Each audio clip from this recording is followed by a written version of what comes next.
Hello and welcome. I'm Leanne Gerrans and you're watching W News, broadcasting live from the Arabiya studios. These are our top stories. Trump warns Hamas will pay in hell if they reject his Gaza plan as leaders around the world welcome the proposal. The US President and Hegseth call for an end to woke culture in the military during a surprise summit. And controversy on the cricket pitch as Pakistan's cricket board chairman accuses India's Modi of dragging war into sport after India's Asia Cup victory.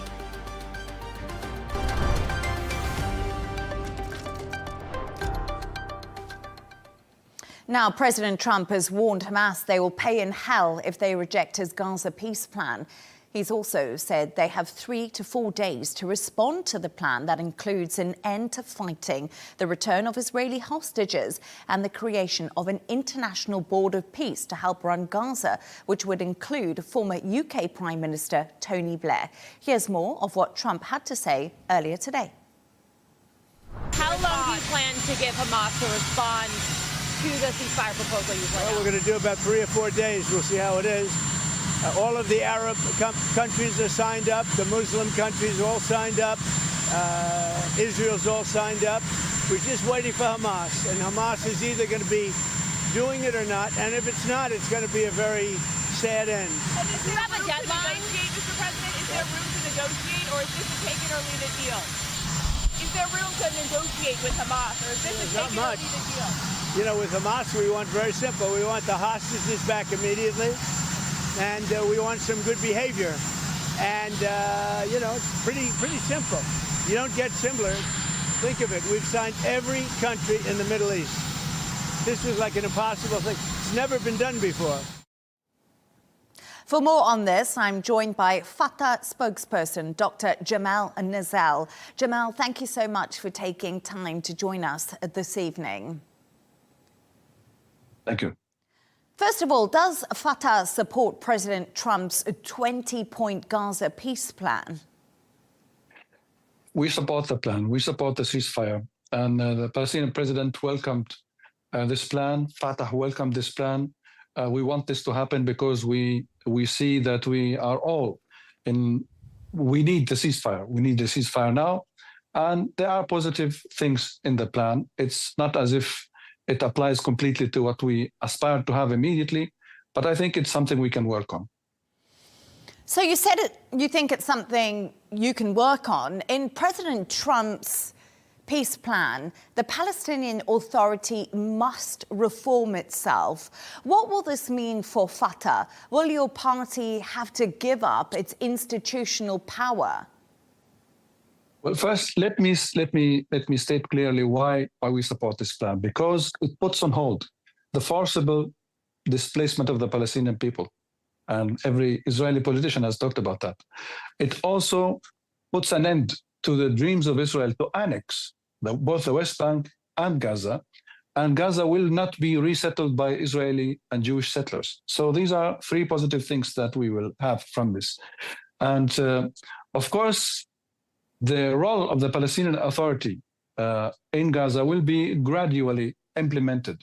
And it is stated in Article 19 of the plan that there will be a pathway to creating a Palestinian state. Of course, Netanyahu still rejects that, but he will be forced to do this some way, sometime down the road. I'm quite sure that this will happen, especially because his coalition is fragile and he will be put in the place that he has to accept this.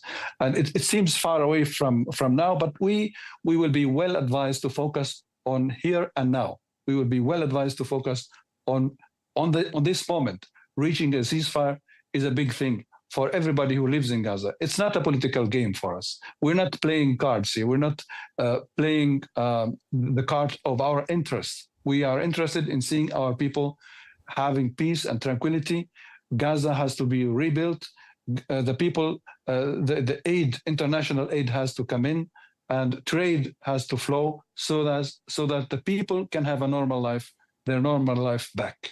So, Dr. Jamal, I hear you and exactly what you're saying. People need to have their normal life back and the ceasefire needs to happen, and you support that.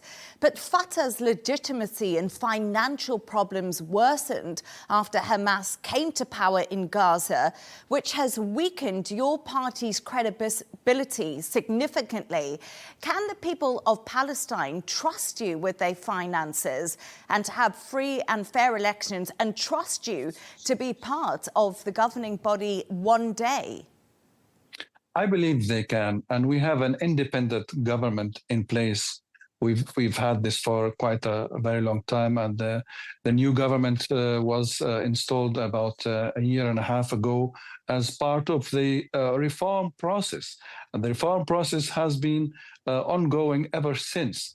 You asked me previously what it means for us.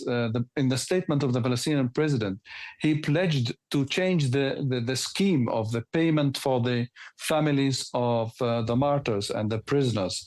And he pledged to change the educational curricula in terms of the UNESCO. So the reform process is also our idea. We don't see that it is forced on us from any international outside governments. It's in our best interest to implement this. Sometimes they mean different things than we understand. But when it comes to governance, yes, we are keen on implementing this. Why people can trust Fatah? Because we have reached out to the international community. We have the program, a credible program that created the space for partnership with the international community, who pledged also financial support to the Palestinian Authority. Now, they wouldn't do this if they did not entrust the Palestinian government of handling these international dollars, if I may say so. It's based on experience. We have checks and balances, and the Palestinian government is a trusted partner for international partners. I can say this. So many analysts would argue with you. They will say there's lack of credibility for Fatah in the eyes of Americans, Israelis, Europeans, and above the Palestinian people. But despite that, you still think Fatah will have a role in a future government within Palestine once we get there?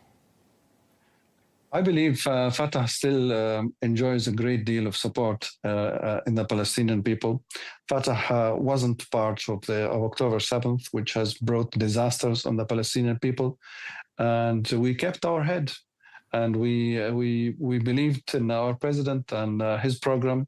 And we have our way of making our voices be heard on the international arena. You've seen the New York peace conference headed by Saudi Arabia and France. We have strong international partners who believed in our program of the Palestinian independence.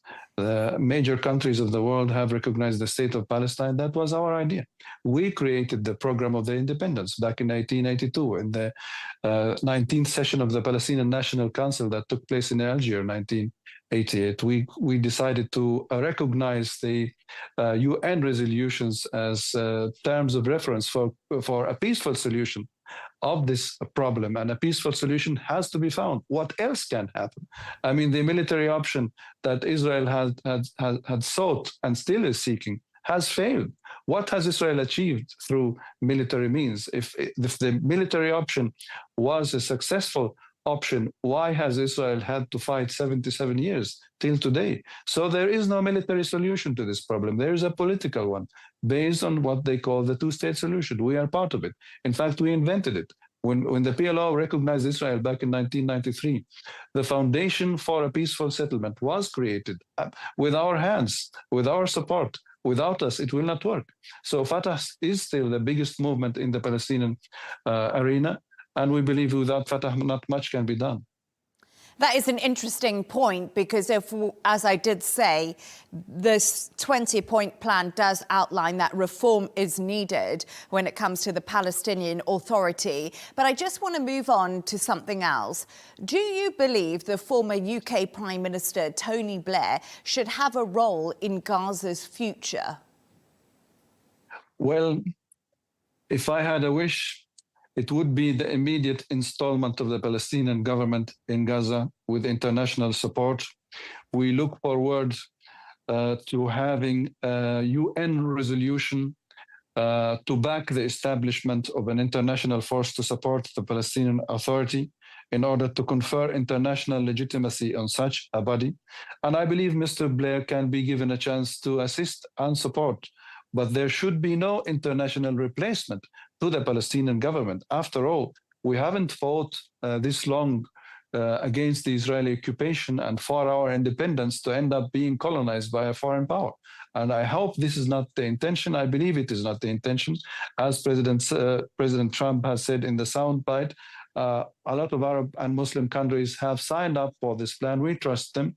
We trust Mr. Trump himself, and we believe that he is sincere in creating peace between the Arab and Arab nations and Israel, including the Palestinians. And most Arab nations are saying without the Palestinian state, there will be no partnership in peace or whatever with Israel. So, Dr. Jamal, what happens if Hamas does not accept this proposal that is on the table? I don't want to speculate. I am afraid they come from a closed mindset, and they are not able to cast a critical look on what they have done, nor can they create a creative perspective on the future.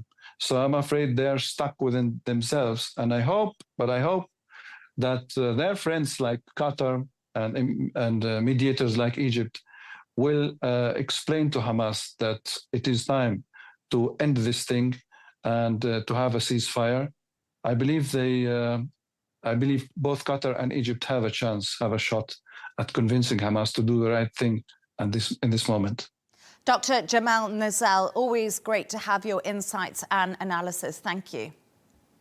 I'm now joined by Baroness Kate Hoey, a non-affiliated member of the House of Lords and former Labour MP for 30 years. Baroness, it's an absolute pleasure to have you on the show.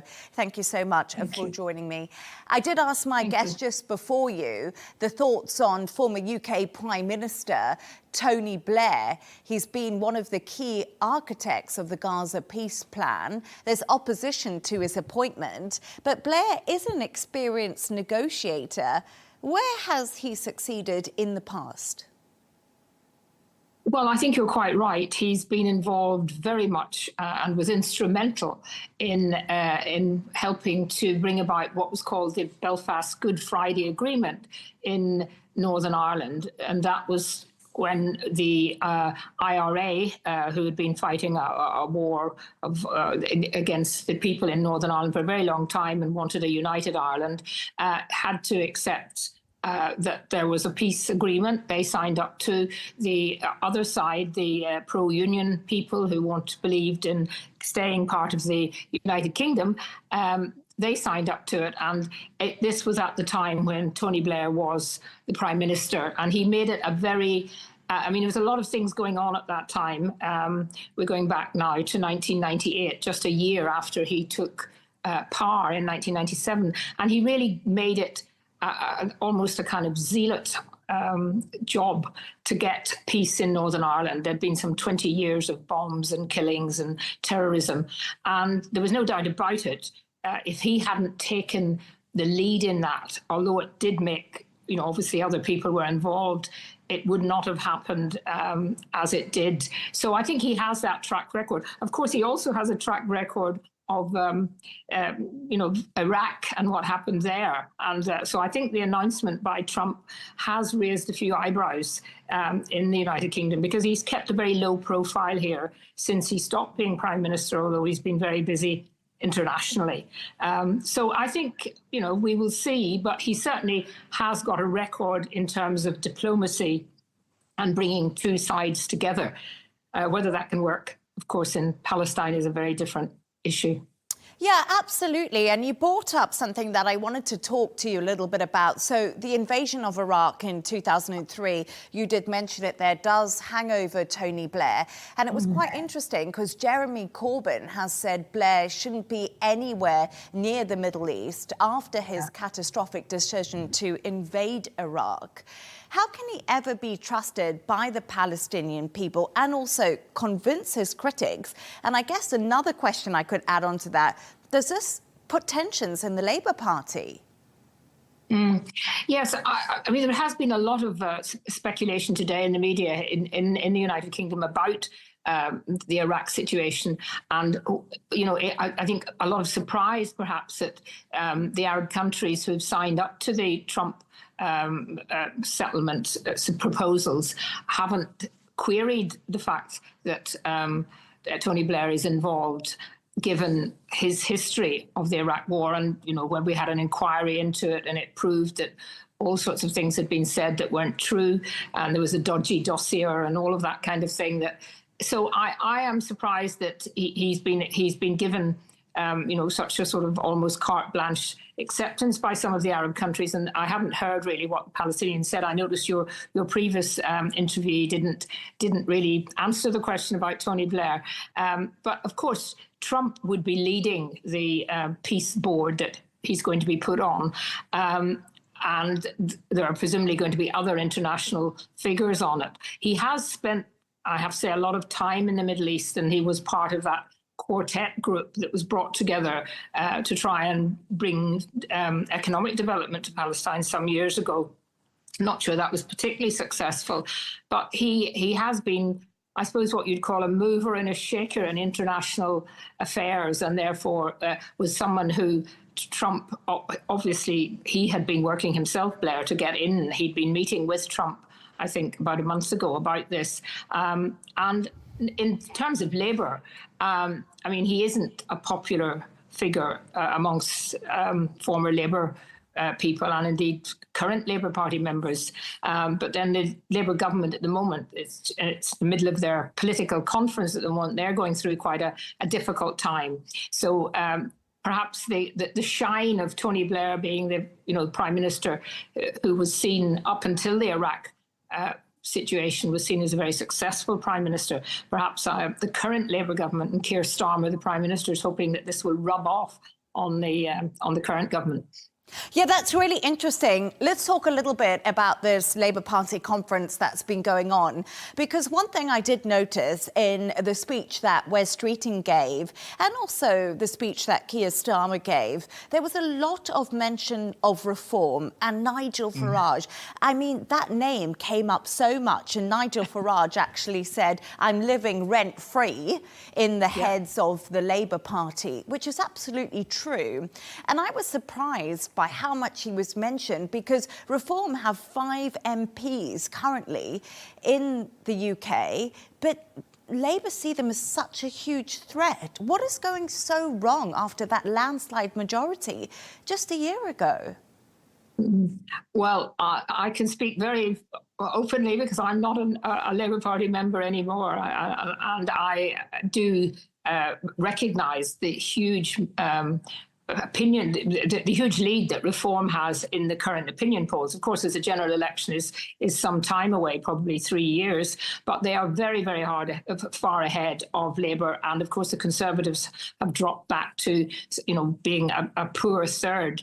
And so there was no doubt about it. The Prime Minister's speech today and all the other cabinet ministers, they've obviously made a decision. We are going to absolutely go for Nigel Farage. Now, it may help, but I think it could be actually counterproductive, because there's been some very nasty personal things said about Nigel Farage, which I think his supporters will be very angry about. I think he himself is very angry about.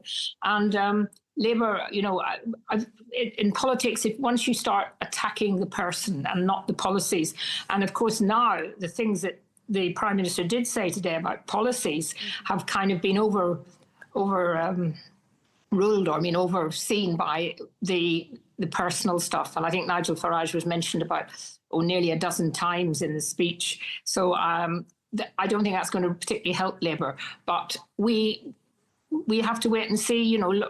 Polls can change, but I don't think there was anything today that will make people who were supporting Reform go back to Labour. And we are seeing a very big shift in politics in the United Kingdom.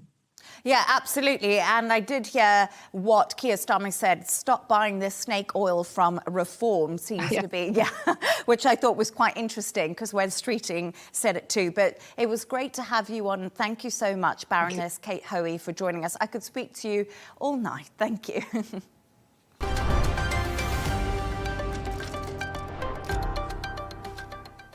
President Trump and Defense Secretary Pete Hegseth have told hundreds of top US military leaders that woke culture is officially over in the armed forces. Hegseth rolled out new gender-neutral fitness standards and relaxed some disciplinary rules, whilst Trump spoke about nuclear strength and took aim at previous commanders-in-chief.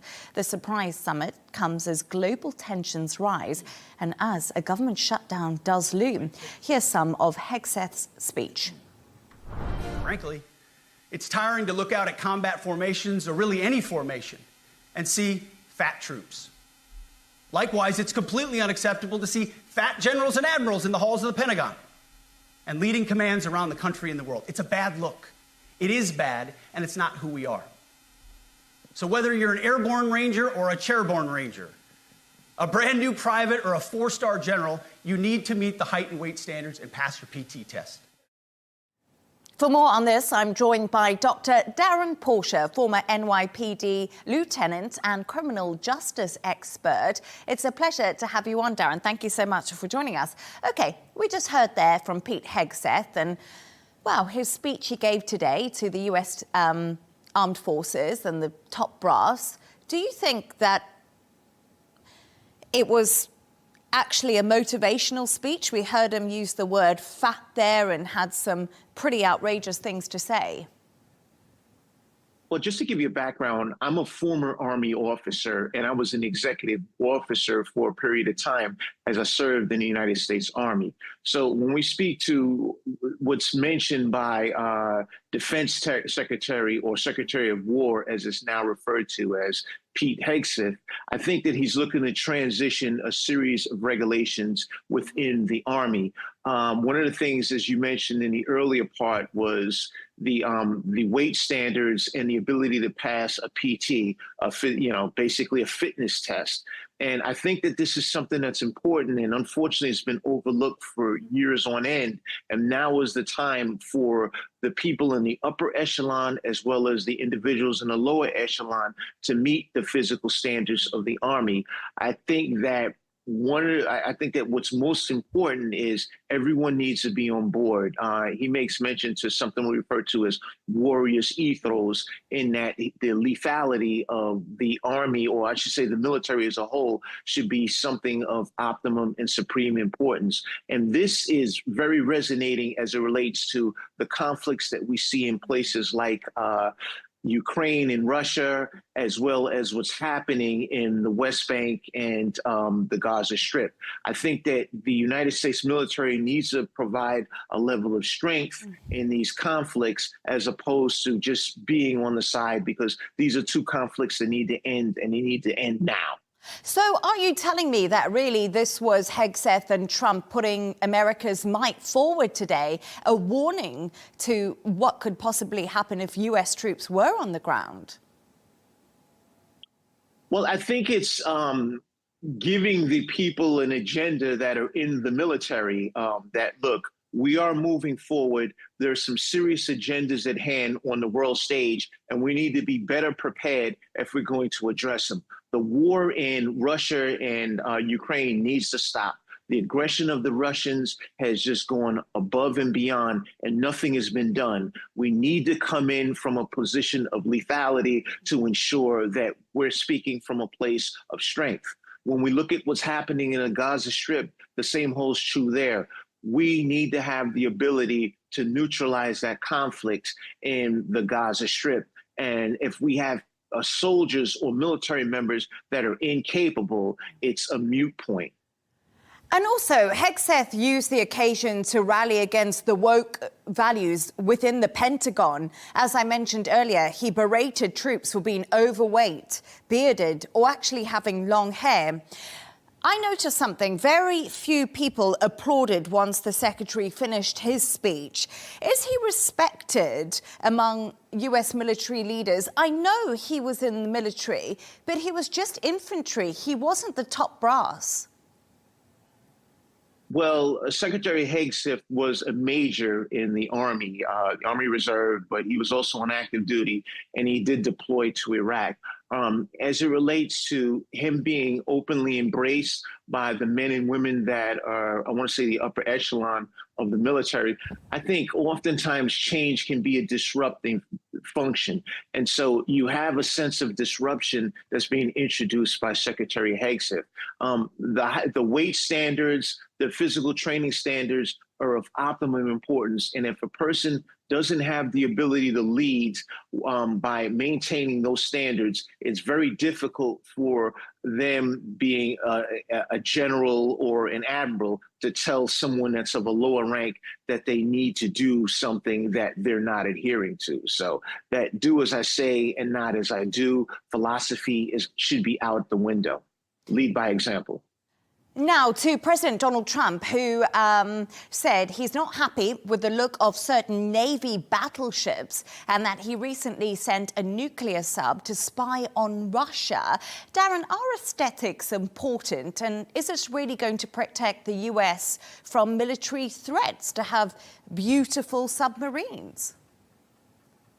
Well, from an aesthetics perspective, I don't really buy into that philosophy, but at the same token, the lethality is important. The Chinese Navy has eclipsed the United States Navy, and we need to catch up. We're coming from behind because we've traditionally been the military might that supported the United Nations. But when we have other nations such as China and Russia, well, China specifically, that is eclipsing the United States Navy, that's when we have to do something. I'm in wholehearted agreement in the intelligence perspective of having submarines that collect data, that introduce it to the military to ensure that we can be fully and readily available and accessible in the wake of a conflict overseas. But the aesthetics piece, I want to say the logistics must be in working order. And if the logistics are not in working order, that's when you have a troubling effect as relates to a military. And Trump summoned a top military brass from all over the world at short notice. And many people are actually questioning the timing of this. Was this a sideshow to distract from the pending government shutdown that we're seeing in the US, and to distract people from what's actually happening and quite serious right now? It's difficult to assess if this was a distraction technique, because when we look at things that Trump has done in the past, when he's been countered on questionable moves, he's oftentimes introduced a distraction technique. Here, as it relates to the military, I think that it's of optimum importance that we support the lethality of the United States military. And whatever time this gathering of the upper echelon in the military was to convene, I think it's important, and we need to set ourselves on a right pathway to ensure that we can assist in providing a level of safety and peace throughout the globe. And Darren, you did mention there that you were in the US military. It's a difficult life, isn't it? How difficult is it to pass these PT tests and be in peak condition all the time? Well, I've always been in peak condition for my adult life. So I saw the PT test as something that was necessary, because if you have a soldier that is out of shape, then it fractures the unit in general, because a military unit operates as a chain. And if you have a weak link, then it more than likely prevents somewhat of a fracture to the unit as a whole. So I just think it is important to maintain those physical training standards to ensure that we have the fittest and brightest members in our United States military, to ensure that the safety and sanctity of the United States is protected, and we can further support the mission of the United Nations to instill a level of peace on a global level. Darren, I like to think of myself in peak condition too. Darren Portia, really great to speak to you. Thank you.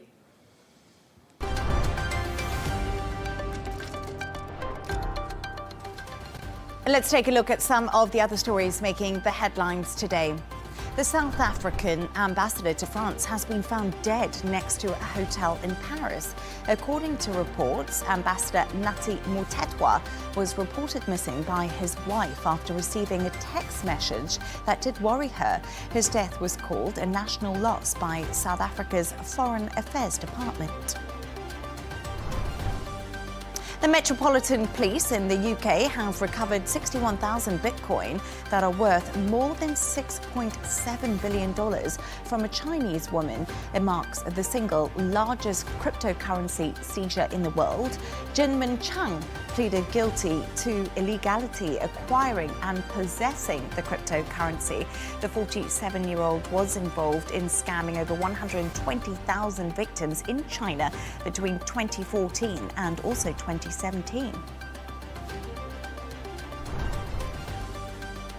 Afghanistan is facing its second day of a communications blackout after Taliban authorities cut the fiber optic network.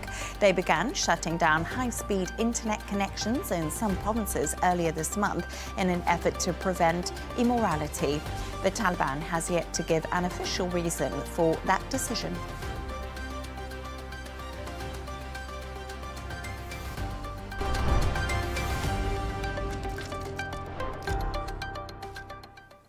Now to South Korea, where despite tariffs of 25% placed on Seoul by Washington, local auto traders have found the market for second-hand vehicles is actually increasing. In the last 6 months, demand for the Middle East and other countries like Russia has led to a boom in Seoul's used car exports. Jan Kamenzend-Broomby has this very report.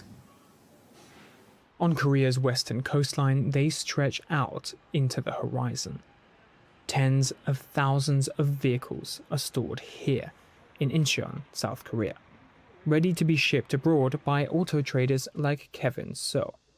He's part of a booming industry that is helping mitigate the impact of US tariffs, Korea's second-hand car market. Exports to the US don't account for much of our business, and exports to other countries are bigger. So US tariffs haven't really hurt us, except those dealing with the US directly. And he's not alone. Car shipments from Korea bound for the US have dropped for 6 months straight, ever since Washington implemented a 25% tariff on Seoul. But that drop has been more than made up for. The last 3 months have seen overall increases in car exports to the rest of the world, boosted in part by record-breaking second-hand car sales. Demand in countries like Russia and Kyrgyzstan have surged, while Middle Eastern countries imported more second-hand cars than new ones from Korea. In the first half of 2025, Seoul's used car exports sprung by some 72% to $3.9 billion USD. It's a jump that has taken even some experts like Park Young-hwa by surprise. This year, we had actually expected growth to reach a little over 700,000 units overall, so we were thinking about roughly 370,000 units for the first half, but exports came in at around 450,000 units instead.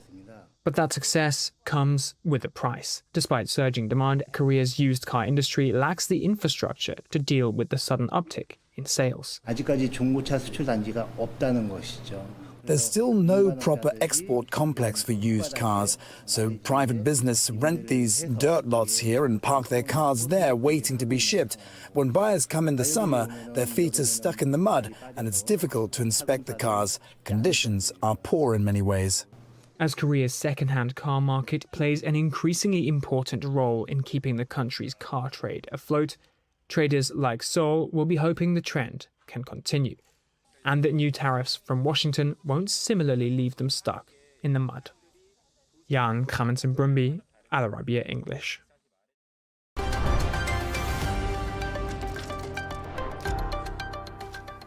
Now to cricket and politics, as tensions between India and Pakistan have escalated after India's Asia Cup 2025 victory.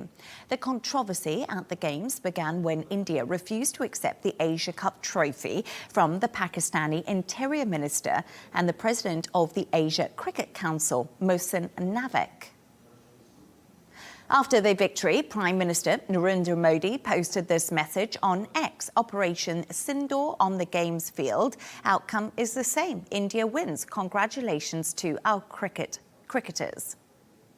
Naqvi then responded by warning against dragging war into sport. He said, if war was your measure of pride, history already records your humiliating defeat. Dragging war into sport only exposes desperation and disgraces the very spirit of the game. For more on this, I'm joined by Jan Achakzai, former Information Minister of Baluchistan and geopolitical analyst. Jan, it's a pleasure to have you on the show. As I'm aware, we only have your audio, so we are unable to see you. But once again, thank you for joining us. First of all, Jan, what do you make of Narendra Modi's social media post referencing Operation Sindoor after the cricket match between India and Pakistan? Thank you very much for having me. This is unfortunate, mixing politics with cricket, particularly by the Indian politicians, media, and their cricket boards, and also their some of their players, particularly the Prime Minister himself. This is should have not come, but I think India has a record of weaponizing cricket, among other things, to whip war mongering, war hysteria, tension, and also highlight that how their aggressive narrative should fit in their domestic political compulsions. So India's weaponizing cricket is what you are saying. Has the Asia Cup, which celebrates cricket across the world's largest continent, become the latest weapon of war between the two nuclear-armed neighbours? You said India is weaponizing this, and do you think it goes further than that? Well, I think cricket should never be the case being undershadowed by the politics of a country, in this case India. It should have been a point of promoting peace and harmony, and it should have been treated on entertainment value.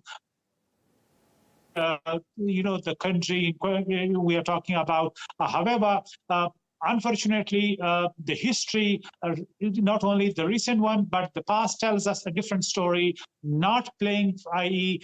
Cricket between the two countries, refusing visa, refusing influencing ICC board against, Pakistan's playing with India. So I think this is a record that speaks for itself, that how politics dominated the Indian behavior, particularly on the cricket field as well. And this tournament began amid bitterness, both on and off the battlefield. Why did the two countries agree to actually play each other? And there's been such bad feeling between Pakistan and India. Well, Pakistan has always tried to play in terms of sportsmanship, tries to foster peace and harmony. It has used cricket even in the past. The past political governments used to reduce tension between the two countries. What we call it, we have seen cricket diplomacy once under a political government of General Ziaullah, another government of General Pervez Musharraf, who used cricket between the two countries to reduce tension. So I think on one hand, Pakistan has been using cricket for entertainment value, for peace and harmony. On the other hand, just like India weaponizing water, trade, peoples to peoples contact, and also cricket, unfortunately, in this case, in the recent example of ICC, cricket tournament is the latest example. It should not have happened, but it happens, and I think it is unfair to the people around the world who love cricket, who love Pakistan and India, play cricket in a sportsmanship manner. But here we are, unfortunately, dealing with a culture which is very much within sports arena as well. Jan Chucksai, thank you so much for joining us. A little bit of technical problems on the line there, but it was great to have you on the show.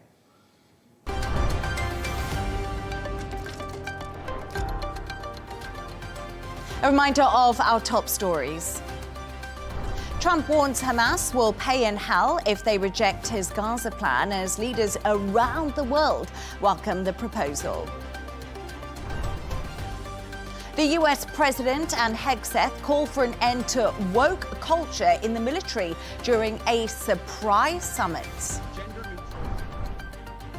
And controversy on the cricket pitch as Pakistan's cricket board chairman accuses India's Modi of dragging war into sport after India's Asia Cup victory. And that's all from us on W News. Don't forget to subscribe to our YouTube channel and, of course, follow us on X. We'll be back in a couple of hours' time with W News Extra. Goodbye and thank you.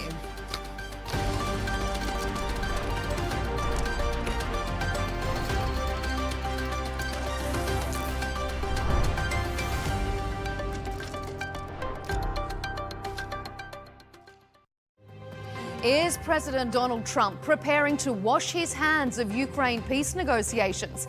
Recent comments from the White House could be interpreted as the foundations of a US off-ramp.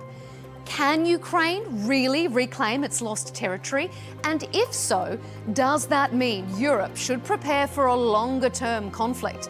Join us for that debate on Counterpoints, coming up soon.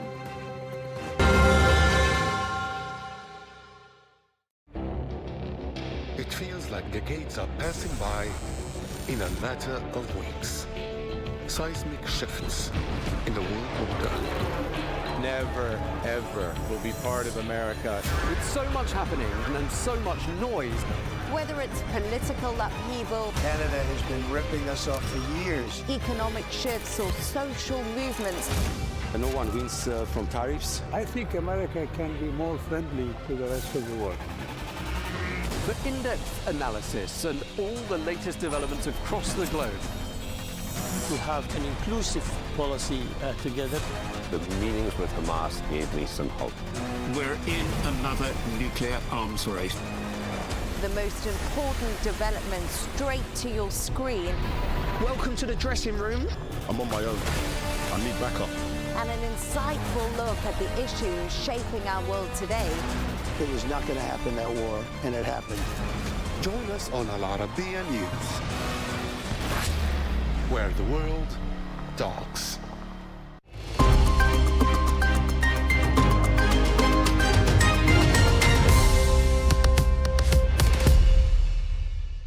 Hello and welcome to the Dailies. One story dominated the international headlines today: President Trump's unveiling of his Middle East peace plan and Israel's acceptance of it. The proposal, which Trump hailed as a historic breakthrough, sparked immediate global debate. Today, we examine how different media landscapes responded, from the Palestinian press, which warned of hidden traps and threats to sovereignty, to the Arab media, where skepticism and criticism prevailed. In Israel, coverage split along political lines. Meanwhile, international media focused on Trump's showmanship and the plan's uncertain prospects, questioning whether this ambitious roadmap can deliver where decades of diplomacy have failed. We'll start with this cartoon from The Guardian, which looks at the scene in Washington on Monday with a mocking eye. The drawing satirizes Trump and Netanyahu's Gaza peace plan by casting them beneath the shadow of a Nobel Prize. As you can see, Trump basks in self-importance while Netanyahu looks uneasy, highlighting the irony of their roles as peacemakers.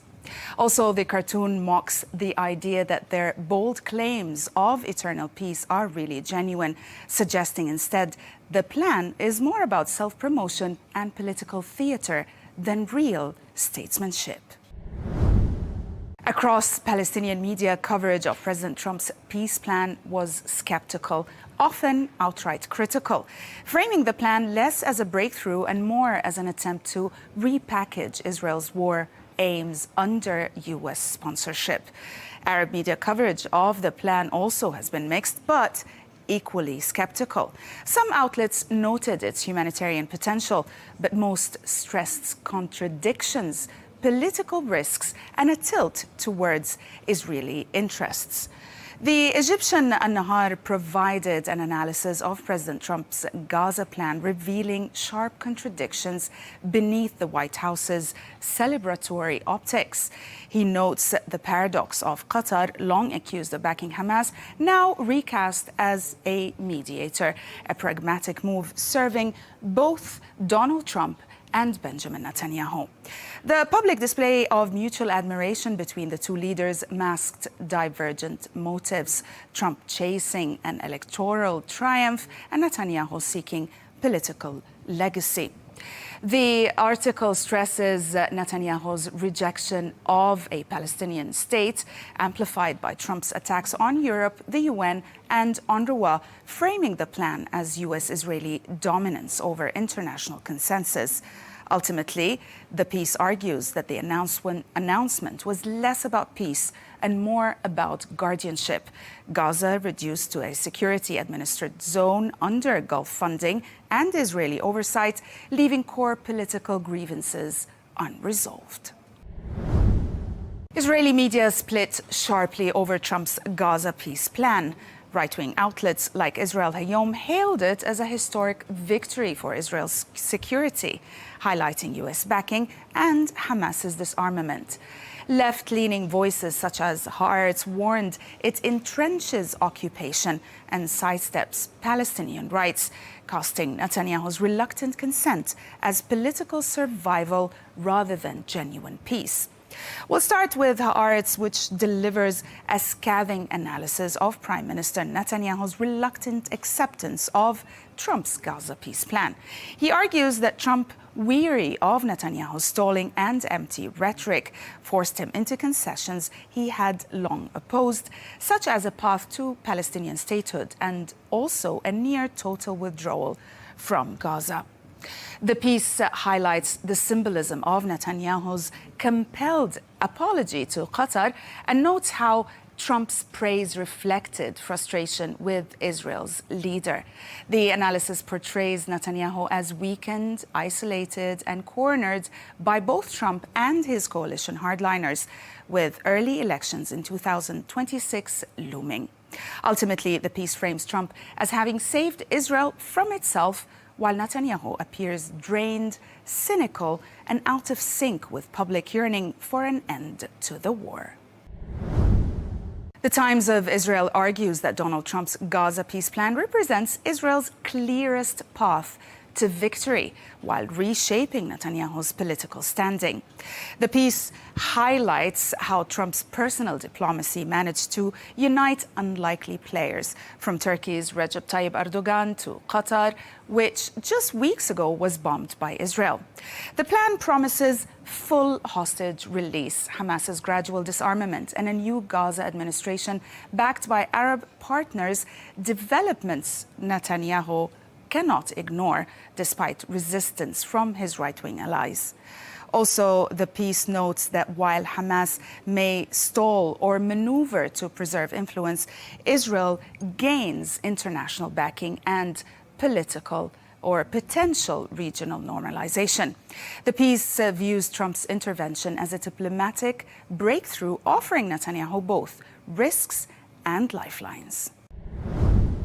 As for the Jerusalem Post, it frames Trump's Gaza plan as both a diplomatic triumph for Israel and a political gamble for Netanyahu. The proposal, the analysis notes, secures Israel's core war aims: hostages returned, Hamas disarmed, and Hamas out of power, while dangling long-term provisions for Palestinian Authority involvement and potential statehood. Now, for Netanyahu, these clauses threaten his fragile coalition, but rejecting Trump risks alienating Israel's only major ally and prolonging the war. The analysis underscores that the decision now hinges on Hamas. Acceptance would deliver Israel victory. Rejection would give Trump cover to back Israel militarily. The peace casts the plan as Trump's crowning achievement and Netanyahu's possible exit strategy, balancing gains against looming political costs. American media framed Trump's Gaza plan through a US-centric lens, stressing his role as dealmaker and the drama of the White House announcement. It emphasized the political risks and optics for Trump and Netanyahu. The reporting was more measured, with opinion pieces questioning feasibility but avoiding the existential critiques found in Arab coverage. Thomas L. Friedman wrote in the New York Times assessing President Trump's plan, calling it both creative and essential, yet fraught with obstacles. Friedman warns, however, that the sheer brutality of the past 2 years has shattered trust on both sides, making implementation a difficult task. While Netanyahu and Hamas may indeed sabotage it, regional shifts from Iran's weakened proxies to Gulf pressure for normalization make it worth attempting. The author concludes the plan may be improbable, but its necessity is undeniable. David Ignatius in The Washington Post views Trump's new Gaza plan as one of his rare initiatives grounded in substance rather than bluster. While Trump's rhetoric often inflates his achievements, Ignatius argues that his proposal, built on a transitional board of peace and supported by Arab and European partners, carries real potential to change dynamics in Gaza. He credits Trump for abandoning earlier, harsher ideas like mass relocations and for also assembling a pragmatic framework with Jared Kushner and also Tony Blair. Yet Ignatius remains cautious. He says Hamas must effectively surrender. Gaza is indeed devastated, and past Middle East deals have collapsed under similar hopes. Still, Ignatius suggests Trump may deserve credit here, framing the plan as a fragile but genuine opening. Axios provided exclusive details on President Trump's proposed Gaza Day After framework, emphasizing its behind-the-scenes negotiations and regional buy-in. Axios revealed the White House's quiet consultations with Arab states, the vetting also of Palestinian technocrats for interim governance, and commitments from countries like Italy, Indonesia, and Azerbaijan to join an international stabilization force. Now, the report also highlights Trump's personal role in brokering a three-way call between Netanyahu and Qatar's prime minister, securing an Israeli apology for a strike in Doha, a notable diplomatic gesture. By focusing on these insider details, Axios indeed underscores how Trump's plan blends bold ambition with transactional diplomacy, relying heavily on Arab partners' cooperation and the credibility of vetted Palestinian administrators. Most British press covered the new peace plan, with some questioning its feasibility while acknowledging its innovative design. Others viewed it as unlikely to succeed. However, many other media outlets displayed deep skepticism about the role former British Prime Minister Tony Blair is set to play in Trump's plan for Gaza. Sarah Torr wrote in The Times a sharp, satirical column ridiculing former UK Prime Minister Tony Blair's reported bid to lead a transitional authority in post-war Gaza, framing the idea as absurd. She likened Blair to a bull who once smashed a china shop, now seeking to manage it. On a more serious note, The Times analyzed Tony Blair's dramatic re-emergence on the Middle East stage nearly 2 decades after his failed tenure as Middle East envoy. Blair is once again in the spotlight, leveraging his vast Gulf connections and ties to Jared Kushner. The analysis highlights Blair's think tank's advisory work with Gulf monarchies that has now positioned him as a trusted figure for both funders and Western backers of Gaza's reconstruction. Yet also, the piece stresses the risks. Blair's legacy is stained by Iraq. His credibility with Palestinians is fragile, and his fate is now intertwined with Trump's volatile leadership. Success could revive him or revive his statesman image, and failure could cement his reputation for missteps. And we'll end with the Financial Times, which also reported on reactions within the UK to Tony Blair's unexpected return to Middle East diplomacy, saying they were sharply divided. Within Labour, many MPs expressed disbelief, citing Blair's Iraq legacy as a disqualifier, while some activists branded the move a terrible idea. Others, like Dame Emily Thornberry, endorsed the plan if it advanced Palestinian statehood. Conservatives such as Jeremy Hunt praised Blair's peace credentials, and diplomats also questioned whether Blair's Israel-focused proposals sidelined Palestinians. The piece highlights how Blair's re-entry polarizes allies and critics alike. That's it for today. Thanks for watching.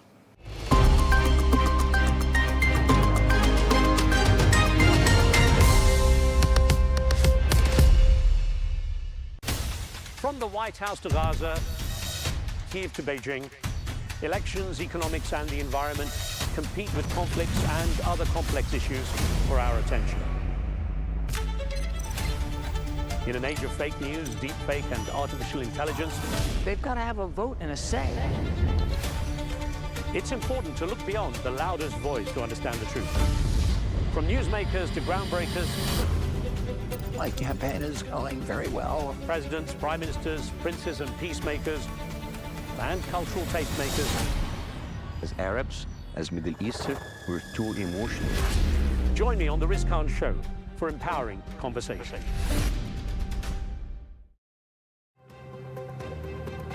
Is President Donald Trump preparing to wash his hands of Ukraine peace negotiations? Recent comments from the White House could be interpreted as the foundations of a US off-ramp. Can Ukraine really reclaim its lost territory? And if so, does that mean Europe should prepare for a longer-term conflict?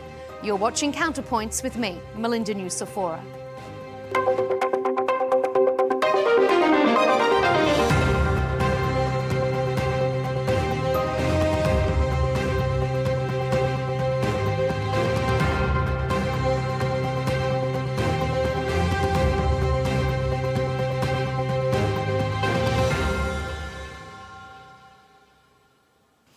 From holding no cards to potentially winning them all back, President Trump has revised his position on the Russia-Ukraine war again. From this in February. Don't tell us what we're going to feel. We're trying to solve a problem. Don't tell us what we're going to feel. I'm not telling you. Because you're in no position to dictate that. That's Remember exactly this. what you're doing. You're in no position to dictate what we're going to feel. To this in September. Well, the biggest progress is that the Russian economy is terrible right now. It's, as you know, it's crashing. And that, frankly, Ukraine is doing a very good job of stopping this very large army. The president even suggested Ukraine could retake its lost territory. But to do so, Kyiv would need more help from Europe. Instead of a quick end, is the president now suggesting a more drawn-out war? Poland's Prime Minister Donald Tusk is sceptical of the president's views, warning that behind Trump's surprising optimism was a promise to reduce US involvement and shift responsibility for ending the war to Europe. Adding to that burden are accusations Russia is provocatively breaching NATO airspace in an effort to test the alliance's response. Earlier this month, Russian drones and fighter jets flew over 3 European countries 3 times in just 2 weeks. On this episode of Counterpoints, we'll ask, is President Trump building an off-ramp for the US-led peace negotiations? If Ukraine can really win back its lost territory? And is Russia testing NATO resolve with airspace violations?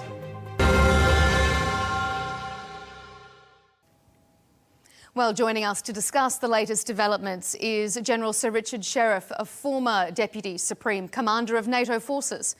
Brandon Weichert is here, Senior National Security Editor at The National Interest and author of A Disaster of Our Own Making, How the West Lost Ukraine. And rounding out our panel, we're pleased to welcome Dr. Alexander Mereshko, a Ukrainian MP from President Zelensky's Servant of the People Party and chair of the Ukrainian Parliament's Foreign Affairs Committee. Gentlemen, thank you for joining us here on Counterpoints. Well, the US president has gone from accusing the Ukrainian leader of being a dictator who doesn't hold any cards to being a brave man who's putting up one hell of a fight, to quote the president. So when President Trump said he thinks Ukraine could retake lost territory, was he spelling the end of US attempts to quickly resolve the war? On top of that, he's contemplating allowing Ukraine to buy Tomahawk long-range missiles capable of hitting Moscow. So let me start with you, General Sheriff. Is President Trump about to wash his hands of US-led peace negotiations? Well, clearly I'm not in Trump's mind, but given the way he has effectively, in many ways, acquiesced with Putin, tried to force what I call a capitulation deal down the throat of the Ukrainians and President Zelensky, and the fact that, yes, he may be talking, he may say that Ukraine can recapture its lost territories, but he's not accompanying that with any clear statement of US and indeed NATO support to Ukraine to allow it to do so. So I think the deduction must be that, yes, he is about to wash his hands and hand it off to Europe and Ukraine. Dr. Mereshkov, what do you think about that? I mean, when you hear an analysis that perhaps the US is building itself an off-ramp, how does that, is that perceived in Ukraine? Well, first of all, I'm absolutely confident that President Trump will not withdraw from the process of negotiations for a very simple reason, because President Trump is a very serious politician. He prides himself on being a master of deal making. And we know that to make a deal, first of all, you need to keep your word. If you made a promise, you should follow through on this promise. President Trump has already made this promise. He made a suggestion, a ceasefire offer. Ukraine has agreed to this offer. We have agreed also to make a minerals deal with the United States. So I'm sure that President Trump, as a serious, respectable, credible politician, will keep his word. Brandon, what are your thoughts? Well, I think that the general is correct that we are creating, or Trump is creating, an off-ramp for the United States. I don't believe, though, that this is really something to really hang one's hat on if you are gung-ho about continuing the war. By handing it over to Europe and the Ukrainians, basically Trump is sort of saying, tag, you're it now. And I understand that he's made certain commitments verbally that he will continue to supply weapons, and he's waxing eloquent publicly about, selling Tomahawks. But the realities are, and you've heard me say this before, and forgive me for sounding repetitious here, but the fact of the matter is our industrial base cannot accommodate any more demand. Right now, we're on every 4 and 8 year replenishment cycles of about 12 key weapons. That's according to a recent Wall Street Journal report. That has not changed since the beginning of the Ukraine war. And now there's more demand for U.S. weapons in the Middle East, the South American front, and whatever's going to happen with the Indo-Pacific. So I do believe Trump is creating an off-ramp, but I don't believe this is a good thing necessarily if you're hoping to see Ukraine and NATO win the day. I think he's going to leave it to the Europeans and cut his losses, because this is a mosh pit right now in Europe between Russia and Ukraine. Neither side seems able to come to a consensus. Trump doesn't want to be stuck in the middle of that. General, what do you think? I mean, we saw in that tweet from President, on his Truth Social, saying, good luck to all. It almost, sounded like what Brandon was saying. He's saying, tag you're it, Europe, now it's over to you. Is Trump trying to shift blame for any potential failures onto Europe now? I think he is. Yeah, I think he is. And now, frankly, is the moment. I mean, I said now is the moment. The moment came in February after the Munich Security Conference.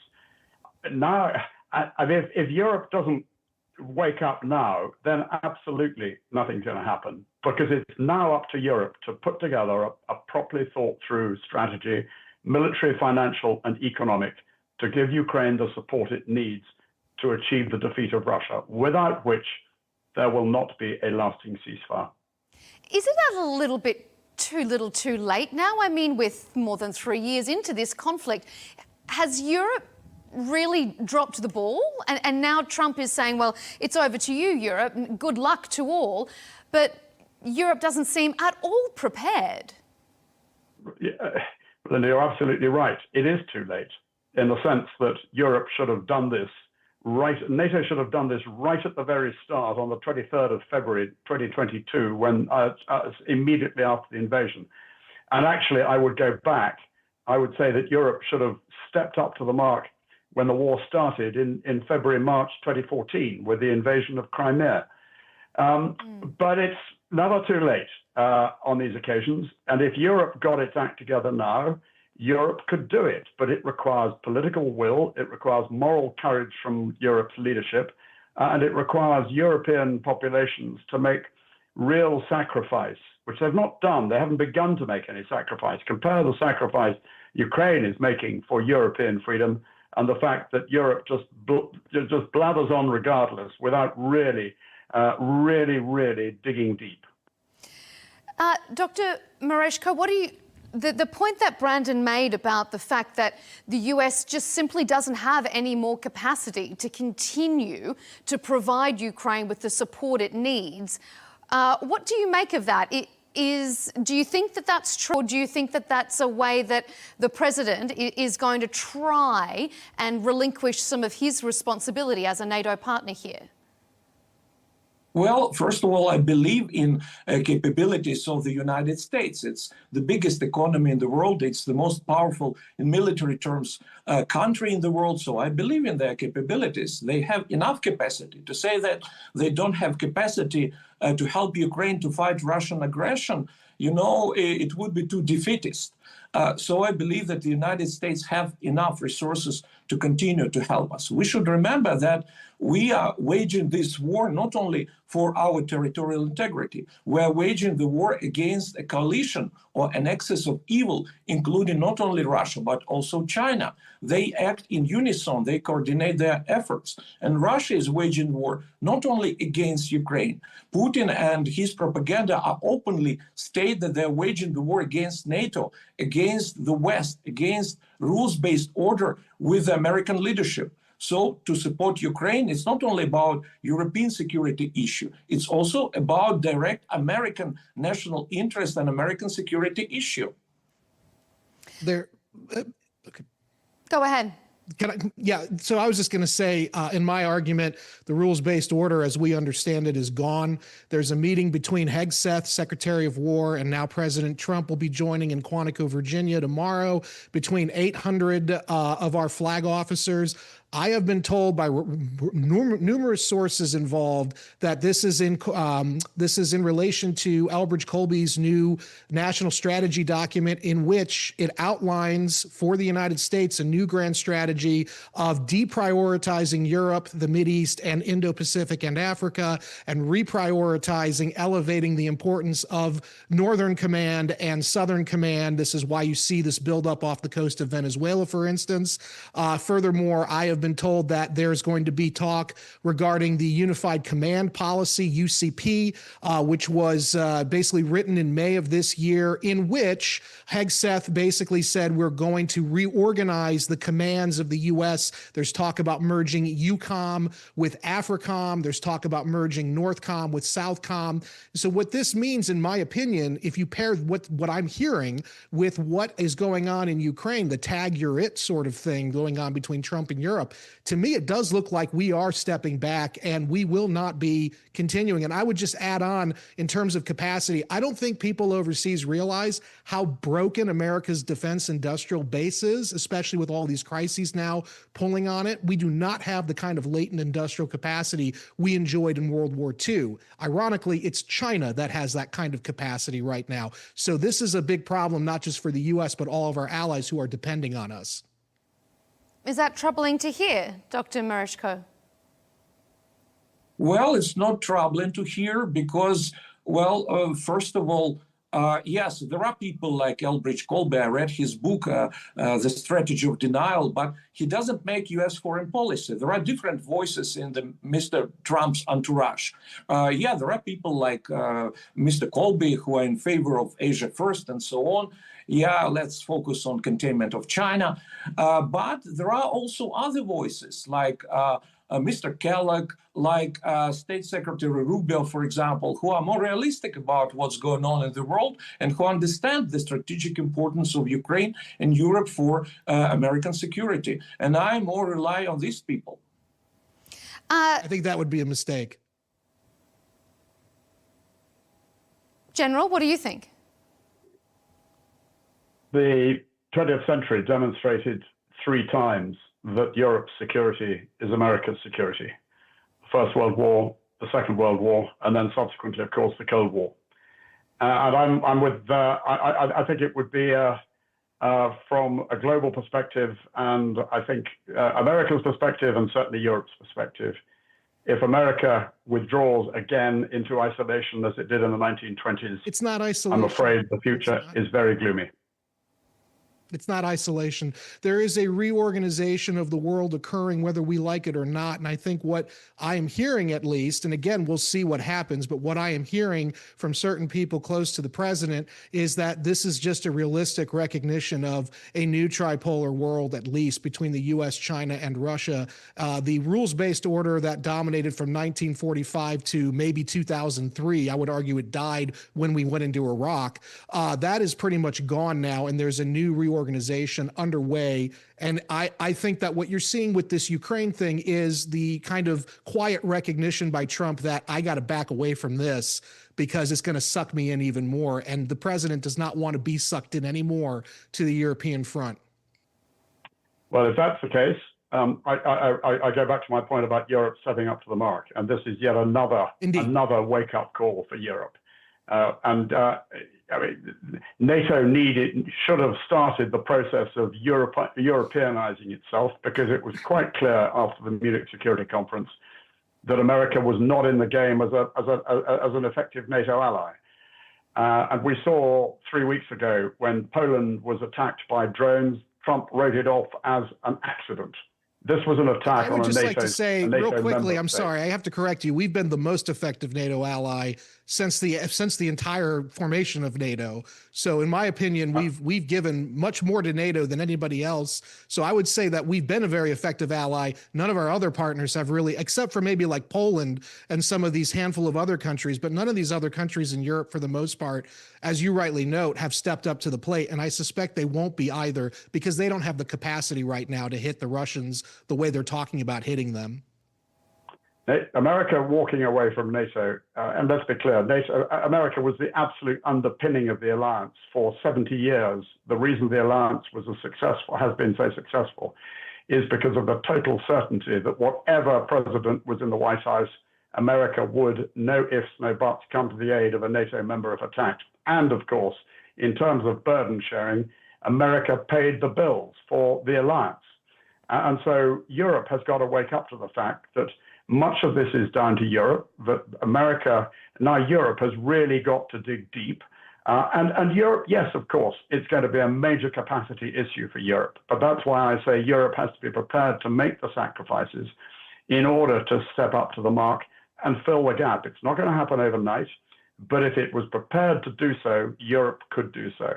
Europe, if it came together with 14 times the GDP of Russia, 4 times the population, has got the capability to be a superpower, but it needs to come together and deliver the goods.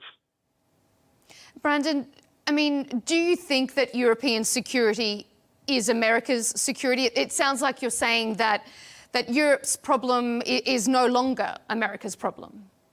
What I'm saying is what I would advocate for, and it sounds like what the Trump administration is at least leaning toward doing, and again, we'll see, is a deprioritization of Europe, not abandoning Europe completely. We're not talking about ending NATO. We're talking about stepping back in terms of being the primary guarantor of security. We are not going to do it anymore, especially when you look at the combined GDP of these European countries. They have the ability and they have the technology base to stand up on their own and start taking the lead on their own defense. Look, they're the ones who are right next door to Russia. And for 30 years, you know, they kind of ignored this potential threat. And now the threat is here. America, unfortunately, is not in a good place right now. Our economy is still rehabilitating. We are, again, our industrial base is depleted and we are trying drastically to reform it. But ultimately, it's not a question of even what we would want. It's a question of what can we do, and we're hitting the very serious limits on what we can do. And until we can reform our industrial base so that we can cut down on those, 4 and 8 year replenishment cycles, which is unacceptable. But until we can do that and get it to maybe 6 months to a year replenishment cycle, there's going to be no help really relied upon by the United States, no matter what the president says he wants or doesn't want to do. Dr. Mereshko, I want to ask you this with regards to the reports that the president is assessing whether or not to provide Tomahawk long-range missiles to Ukraine via Europe. Do you think that could be a game changer? Would it pressure Moscow to negotiate a deal, or do you think it's not going to have too much of a difference? I don't believe in a kind of silver bullet or a game changer. Of course, we need Tomahawks. Well, we also need other kinds of sophisticated contemporary American weaponry, like, for example, Patriot systems to defend our citizens, civilian population, and so on. But I don't believe that any particular kind of weaponry can be a game changer. I more believe in consistent efforts, all encompassing, including all kinds of pressure put on Russia, including secondary sanctions, including political, diplomatic isolation of Russia, including all kinds of military support from our European and American allies. Only together we can stop Russian aggression.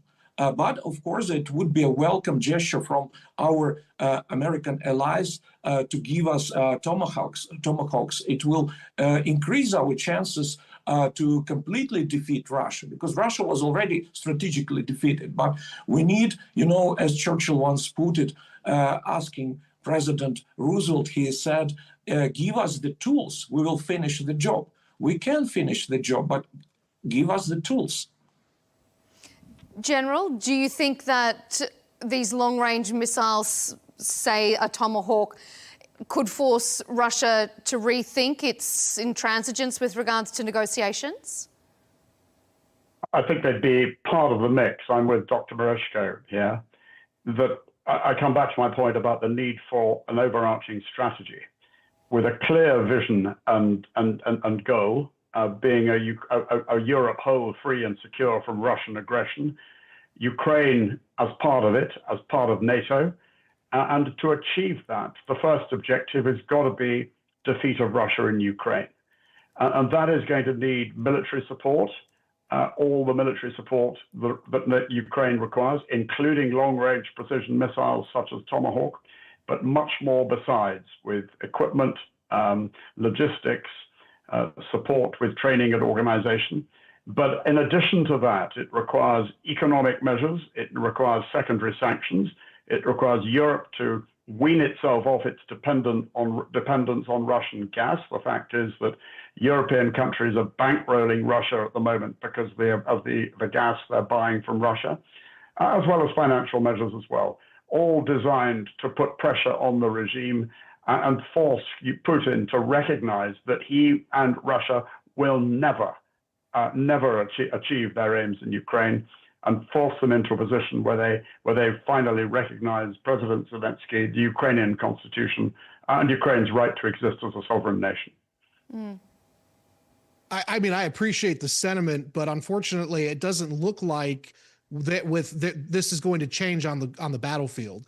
The Russians are taking back territory. They have an advantageous position right now at the tactical level that will translate to a strategic advantage, all while the West is still sort of shuffling about the place. The bottom line is and I maintain this, there needs to be a negotiated settlement to this thing right now. And if that means the Europeans have to take the lead and kind of, get on the same page with Ukraine, whatever it takes. But at this point, the hope that there's going to be some near-term fundamental shift in the war back to Ukraine's favor, I think it's, with all due respect, I think it's delusional. And the longer this war goes on, the more territory Ukraine is going to lose, and the harder it's going to be to preserve the Ukrainian state as an independent sovereign nation, which is the goal. We want Ukraine to go on in some way, which is why negotiated settlement should have been the name of the game the minute Trump was inaugurated. It's not been. And we are now in a position where Russia is resurgent. The sanctions don't work. They're not working. The Russians continue to be able to fight. They're selling their oil and their other resources at breakneck paces. And then you've got the added issue, of course, of, the European economy, notably Germany, which is probably one of the most important European economies, period, has been completely crippled by the loss of the Nord Stream 2 pipeline. Germany's economic miracle after the Cold War was built upon cheap Russian energy sources. That's been denied to them, and you're now seeing Germany collapse. And in a way, you're seeing the European project collapse as well because of that, or at least falter. So in my opinion, the sooner Europe gets a deal over the Ukraine war and with Russia there, the better for everybody. I'm afraid any talk of a negotiated settlement is pure fantasy and fails to understand the nature of Russia. Russia wants to remove Ukraine from the map as a sovereign state. Russia wants to build another Russian empire. And the only way that there could be any settlement is when Russia is defeated. And I'm afraid that I don't think Europe's capable of negotiated Russia. settlement by President Trump were firstly, pure acquiescence with Putin's scheme, and secondly, total fantasy. Second point I'd make is Ukraine is not losing. Ukraine is fighting and stopping the Russians. Yes, the Russians are making incremental gains, but for the much vaunted Russian military to have failed so completely signally to achieve any real decisive effect demonstrates Ukraine's ability, more than anything else, to hold on. What is required now is Europe to double down. America clearly is going to go its own way, and Europe's got to recognize that.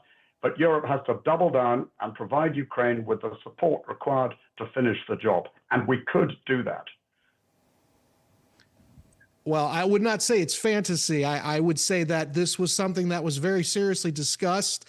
And then in May, everything sort of fell apart, and it wasn't necessarily the result of any one thing. But to say that the idea of a negotiated settlement is fantasy, we know that the Russians were interested in doing a negotiation back during the Istanbul conference 3 years ago, and that was scuttled. If you trust, and I'm sorry to say this, but anybody who trusts Russia is deluding. It's not a question of trust, sir. I don't trust anybody. I don't even trust our allies. This is the Westphalian state model. It's anarchic. Unfortunately, though, it's a simple matter.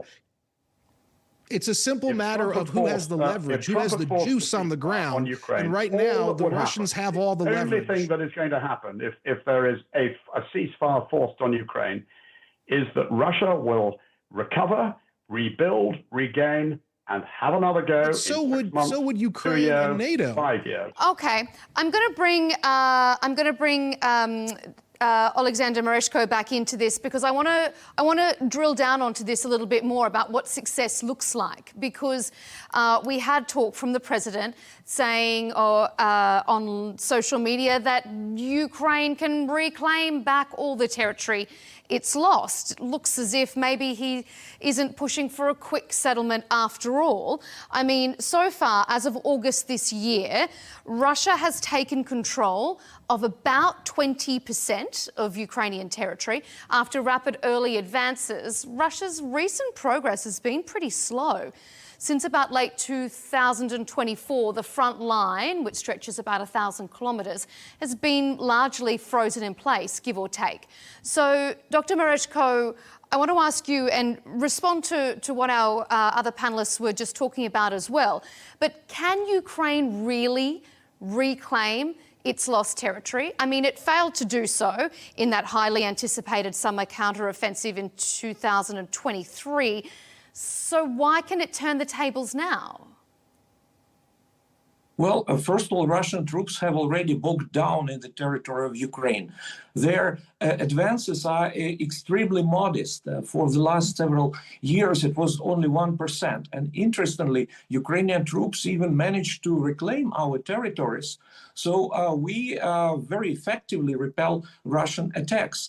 I have absolutely no doubt that sooner or later, we will manage to restore our territorial integrity in full. And we will return all our temporarily occupied by Russia now territories, including Crimea. It will take patience. Maybe it will take not necessarily by military hand, by political diplomatic means. I don't know how many years it might take, but I'm absolutely certain that sooner or later we will restore our territorial integrity in full. If you look at the history of Russia, you will see that sooner or later, dictatorial regime in Russia will collapse. And it will open a window of opportunity for Ukraine to take back our territories. Brandon, I can see your face. I can see you want to say something. Well, I mean, I don't look. The Ukrainians have fought very bravely. There's nobody I know of who will discount that. And Ukraine has been victimized. There's no doubt. But let's get real. The Russians have maintained the territory they held at the beginning of the war, period. So whether they're advancing or they're not advancing, the bottom line is, in my opinion, just looking at it objectively, the basis for a deal is right there. They've held on to the territory they've coveted for years, which is the eastern portion of Ukraine and Crimea. Now, I hear from multiple people in the Ukraine camp who say, we're going to take back the territory, and maybe you'll get some inches here and there, but let's get real about Crimea. I mean, do you really believe that Crimea is ever going to be given up by the Russians without? I mean, they're talking at one point during the war, they were talking at one point about defending Crimea's territory with nuclear weapons if need be. Now, maybe that was an extravagant comment by Medvedev, but the Russians have made it very clear that Crimea for them is the strategic lifeline, and this is what initiated in 2014 the conflict in many respects, was control over Crimea, over Sevastopol. And in fact, we know that, the Russians have long coveted warm water ports. Sevastopol, Tartus, formerly Tartus, Vladivostok, and the facilities they've got on the Baltic Sea are really the only access points they have to warm water ports. And this has been a long-term Russian strategic objective. So when I hear people talking about we're going to get back Crimea, that to me gets a little worrisome because, first of all, it means the war is going to continue on indefinitely, draining more resources and lives. And second of all, I just find it a little difficult to believe that the Russians are going to give that up without going, escalating significantly, which to me is not a good path to take, in my opinion. General, I'm going to come to you for a response, but Dr. Mereshko, just give me your reaction to Brandon's comments. Yeah, again, look at the history of Russia. In reality, Russia is nothing but a regional empire in decline. Its fate is total disintegration. And sooner or later, it will be, in a couple of years, I might make even this bold prediction, we'll see Russia to continue to disintegrate. And soon, such parts of Russian empire, like, for example, Chechnya, other republics, they will withdraw, they will secede from Russia. Russia will stop to exist as an empire. It's an inevitable process because it cannot function. Look at the map. It's not governable. It can be governed only by terror and repressions, but you cannot govern for forever using terror and repression. So Russian empire is doomed, and they shouldn't even think about Crimea. They should care more about what will be going on within this empire in decline. I would just say they've been around for a while, and the cult of the Silnaya Ruka reigns strong there, and they have a very long history of autocratic rule. I would be very careful predicting the collapse of Russia permanently. I heard this back in the 90s and definitely the 2000s. I had friends at the Hudson Institute who were briefing, the National Geospatial Intelligence Center and giving these long-winded briefings about, the Russians are going to disintegrate and we'll have the ability to project power into that part of Eurasia. The Russians hear that, by the way, and it makes them become hardened to the West even more than they are, which is probably not the best thing to be doing. I don't think, though, that Russia is going to disintegrate anytime soon, perhaps one day. But I think also the West is in decline, and this is a big problem for all of us, because that's what concerns me more, is the decline of the West and the collapse of our institutions, both here and in other Western countries. General, let me bring you in here. What's your take on both of those arguments? And also, let me reinstate our first question to you. Can Ukraine actually win back its lost territory when it has failed to do so up until now? I would say that it cannot do it without the support of Europe in a way which has not yet begun to be delivered. But at the end of the day, clearly, there is a difference, I think, between regaining lost territory and inflicting defeat on Russia. Now, it is up to Ukraine to determine, and of course, it is Ukraine's sovereign right to regain its territory. But I think if the pressure is kept on Russia, if the pressure is ramped up on Russia, if Russia continues to lose legions, huge numbers of its men just chucked into the mincing machine and destroyed, together with really effective economic and financial measures as part, I come back to my point, the need to think strategically about this, and we haven't yet seen that from the West in its support for Ukraine. Dictatorships are by their very nature brittle. When Prigozhin launched his quixotic charge to Moscow, that really hit hard. And that was a tiny pinprick. So dictatorships are brittle and things can happen very, very quickly. I'm not going to make any predictions about when, but I think the Ukrainians know the Russians well, and I think Dr. Marenshko may be onto something here. Dr. Marenshko, I want to ask you, just before we move on to our final segment, if the US does look like it's retreating from this quick end to a war, do you think that Ukraine, and by extension Europe, should be prepared for a much longer, drawn-out conflict? We should be prepared for a marathon in any case, because we should be prepared for the worst-case scenario. And the paradox is, the more prepared we are for a long fight, the bigger chances are that peace will come maybe even unexpectedly and quicker.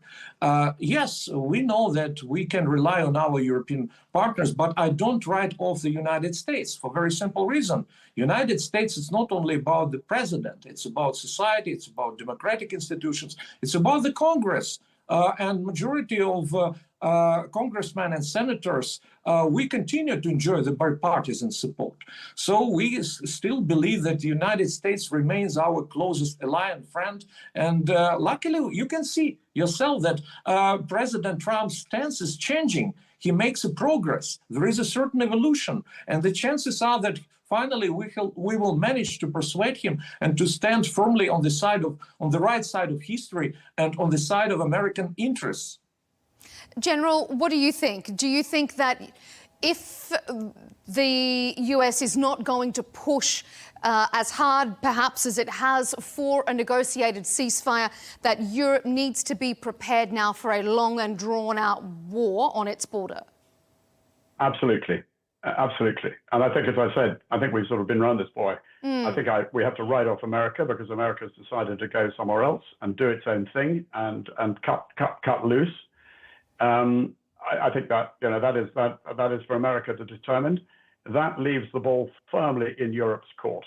And the only way, I think, the idea of, as I say, of a negotiated ceasefire is cloud cuckoo land, because Putin will never respect that, and we have to recognize that he will keep going until he achieves what he wants in Ukraine, unless he is stopped dead And that means defeating Russia in Ukraine. And that means, as I've said again and again, it needs a properly thought through strategy from Europe with all the means required to give Ukraine the necessary support to achieve that.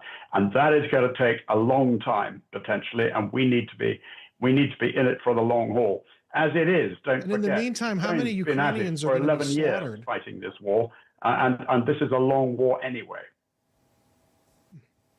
Well, I think that Europe does need to come up with a strategy. I think Europe has had no strategy for 30 years. So it would be nice to hear something actually useful for Europe and the West.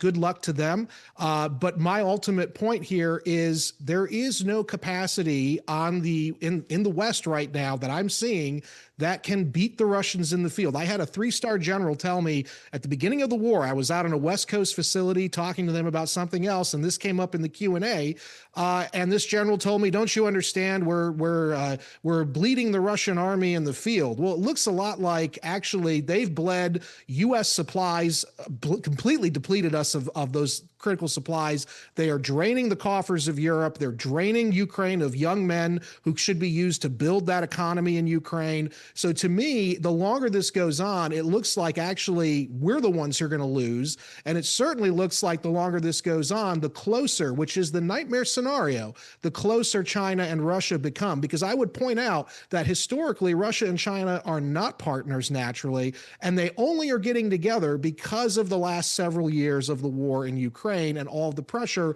we've put on Russia over the war. This is why I believe a negotiated settlement is not fantasy cuckoo land stuff. This is the only option left to us to preserve something of Ukraine, because otherwise the war will drag on. Europe will not be able to commit what they're saying they can commit to. The Americans are not going to continue giving what they've given, no matter what is said publicly. And we're reorienting away from this region anyway, which means the Ukrainians are going to probably be left on their own, which is not good for anybody. We need to get a deal now, and we need to start the negotiating process, not escalating. And in terms of those Tomahawks, the Tomahawk missile is the key U.S. Weapon that we use for long-range strikes. We've been relying on the same arsenal for several years. Though that arsenal, from what I was told 2 weeks ago, is dangerously depleted, and now people are having conniptions in the Pentagon because now, of course, the Tomahawk is going to be the primary weapon used in this Venezuela strikes we're getting ready to do in the next 3 weeks, which means that limited source will be drained even more. So unless Europe is somehow going to start mass producing Tomahawks, I don't know what anybody's talking about with Tomahawks going to Ukraine. Mm-hmm. General, I can see you shaking your head there. What do you want to add?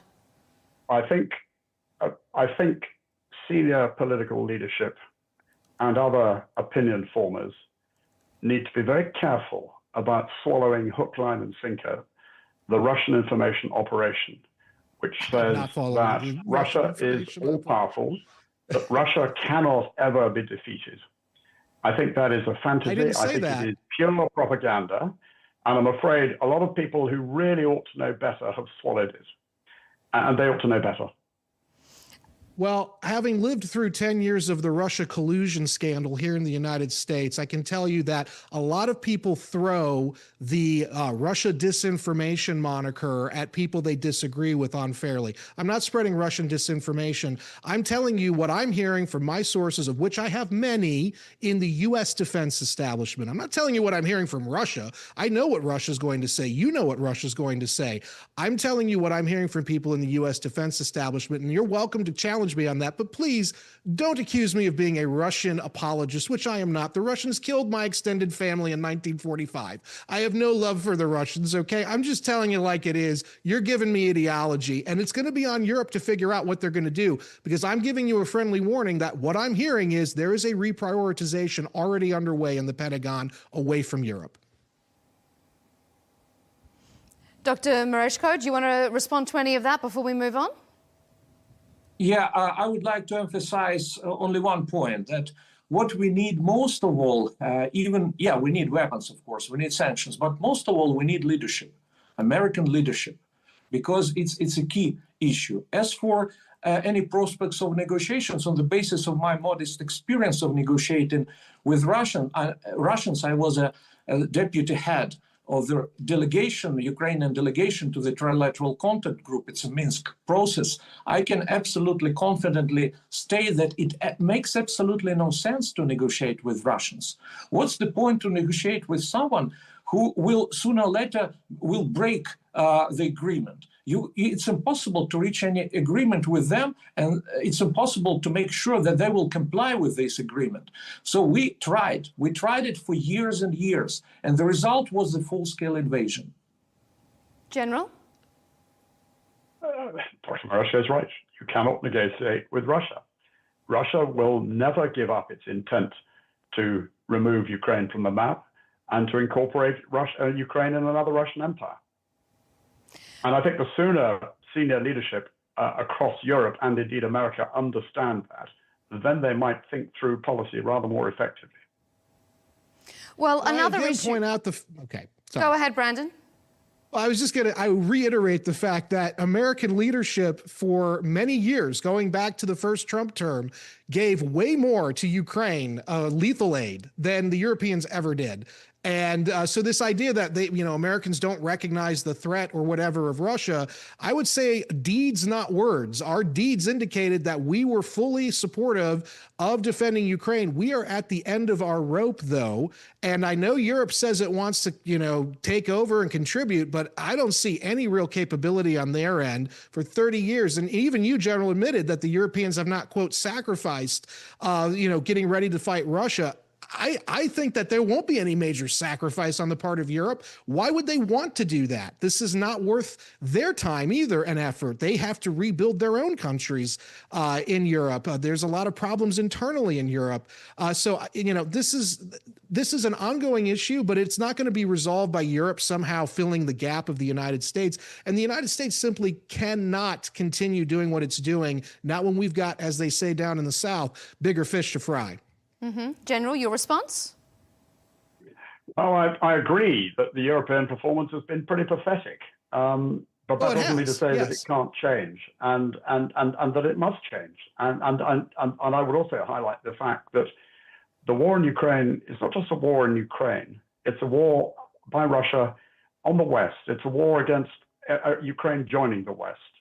And it is European and indeed it's American security, because if Putin gets what he wants in Ukraine, we can be absolutely certain that he will move on to the Baltic states or elsewhere. And then NATO absolutely is in the mix. So it's incumbent on Europe to provide the support for Ukraine, but also to Europeanize NATO, now that America is no longer a reliable ally, and pick up the standard and run with it. Well, one of the other issues that we're facing in these recent weeks, I guess, perhaps more so than ever, is the idea or the fear of spillover. Because earlier this month, Russia breached NATO airspace 3 times in just 2 weeks. Russian drones flew into Poland and then Romania, and then a week later, Russian fighter jets crossed into Estonia. When asked about it, the US president unequivocally said his NATO partners should shoot down the offending Russian aircraft. So, General, let's start with you. Is Russia testing NATO resolve with these airspace violations? And what message do you think the Kremlin is trying to send? Is it trying to humiliate NATO? Because they didn't really respond with too much force. Russia and the Kremlin believe it's been at war with NATO since 2014. And what you're seeing with these probing and overflights and incursions, with the launching of drones against Poland, over Denmark and the like, are all part of Russia testing NATO, probing, looking for weaknesses. And the fact is that 3 weeks ago, when 19 drones were launched against Poland, that was an attack on a NATO ally by Russia. NATO is here, exists to protect the airspace, the sea lines of communication, and the land borders of NATO members. And it failed. NATO deterrence failed. And so NATO now needs to look to itself and build up properly, look at the lessons learned, and build a proper deterrent effect to ensure that Russia recognizes that it cannot do so. And if necessary, I think it absolutely, NATO should be warning Russia that any further incursions by air will result in the aircraft being shot down.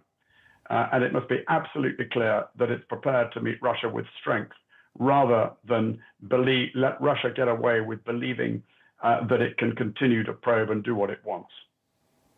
But has there been any questioning inside of Brussels or any of these NATO capitals that maybe the reason the Russians are escalating is because for several years we have been pouring all of this lethal aid into Ukraine, and that in their view, this is causing them to escalate against us because they think we're escalating against them and we're now on this escalatory spiral? I mean, it takes two to tango here. And in terms of deterrence, I agree, deterrence failed, obviously, because they launched these drones. But to be fair, both the Poles and I believe it was the Norwegians or possibly the Dutch, they both deployed warplanes and immediately knocked those 19 drones out before they posed any threat to any people on the ground. So I agree that, yes, the Russians, the deterrence didn't work, but NATO was able to stop the threat before it became much of a threat. But we do need to kind of start asking ourselves, maybe this is a reaction also to things that we're doing. It's not just one side. And I understand there's going to be an argument about, well, defending themselves, et cetera. But the point here is, in my view, just looking at it objectively, the Russians are escalating because they think we're escalating. So maybe that's the off-ramp for both sides to sit down at a big, beautiful table and start talking so we don't have this escalatory spiral, because that's going to end badly for everybody.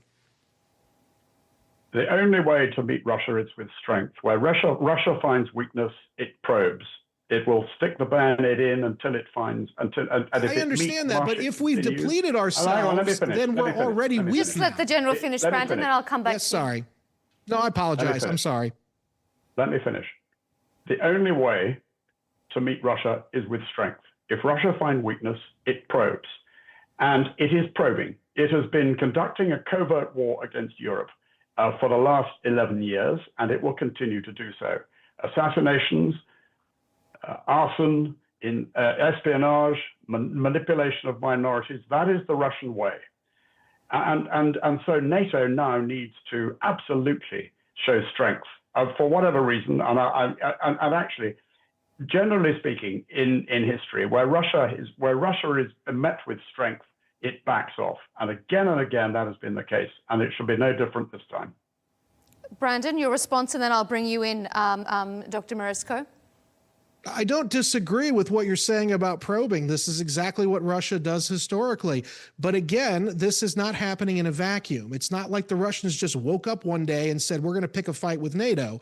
There are things that occurred in the last 30 years that led to this point. And I think we need to be honest with ourselves in the West, and many of us are not, that it takes two to tango. And so while you're talking about probing, I'm sitting there going, we also, though, weren't sitting around minding our own business. We were doing things to provoke the Russians as well, or the Russians perceived them as provocations, and we didn't do enough to assuage them that this was not a provocation. There's a litany of things we don't have time to get into here that I'm happy to get into them at another point, of all the different things that both we and the Russians did to each other to bring us to this position. But just sitting there saying that we have to be strong when we've just agreed for the last hour or half hour that basically the United States cannot keep up with this current demand on its resources, and the Europeans are not anywhere near ready to start producing their own capabilities to stand up to Russia, to be strong against Russia. So isn't that in a way already inviting the kind of attacks you're talking about? The fact that they know that we are at our logistical end here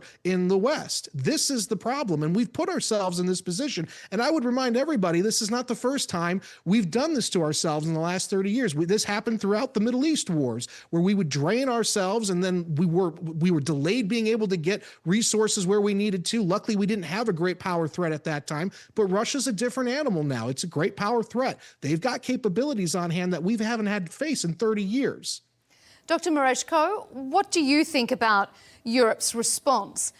Do you think it was slightly weak and undecisive, leaving the door open for more provocation, as the general was saying. Should we have seen similar measures to, say, Turkey in 2015 when it shot down the Russian jet? That seemed provocational at the time, but it actually ended up de-escalating the situation. What would Ukraine like to be seeing from its European allies? Well, if you look at all actions by Putin, you will see very clear, very distinct pattern of behavior, and it's very primitive. Putin is a provocateur. He makes a provocation and then he sees what happens. If there is no reaction, he goes further. As simple as that. So if you want to cope with him, the best way to do is to respond from position of strength, to respond with resolve and more strongly. Because by its nature, Putin is nothing but a schoolyard bully. But as a bully, he's a coward. He's afraid, you know, and each time when the West responds with force, and with resolve, Putin stops. As simple as that. And I would suggest that Trump greeting Putin, an indicted war criminal, on a red carpet in Alaska, effectively just made Putin realize that he can push as hard as he can. And it's no surprise that these incursions and the tempo of these incursions has increased in recent weeks and months. Well, I would just say that for the last 8 years of the 2 terms, non-consecutive terms of Trump, the president has been extremely consistent in providing lethal aid, much to the chagrin of many people within his own coalition in the United States. So I disagree with you that he's at all exhibited any kind of weakness whatsoever. I think he is exhibiting rationality. We are at the end of the line here with what we could do. And I pray and hope that cooler heads prevail here, because I don't see how this ends well for anybody under current conditions. And Europe's not going to be able to stand up and fill in the gap for several years. I mean, they don't. In my opinion, it's not going to end well for us. And he has also been, your president has also been extremely consistent in acquiescing with Trump, siding with Putin, and effectively siding with Putin against his own allies. And he has managed to give 2 of Putin's most cherished foreign policy objectives to him on a plate. Number 1, he has decoupled America from European security. And number 2, he is in danger of having held NATO below the waterline by effectively saying that America will not provide a security guarantee for Europe. Well, most of NATO not paying their end of the defense budget agreement for years, decades, I think sunk NATO long before Donald Trump came along. Again, he just kind of woke everybody up to the reality that we were being taken advantage of in the United States, and he put an end to it, or he's putting an end to it. And as I agreed with you earlier, Europe should not have allowed itself to be put in a position where it effectively expected America to pay the bills. And of course, that sits with Europe. As you said yourself, it takes 2 to tango.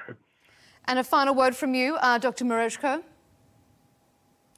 Well, I recall that before the full-scale invasion, all intelligence services and their data believed that Ukraine would not be able to survive and would not be able to hold out for more than a week or so. But we've been fighting against Russia for more than 3.5 years. Don't be afraid to beat the evil. Don't be afraid to beat Russia and Putin. You know, all we need solidarity. We can do it, and we will definitely win. Russia cannot win the war, and Ukraine cannot lose the war. But all we need more weaponry, more support, and more sanctions, and we will do it together. Exactly where that comes from remains to be seen. Gentlemen, this has been another great illuminating debate. I appreciate all your diverse points of view. General Sir Richard Sheriff, thank you for joining us, a former Deputy Supreme Commander of NATO forces. Brandon Wykert, author and Senior National Security Editor at the National Interest, and Ukrainian MP Dr. Alexander Merezhko, Chair of the Ukrainian Parliament's Foreign Affairs Committee. Gentlemen, thank you for your time here on Counterpoints. Thank you.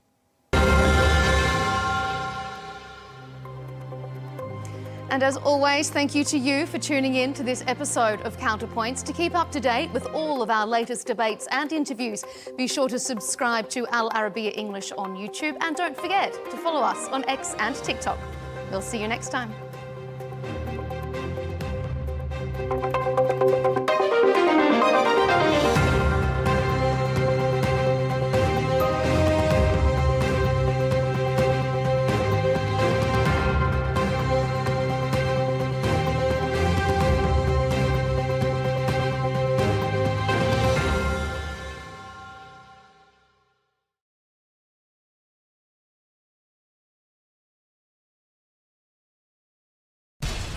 have to take care of our people, and we're going to take care of our people first. For in-depth analysis and all the latest developments across the globe, make sure you join us every weekday. President Trump is trying to negotiate a ceasefire. With so much happening, so much information, and so much noise, International law will have no part in his administration. it can be hard to keep track. Tariffs will just fuel inflation. We're going to fight these tariffs. But you can count on us to tell you what you need to know. We stand by your side. Join me, Tom Burgess-Watson, for Global News Today, right here on Al Arabiya News.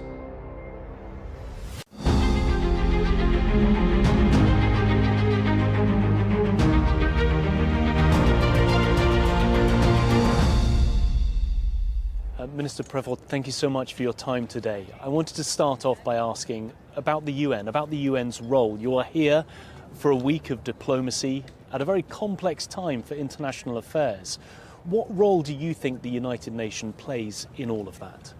We are here in the temple of international law, and it's important to reaffirm our commitment for the respect of international law, for a rule-based order.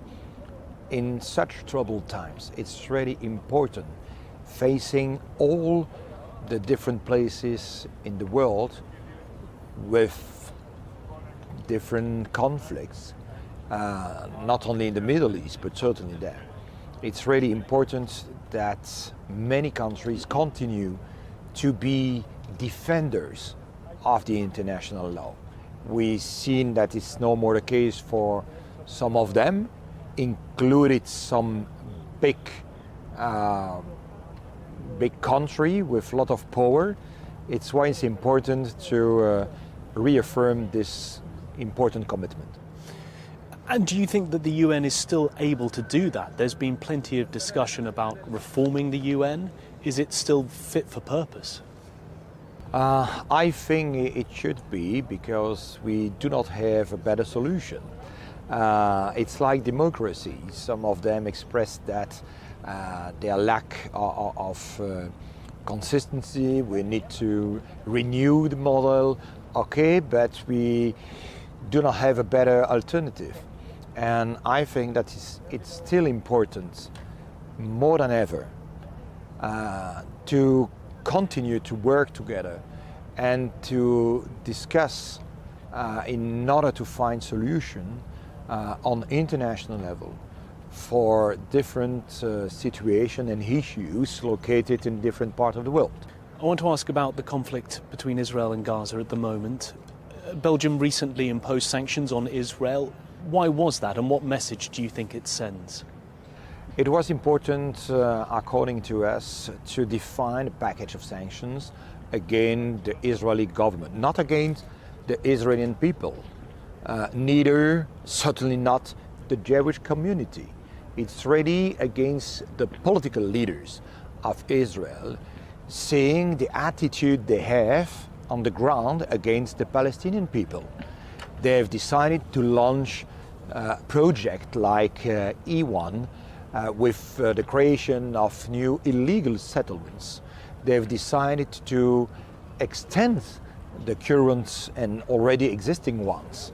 They've decided to annex the West Bank, to occupy totally and militarily the Gaza Strip.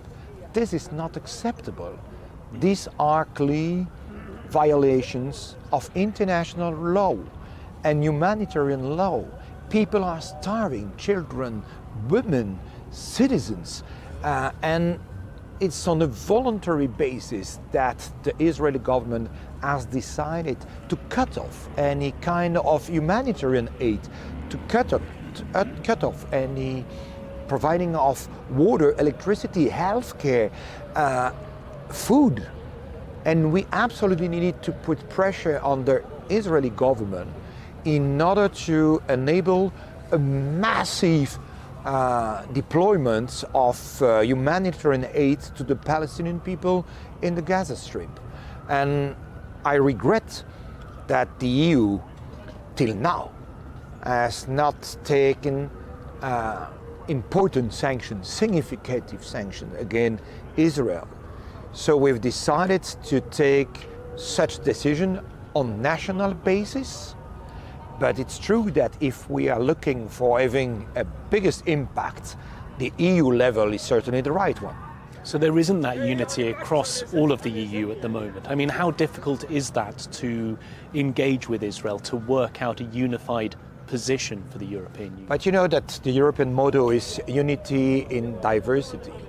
But for the moment, we do not have any united vision of the conflicts, and we have a broad range of diverse attitudes. Some of the countries refuse, for historical reasons, for instance, to take any sanction against Israel, and other European countries have decided to take many sanctions, and Belgium is certainly on the top of the EU countries that have decided to take sanctions against Israel with only one purpose: change the situation on the ground for the humanitarian situation. The humanitarian situation for the Palestinian people very much in the spotlight at the UN this week. We've seen countries recognising the state of Palestine. Of course, Belgium is one of them, but there are conditions, and that's that all of the hostages are returned and that Hamas plays no future part in ruling the Palestinian people. We've decided to send today a strong political signal. Belgium has joined the group of countries that has decided to recognize the state of Palestine, the legitimacy of the state, the humanity of the Palestinian people. And it is important to send such a signal to Israel in order to avoid that the two-state solution disappear as a scenario. Now the two-state solution is in danger. It's why it was so important having a broad community of countries supporting the New York Declaration. But it is true that besides the strong diplomatic signal to the international community sent by Belgium, we also have decided that the legal recognition, the formalizing of this recognition, will arrive later when all the hostages are released and Gaza and Hamas, really out of any governance of the Palestinian territory, in order to avoid that the recognition is used as a kind of reward to terrorism. It sounds as if you're saying Belgium feels that it's the right thing to do, it's the right message to send to the Palestinian people. Is there any worry on your half that perhaps it could be seen as a populist vote, a populist move to get behind the recognition of Palestine when so many other countries are doing so? No, it's certainly not our intention. We've not decided to take such a decision only for internal purposes, public opinion in Belgium. Of course, it exists different sensitivities related to the situation in the Middle East, even in the Belgian public opinion. But we are for a long time a strong defender of international law, of the respect of humanitarian law. We support a rule-based order, and it is why it's important to continue to defend strongly those values and express our concerns, but more than that, the fact that we condemn all the violation on the ground made by the Israeli government to the Palestinian people. And it's important to have a strong reaction of the international community. I just want to turn to the issue of Ukraine. You recently said that it was true that there had been several changes of plan and ways of thinking within the Trump administration when it comes to the war in Ukraine. Can you elaborate on that? But it's important to count on reliable partner, and we are working all together the European countries with NATO allies, including the United States, the US remains a strong ally of the EU, and it's also part of the solution, I think so, of the conflict in Ukraine, the aggression war launched by Vladimir Putin must end quickly. And the US is also an ally for having a ceasefire, but it's important that all the different countries involved in the solution have a strong and reliable opinion, not changing from Monday to Friday. So it's important to also have strong commitments in order to provide strong and continuous support to Ukraine. And returning to that idea of unity, how much unity is there within the EU when it comes to confronting Russia? Is there that united front to push back and to help Ukraine? But most of the time, all the EU countries are united in order to decide, for instance, important sanctions against Russia. We will decide in the coming weeks a new additional package of sanctions, the 19th package of sanctions, and it provides results. But we absolutely need that all the important and powerful countries in the world, including the US, also decide important sanctions against Russia in order to obtain quite quickly a result and a ceasefire on the ground. Otherwise, it will continue to be difficult for Ukraine. And we are currently identifying all the different measures possible to take in order to reinforce the support to Ukraine. Minister, thank you very much for your time. Thank you so much.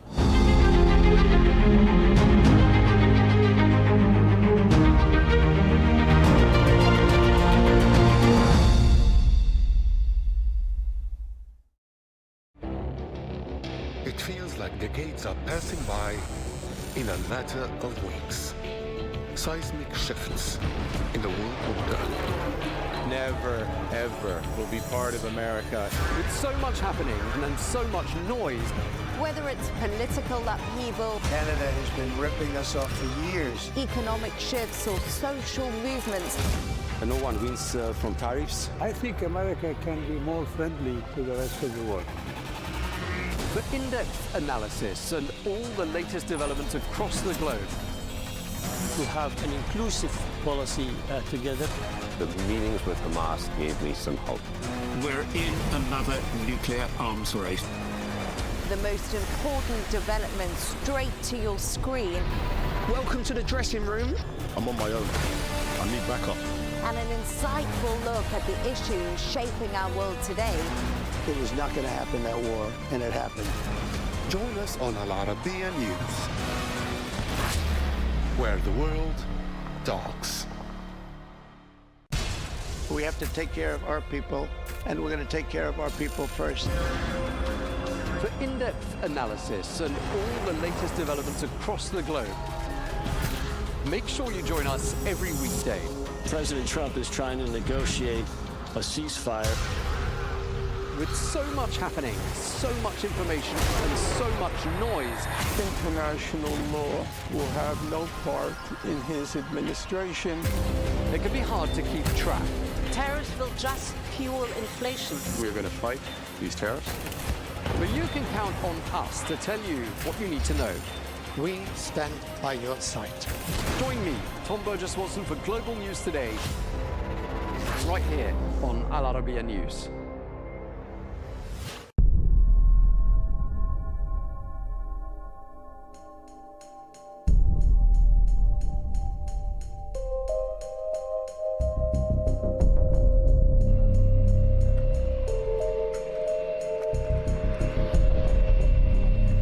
On Friday or Saturday, Homs province called me.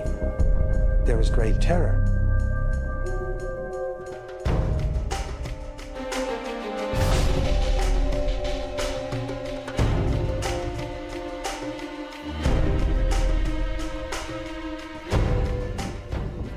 I can almost hear the walkie-talkies crackling. Close the 7th gate, close the 11th. If they had the power, they would have shut the heavens themselves for Bashar al-Assad.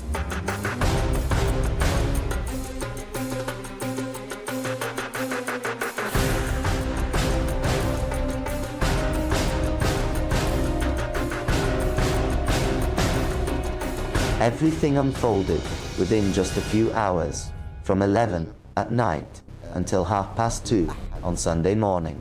And suddenly, it was December 8th.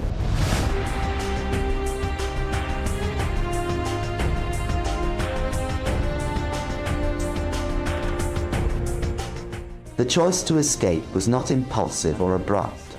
Rather, it was a directly correlated response to the progressively escalating event. We persistently questioned the whereabouts of our president. A Syria without Bashar al-Assad.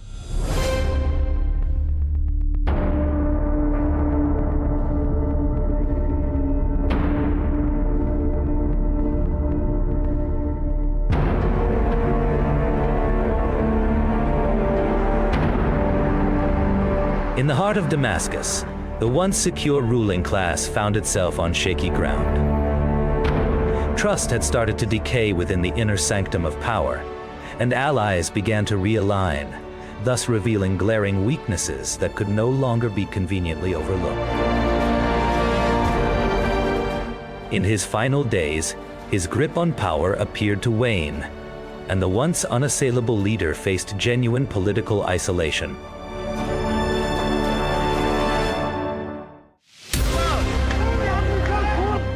The crisis wasn't just about the regime. It marked a significant turning point in the state's bond with its people, when crowds passionately demanded long-lost dignity and their right to live.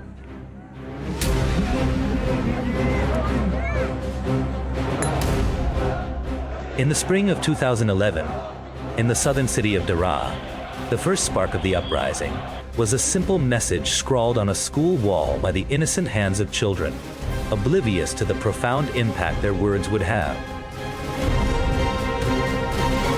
The response from security forces came quickly, triggering a wave of protests that swiftly spread from Daraa to the cities of Homs, then Hama and eventually Idlib, inching ever closer to the heart of the Syrian capital, Damascus. As the days progressed, the cries of the protesters gradually evolved, raising their demands from mere reforms to an open and direct confrontation. There were several political maneuvers made in an attempt to rescue the precarious situation, such as reaching out and contacting Russian President Vladimir Putin. However, the response received was one that merely concealed a sense of nostalgia emanating from Moscow. Nothing could be done now in Damascus. The only chance Bashar al-Assad saw was to flee. The decision came from the impossibility of saving the situation or resisting the coming counter-offensive on Damascus. The fall of Hama, subsequently the fall of Homs, and the unimpeded path that now lay open, leading directly towards Damascus. At 1 o'clock in the morning of the 27th, I received a startling call urging me to mobilize, to prepare, insisting that I must join. I dressed, left, unsure of my destination, but rumors hinted at a battle. The leadership's initial instructions were, "You as journalists were witnesses to this stage. We reached a place near western Aleppo's countryside. The fighters were ready, weapons were ready. Now begins the response battle. Rebels were upbeat, determined not to retreat until reclaiming areas taken by the regime. Strength was crucial. We filmed fighters setting off fully prepared. I interviewed the fighters. Their spirit was high, making you sure, God willing, that things were going well. 0 hour began.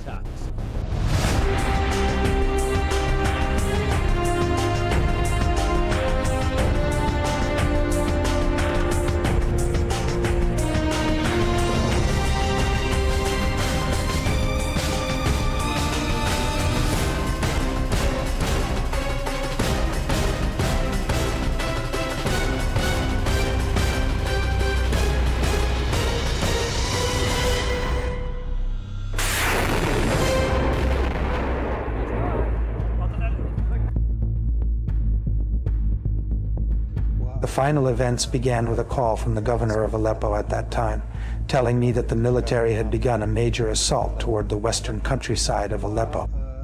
The advance was swift and surprising, with the army witnessing a huge amount of withdrawals. Within 2 days, Aleppo was essentially militarily fallen to the operations command. I was at home, and meanwhile, I reached out to him.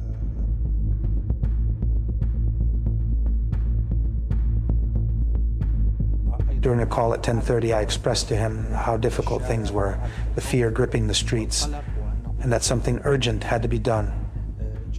He simply replied, "Tomorrow we'll see." When he received the news, he remained silent and issued no directives.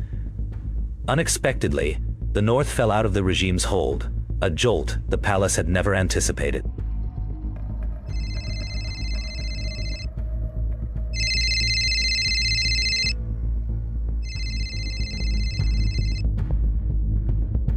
Our forces, with a boldness that was commendable, moved swiftly along the entirety of the border, blocking any potential infiltrations.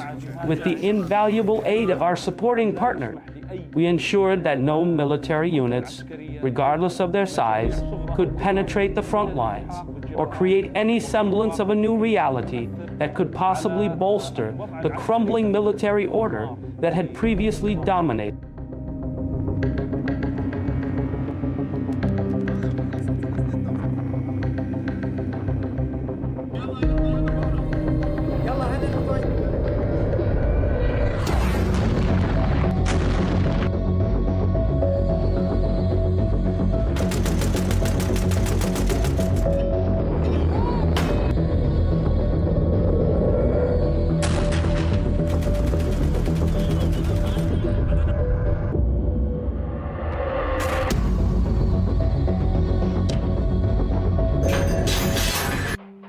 There was a significant moment. We, the fighters and operatives, were instructed to publicly announce the severing of the M5 highway, the principal lifeline connecting Aleppo, Hama, Homs, and Damascus. Even though it was not fully seized, a crucial opening had been created. A major breach. They brought us, the media, to it, and we declared the highway closed, Aleppo's lifeline cut. It sparked real fear and panic in the regime and the Iranian. Then, the withdrawals started. These were our initial moments spent on the M5, the principal highway that stretches between Aleppo and Damascus, the two symbolic poles of Syria. Was there a skirmish in Aleppo? Hamas saw only limited combat. How about Homs, or in the rural areas of Damascus? Consider this, it's a 200-kilometer stretch from Homs to Damascus. Any conflicts there? Not at all. What about the towering walls of Damascus? None there either. Were there any clashes to the west or east of Damascus? No battles in Dara or the coast either. The battle never occurred. As PM, my main liaisons were the governors. The Aleppo governor was devastated and fled, while the Idlib governor reported stability initially, then considered fleeing. On airbase, escaping to Hama via military plane. Meanwhile, Idlib's governor initially assured me of their resilience, but soon began discussing fleeing from the advancing command force. On November 30th, 2024, Aleppo experienced a sudden and unexpected pullout of regime troops from their positions inside the city.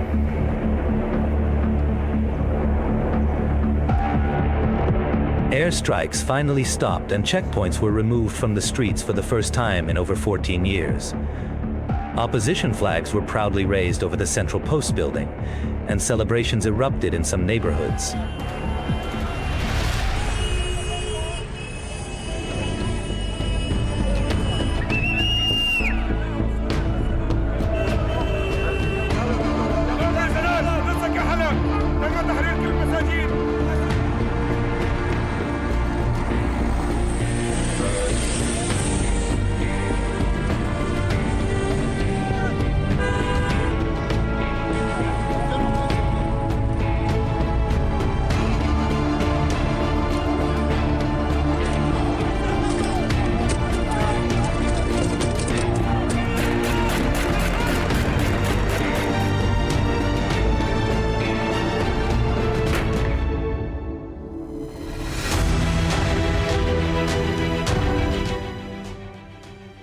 On the eve of Aleppo's fall, after his meeting with President Putin, the Russian military attaché was a close escort back and forth.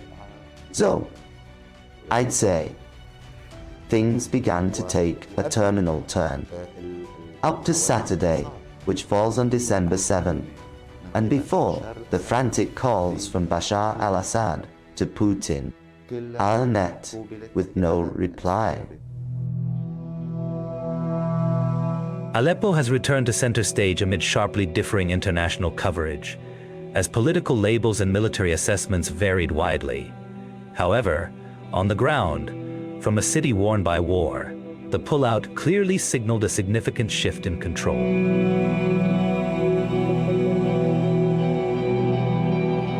Control that factions managed with striking skillet amazed everyone.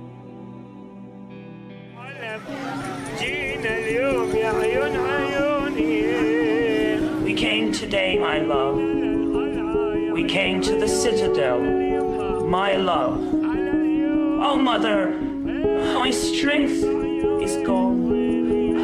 Alas, I walked the whole road to Aleppo, olive trees all along. Before the war, Aleppo was known for its rich social and religious diversity, thriving without the need for slogans or decrees.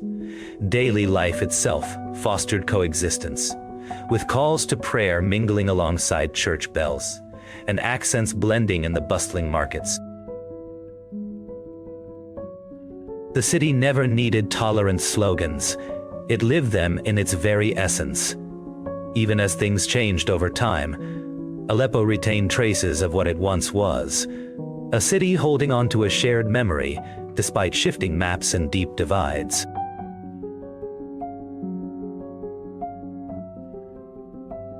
In long and drawn-out wars, losses aren't only measured in rubble. They're also found in the values a society once practiced every single day.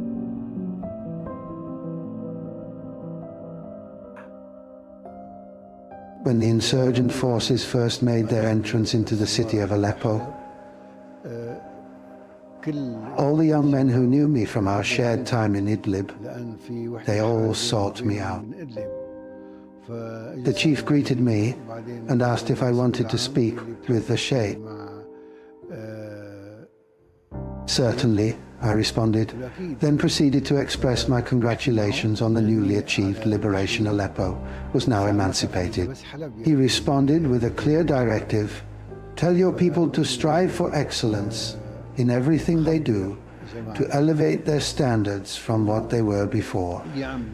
Whether it's safeguarding churches, endowments, homes, factories, or offices, let them revel in the Christmas festivities, ring their bells, adorn their squares, erect their trees.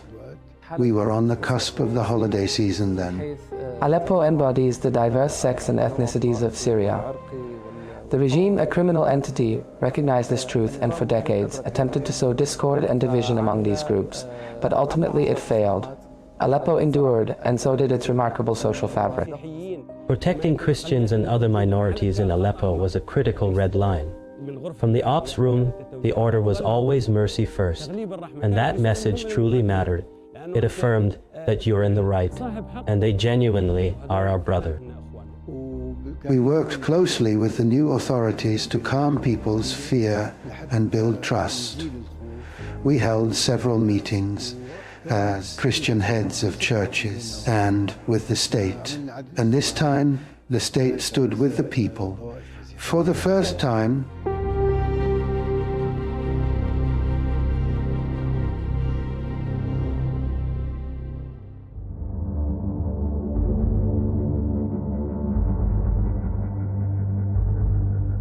Ops, infantry west of Tab, 2 kilometers out. Say again. Repeat. 2 kilometers west of Tab Day. Copy. Copy.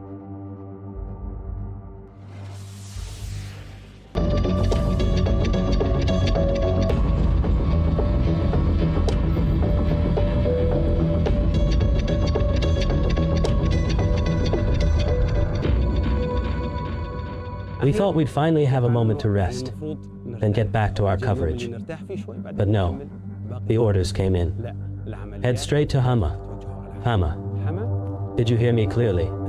We were directed towards Hama. Hama wasn't captured through force, but through the power of imagery. It was a clear-cut case of psychological and media warfare. A brief video broadcast by the opposition depicted their fighters standing near a sign that read, "Welcome to Hama." We moved and reached Hama's outskirts. The sign was roughly 20 kilometers away. This was psychological warfare. Arriving at the sign, we found the conflict was a mere 1 or 2 kilometers away. We captured footage of the sign before making a hasty retreat, making it clear that we had made it to the outskirts of Hama. This ignited fear and chaos among regime forces. We are currently on the outskirts of Hama, where intense battles are raging between the rebels and the regime's gangs. With the support of their allies and the additional reinforcements that have been brought into the city. A brief video segment lasting mere seconds captured more than the skirmishes did. On-field disarray, unsanctioned retreats, and a total absence of official clarification. There were no confrontations in this footage, yet the message was powerfully conveyed.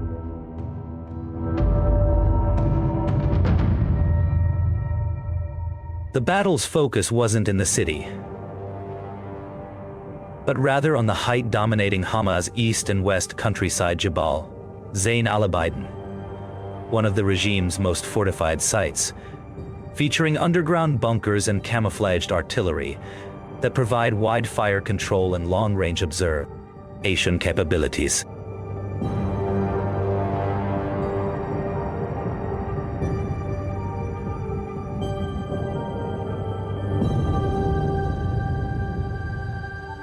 The problem was that Mountain Zain al-Abidin, high peak over most of Hama's rural belt and the city. It was fortified and used to hit the roads. So ops planned a long detour to slip to Hama's edge or inside and declare it fallen. We actually slipped through trees for a long distance and entered Hama from the east. The mountain hadn't fallen. There was resistance. We reached Al-Asi Square, filmed, then were told to exit at once fighting was close. Amidst chaos, the regime retreated from Zain al-Abidin, a mountain once deemed insurmountable. While field visuals depicted an evident retreat of the regime from the rural Hama vicinity, the defense minister made an appearance on national television, asserting that the situation was well within their control. The observed shift on the battlefield was characterized in official communications as a deliberate part of a strategic plan, rather than being perceived as a defeat.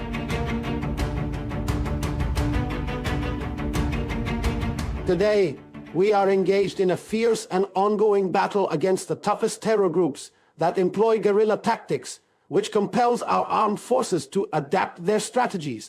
So our armed forces adapt their strategies. They attack and withdraw at various points, advance and fall back, unknown, regional, and international states. At that time, the official statement appeared disconnected from the harsh reality on the ground, as images revealed abandoned tanks, grounded aircraft, and defensive posts that were completely empty. What we witnessed on the ground contradicted the speech and raised serious doubts about the official narrative.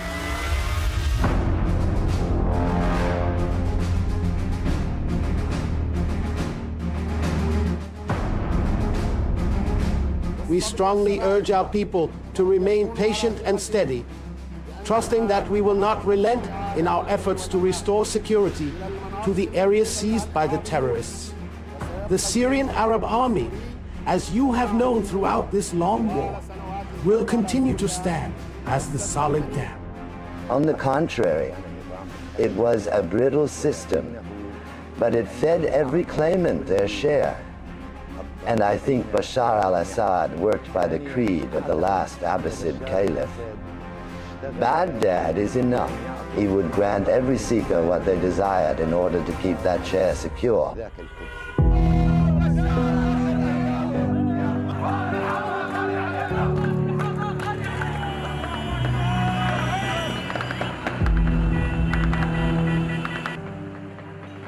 The main battle was at Hama, because the city holds a unique and significant mark in Syria's national struggle. It suffered and paid dearly, the Hama massacre among other costs. It suffered in silence. Few spoke of it, in Syria or abroad. Since 2011, the city was heavily besieged. Unlike other provinces, it was closed off, surrounded. Lately, I feared not the fall itself. It would fall, but that I would die outside, that I'd be buried without ever seeing the regime finally fall. After taking Hama, opposition units advanced south toward Homs, a crucial strategic hub in central Syria. On Friday or Saturday, Homs province contacted me, and there was panic everywhere. It seemed that the defenses before Homs had completely collapsed, and while I'm no military expert, I could see that the road lay open. Then he asked, "Can we ask defense to bomb Al Rastan Bridge?" I told him that wasn't justified. After Hama's liberation, forces gathered here, eyes fixed on Homs, crossing only over Al Rastan Bridge. They advanced toward Homs, but it wasn't free. Heavy strikes severely damaged the bridge, rendering it unusable. You can still see the remnants of the air raids on that bridge today. We were a band of seasoned fighters with no choice but to fight. We couldn't wait for another chance to break the cruel siege and crush the forces that caged us for 9 years. This was it. The Itamin soldiers and commanders, filled with resolve, pushed the forces across 4 axes, an effort we'd prefer not to boast about.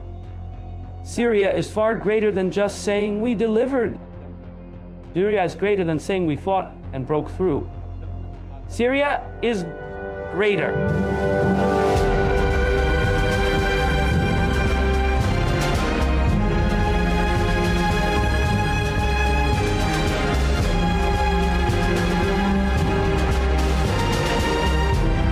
By evening, we were getting close to Homs.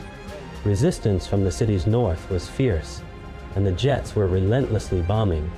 We waited patiently, and as night fell, the lads finally began to enter. As usual, the first aim was to open the prisons. You can't imagine the welcome we got in Homs. And Homs is special, you know that. Fireworks and celebrations lit up Homs like it was daytime. This was around midnight, close to 1 a.m.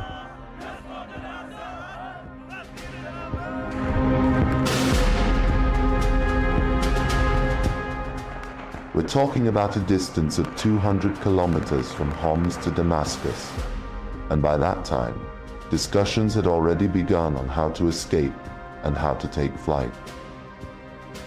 The only option left was the sky, not the ground, and on Saturday night, December 7th, the Russian military attaché made a visit to the People's Palace. A session was convened to discuss one critical objective: how to ensure the secure transfer of Bashar al-Assad and his entourage from the heart of Damascus to the international airport, how to safeguard the flight from Damascus to Hama, and to prepare the aircraft accordingly. I received a call instructing me to keep moving towards Damascus, with plans to encircle the city by morning, and it was around 1 a.m. We aimed to impose a ring around Damascus at 3, as events were unfolding quickly. All of this unfolded in just a few hours, from 11 at night until around 2 or 2:30 on Sunday morning, and it was now December 8th.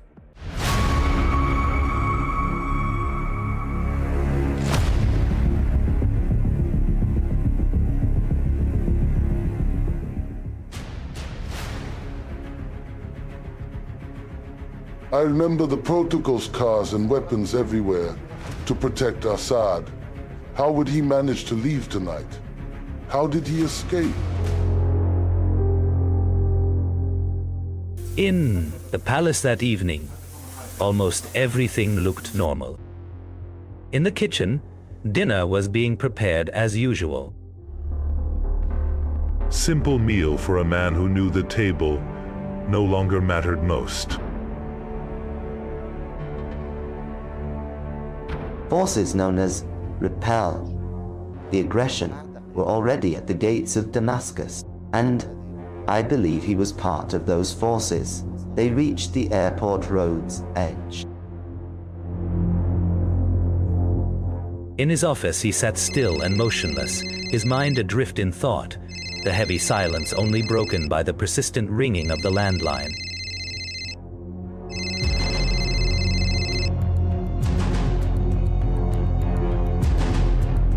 At Damascus Airport, a plane landed without prior notice, guided straight to a closed side runway. Its timing and path were off protocol.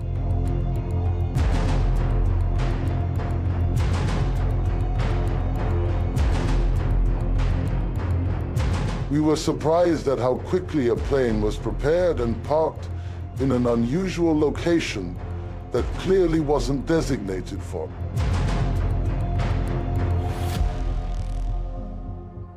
Our curiosity was piqued. Something significant was unfolding.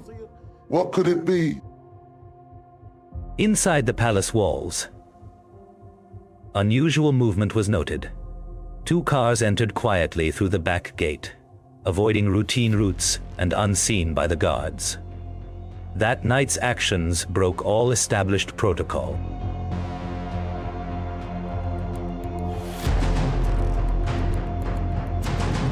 Assad left his office taking nothing, not even jacket or tie.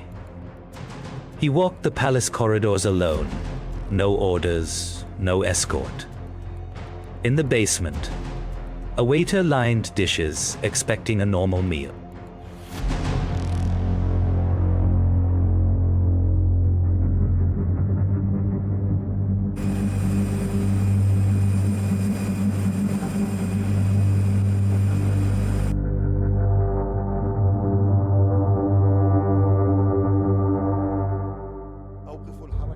Stop movement, shut the gates.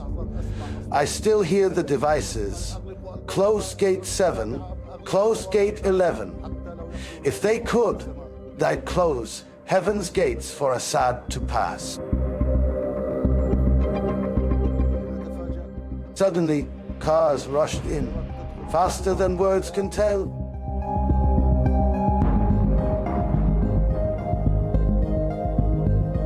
And suddenly Assad climbed aboard the plane. His entourage left their cars behind, doors wide open. No farewell, no announcement before departure. Just a silent withdrawal by a man who has nothing left to say, moving as if the place itself had suddenly turned foreign, as if the end, long delayed, was now unavoidable.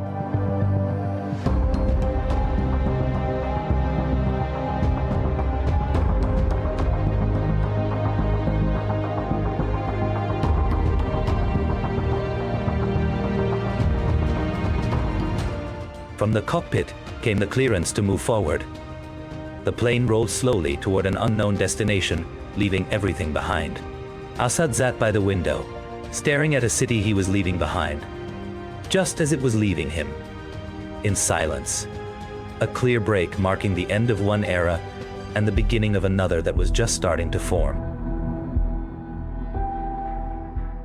Past 3 a.m.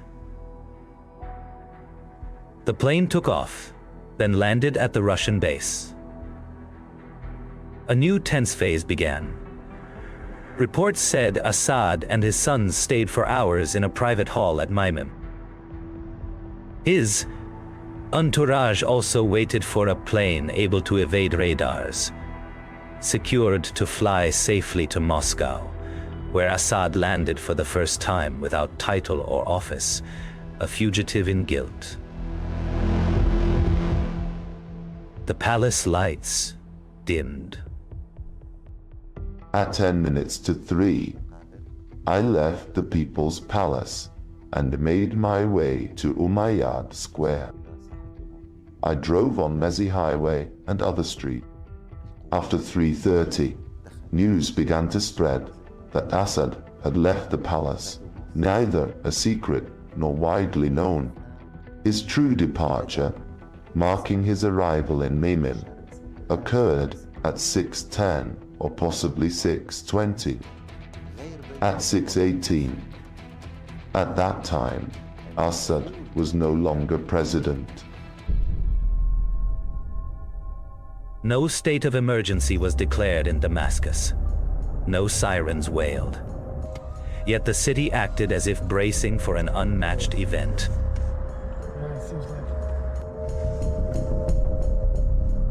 Roads were nearly empty.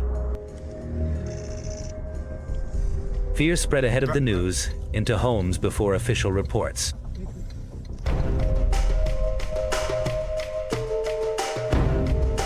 With no orders, the regime's shape began to fade. Figures vanished.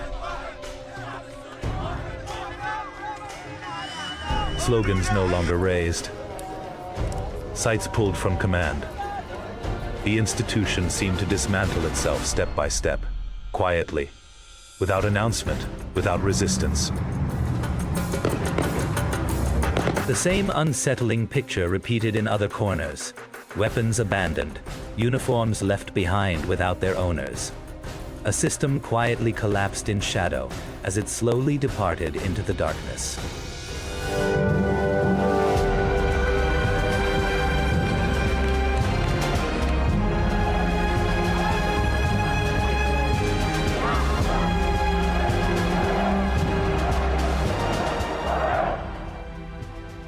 I waited seconds and minutes to hear out. It is now exactly 6:18 Damascus time.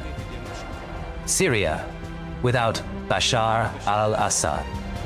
Syria without Assad.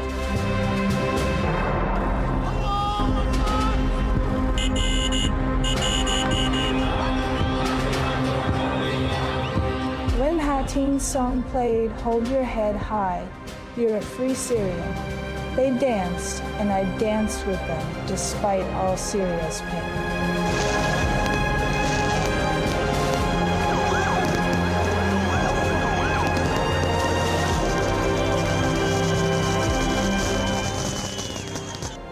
By God, Ibrahim, I lived to see it. I never thought I would. I did. And Bashar al-Assad has fallen.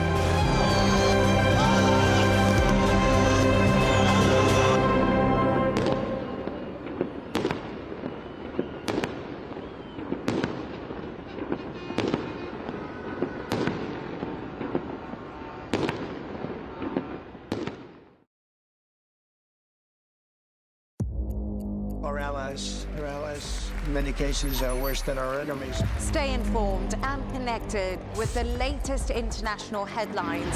There obviously is a risk. From breaking news to in-depth analysis. It would appear that this war is coming to an end. Who buys this stuff? Investors, pension funds. We deliver the most important developments straight to your screen. Iran always wanted to deal with militia.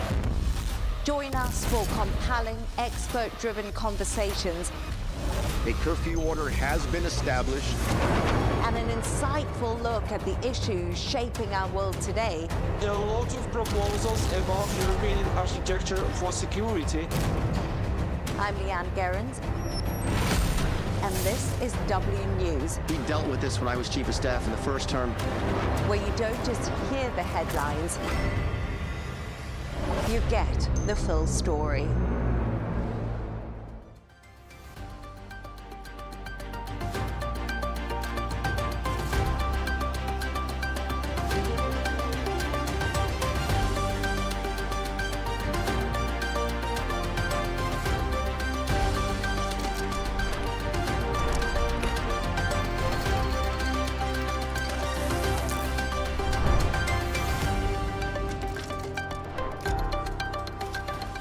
Hello and welcome. I'm Leanne Gerrans and you're watching W News Extra, broadcasting live from the Al Arabiya studios. These are our top stories. Trump warns Hamas will pay in hell if they reject Gaza plan as leaders around the world welcome the proposal. Trump and Hegseth call an end to woke culture in the military in a surprise summit. And controversy on the cricket pitch as Pakistan's cricket board chairman accuses India's Modi of dragging war into sport after India's Asia Cup 2025 victory.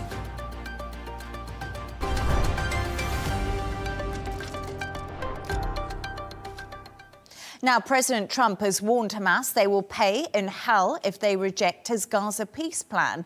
He's also said 3 to 4 days to respond to the plan that includes an end to the fighting, the return of Israeli hostages and the creation of an international board of peace to help run Gaza, which would include former UK Prime Minister Tony Blair.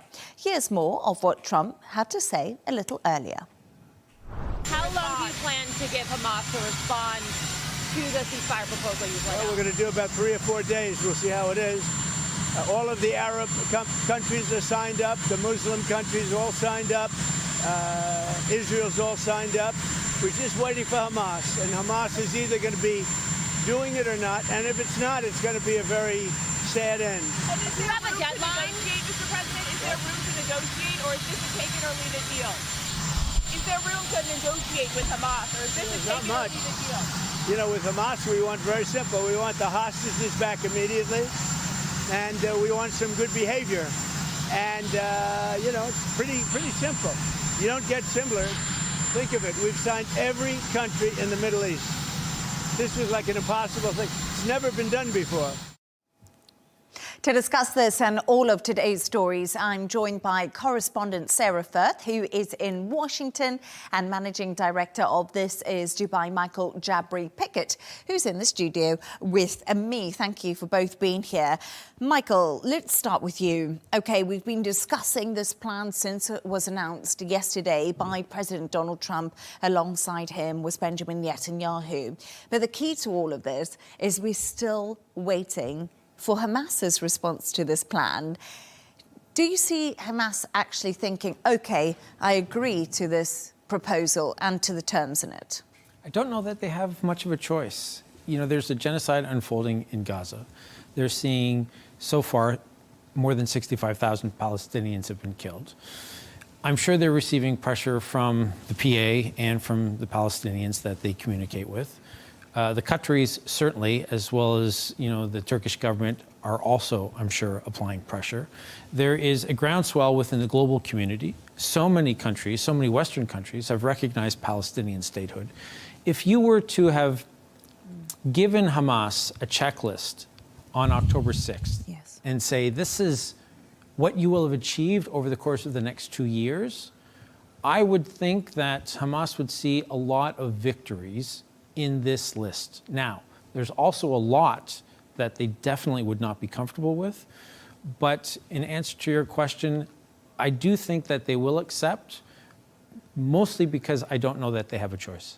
And it's really interesting because you say the checklist is something that they'll be looking at, Hamas, and they've got no choice but to accept this. But Sarah, the more and more I think about this when it comes to Hamas, it's saying that they want Hamas to lay down their arms, to leave Gaza. And there's just a lot in here when it comes to Palestinian self-determination. That's something Hamas has always said is really important to any ceasefire deal or peace proposal. Do you think they've done enough in this 20-point plan to secure that for the people? Well, everyone watching very closely now, Leanne, to see what Hamas comes back with. We know Qatar and Egypt have put this plan to Hamas, and they've said that they are currently looking over it responsibly. But of course, you're right, there are some glaring issues here, and that is amongst these 20 points are some of those sticking points and red lines that we've seen Hamas push back on in the past. Things like laying down their arms, not having any future role in the governance of Gaza. We know that in the past that has been problematic. In the provisions, there is one of the points that say that they will have recognition of the aspiration of the Palestinian people for statehood. Now, that is obviously very different to concrete steps and a pathway towards that for the Palestinian people. But as Michael was saying there, it's a really difficult situation. I think this time, in difference to the failed negotiations we've seen in the past, you've got the support and the rallying around this announcement of the leaders of the Arab and Muslim world saying that they are supportive of this. And I think that is really a key difference to where we've seen in the past these negotiations fail and stumble. Very interestingly, at that press conference yesterday, you had the detail revealed that Netanyahu had on the phone apologized to Qatar for the strikes that they carried out on the negotiators who were there in the country at the time of the last round of negotiations, and for the death of a Qatari national. I think that is almost unheard of when it comes to Netanyahu. So there are compromises all around here. We know that Israel there have been a lot of pushback against, like, for example, even a mention of possible Palestinian statehood. But President Trump managed to get, it seems, Netanyahu on board with this. Now everyone waiting for that all-important answer, because that will really determine what happens next. And the warning from Trump was pretty clear, wasn't it? I mean, he was saying, look, if Hamas doesn't agree to this, we greenlight Israel, Netanyahu to sort of do your worst. I mean, it was a take this deal or else. And as Michael says, I don't really think Hamas are left with many options at this point. And interestingly enough, earlier I spoke to former Labour MP Baroness Kate Hoey. I asked her if Tony Blair can be trusted by the Palestinians. Just take a listen to what she said.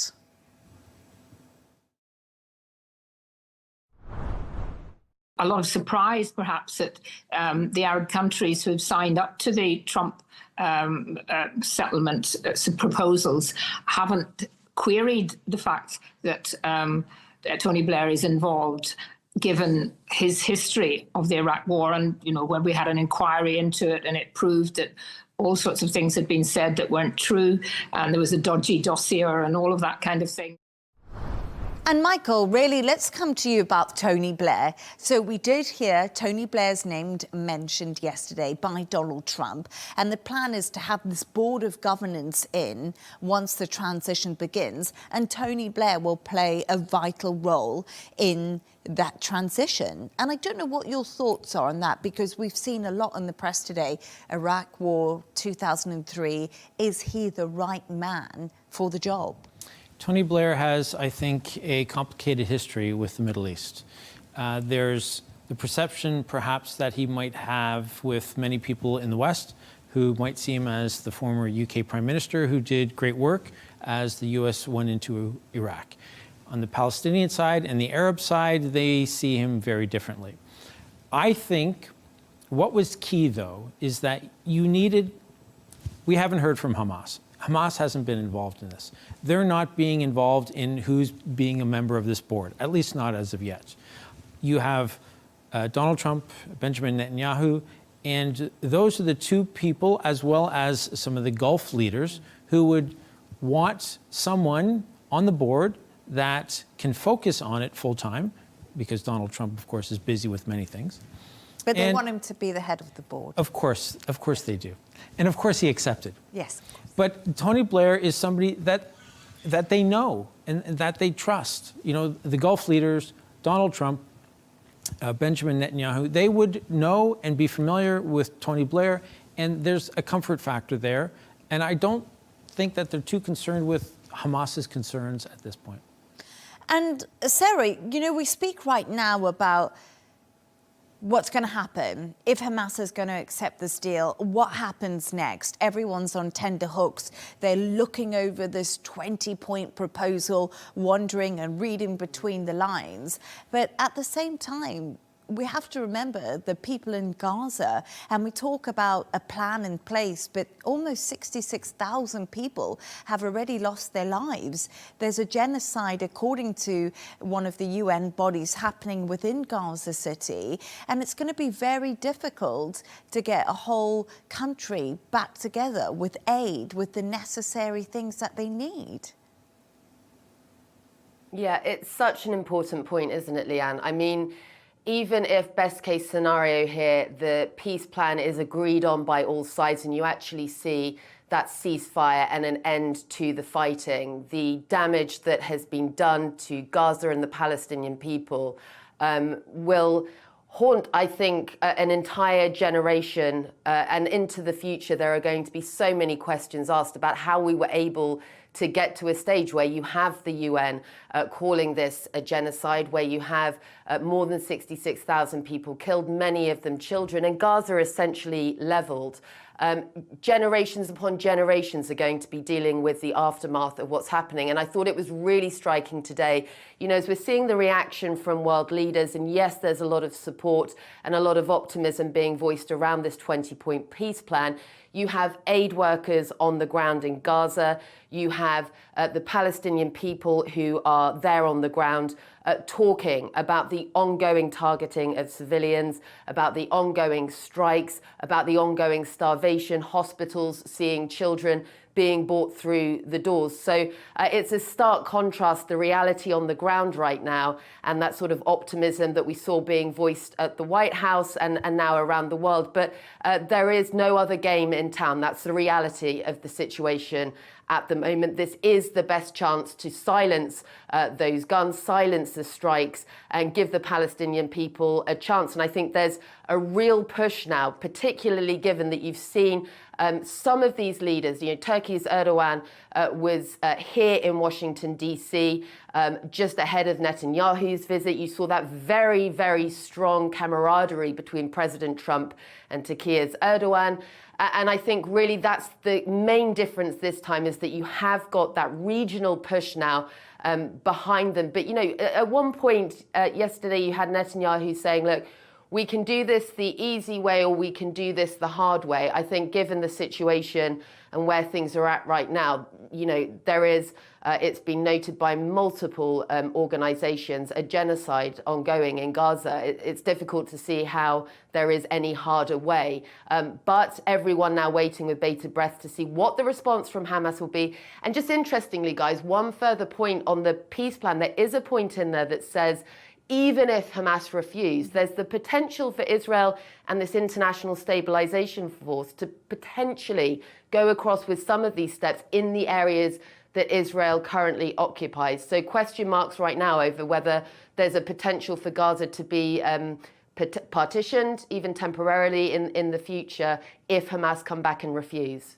Yes, absolutely. That's number 17 in the plan, but that is an interesting point to outline. But, you know, we talk there, and as Sarah did say, it's just a stark contrast on the ground to what's happening in the diplomatic circles. But thank you so much for your thoughts on that. Stay right there as we move on to another story now. When President Trump and Defense Secretary Pete Hegseth have told hundreds of top US military leaders that woke culture is officially over in the armed forces.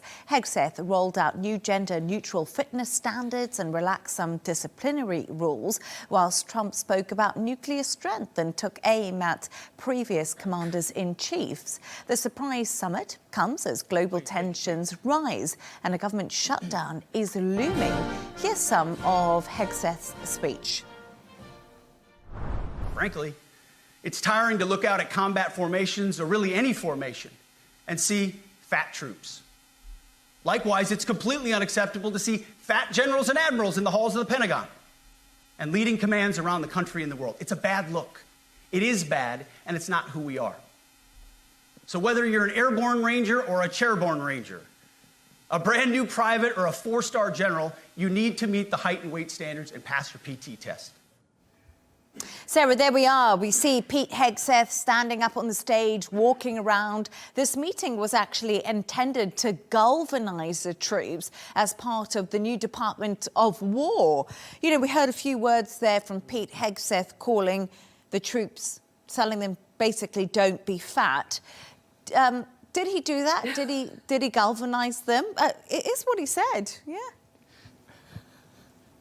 You know, Leanne, as exercise enthusiasts ourselves, I thought, yeah, Hegseth speaking about exercise fitness and essentially calling out fat generals. I mean, it was shocking. It was a little bit surprising, although, you know, when it comes to Pete Hegseth and President Trump and their previous addresses to the military, we have seen this kind of rhetoric before. At one point, Hegseth saying when he talks about getting in shape, he's not talking about hot yoga and stretching. I don't think he's ever done hot yoga if he thinks it's easy.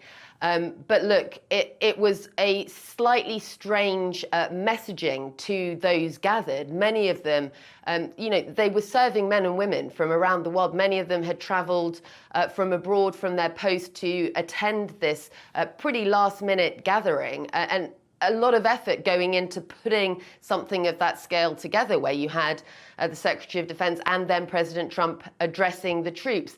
Yeah, it wasn't quite that rallying the troops sort of message that you'd maybe expect. And understandably, guys, here in DC, you're already getting a little bit of a backlash from those in military circles. You've had retired generals coming out and saying, look, it's really offensive. These are some of the finest armed forces members in the world. They take an oath to serve their country, and they take that deeply seriously. And they're being criticized. And, you know, the sort of hint of an allegation that some of them might have got their promotions that they've worked and served so hard for because of diversity or DEI policies. You know, among military circles here in the Capitol, military sources I'm speaking to, that's just being dismissed, frankly, as a nonsense, although, as you can imagine, given the military, not in such polite language. And what I find quite interesting about all of this, you know, Sarah mentioned it's not hot yoga. You know, you've basically got to be a man, you've got to get into the gym, you've got to move around some weights, you've got to do your press-ups, you know, we can go on.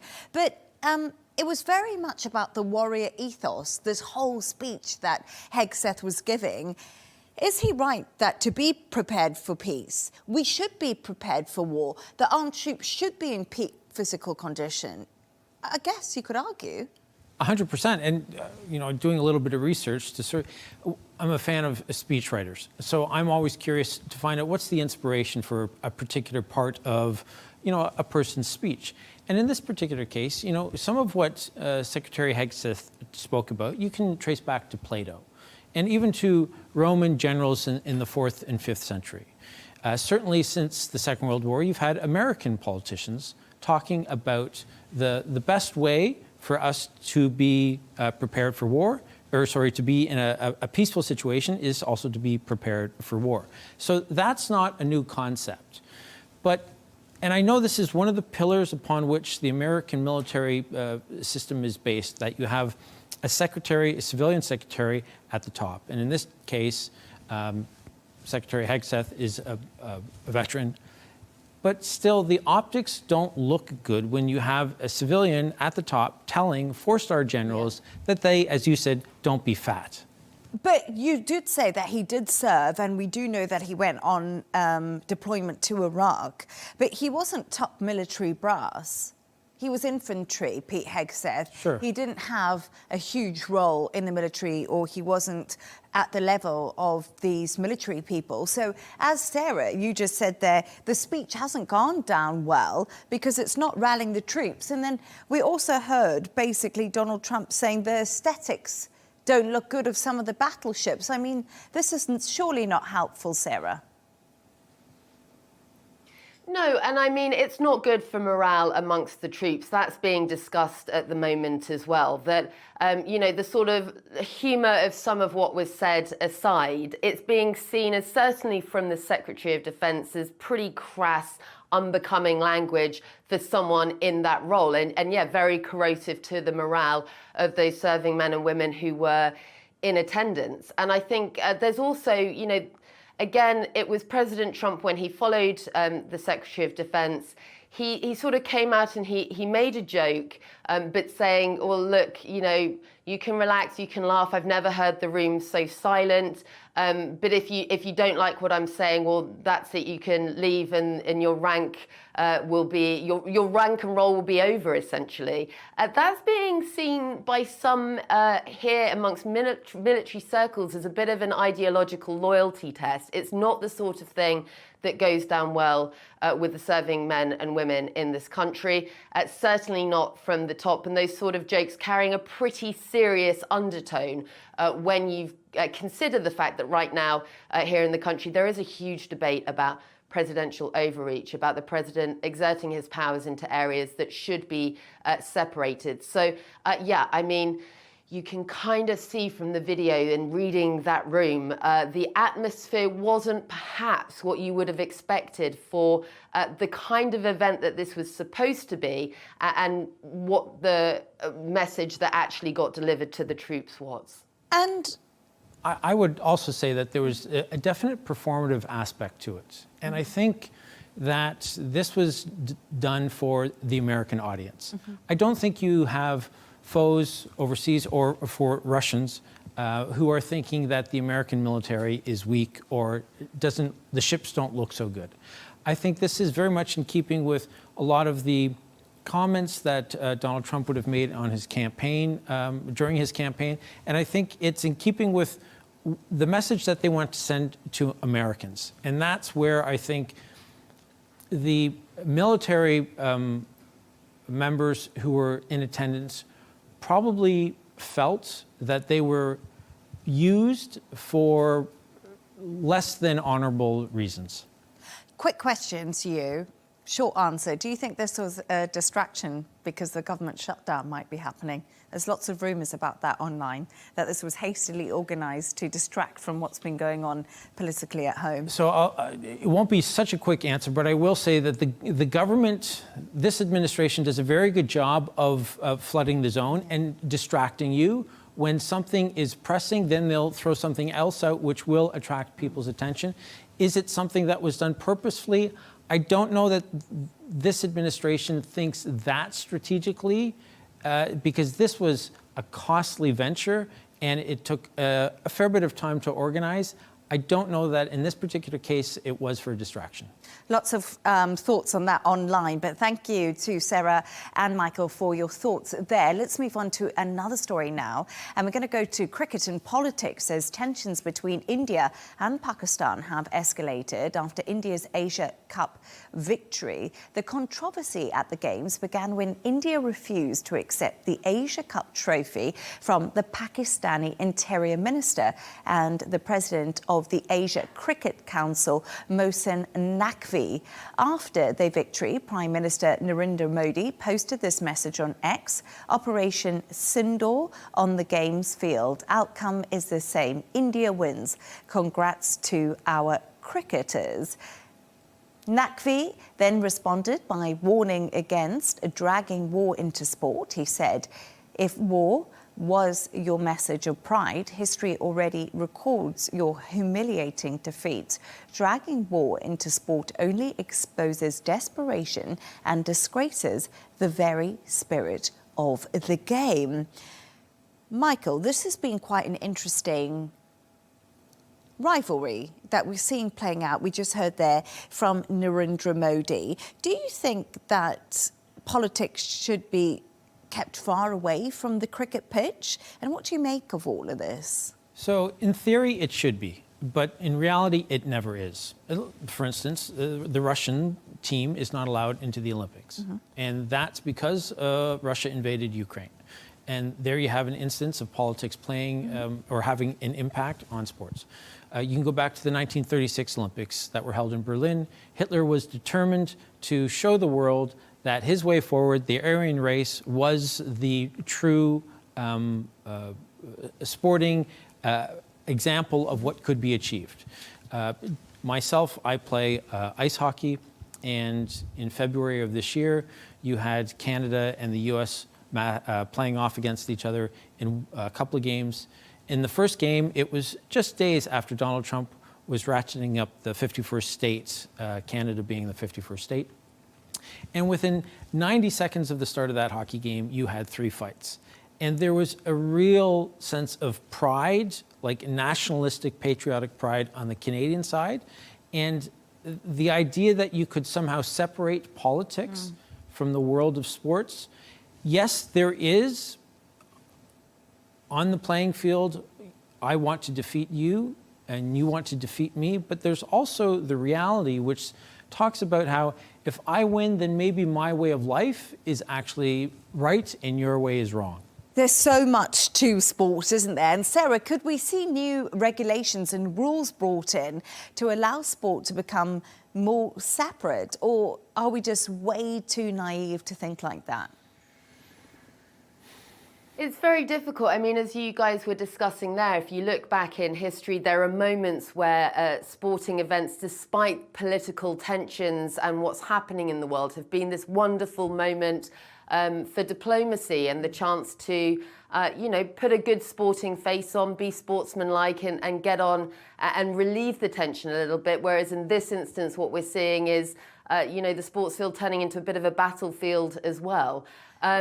We've got that saying, it's just not cricket in the UK. I don't know if that translates worldwide. But you do get a sense that there is something a bit unsportsmanlike about this, but difficult to see how regulations would potentially change. I think it's very interesting. A lot of people are pointing to the fact that this time on the field, it's played out in this way, so unsportsmanlike, some would argue, because you've got a lot of the younger generation coming in, some of the older generation who are perhaps more used to the background and the political noise and still just end up getting on with the game, carrying out those handshakes.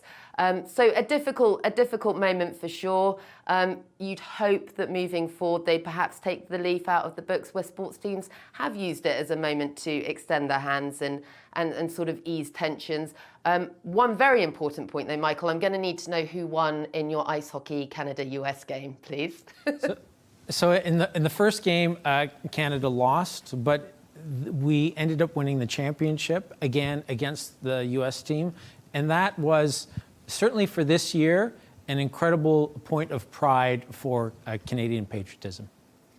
Well, there we are. But I'll also say one thing. We're talking about sport and we're talking about diplomacy. And I do think sport is really great for diplomacy. We've heard it time and time again. Sports and politics are two separate things. They should never mix, but they do mix. And I always think back to the 1995 World Cup in South Africa when apartheid had ended. It was the first time South Africa held the Rugby World Cup. It was at Ellis Park.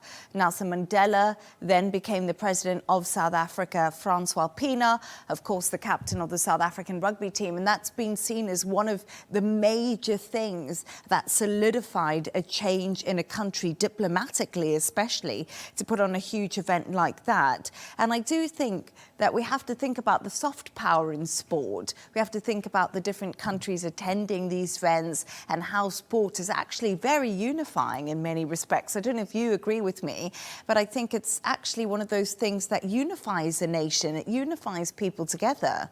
It does. Traditionally, it does. I believe that. But I also think that there is an aspect to it where you have people who are.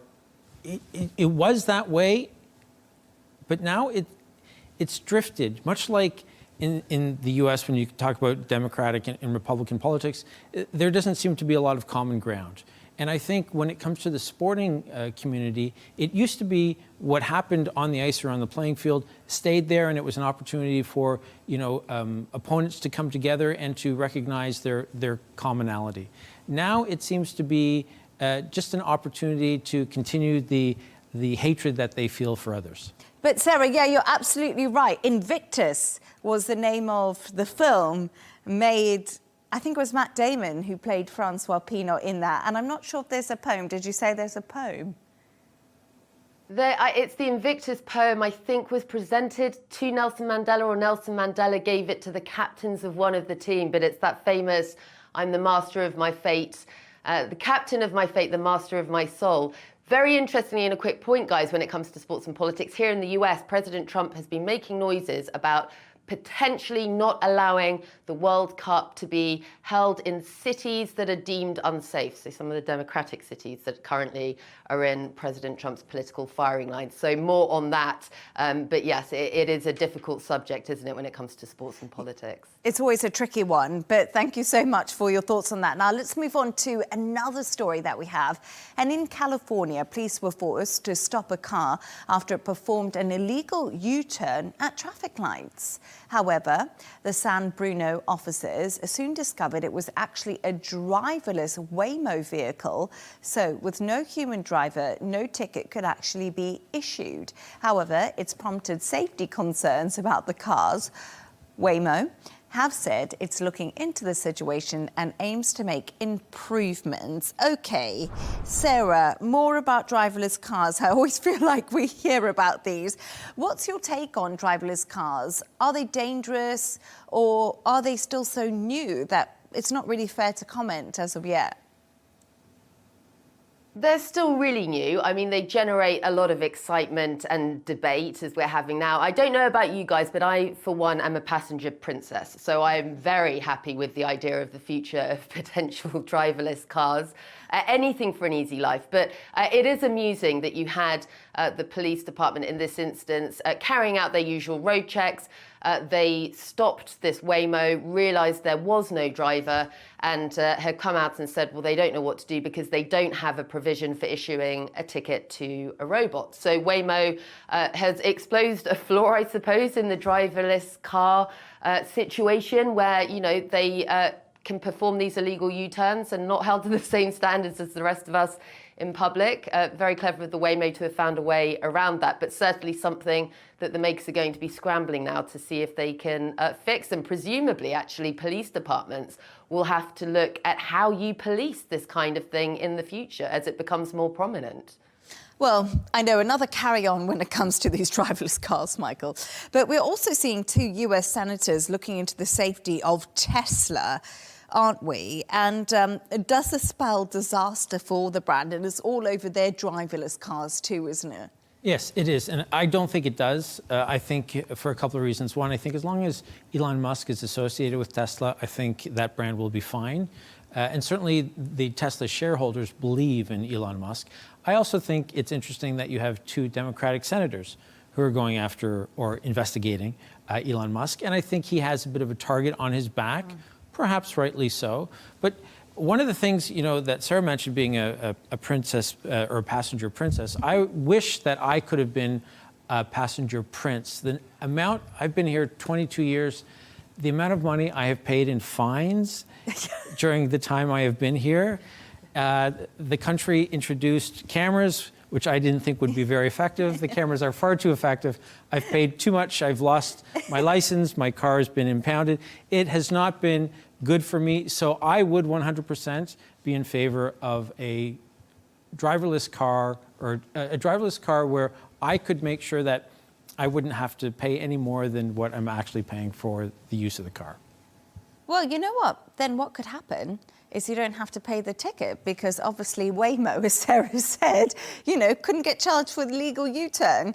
But what I'm interested in is, all I hear about is driverless cars. But I remember watching Back to the Future when I was much younger. And I'm sorry, but it's 2025 and no one's given me a flying car. It's really disappointing, Sarah. I don't know if you feel the same way.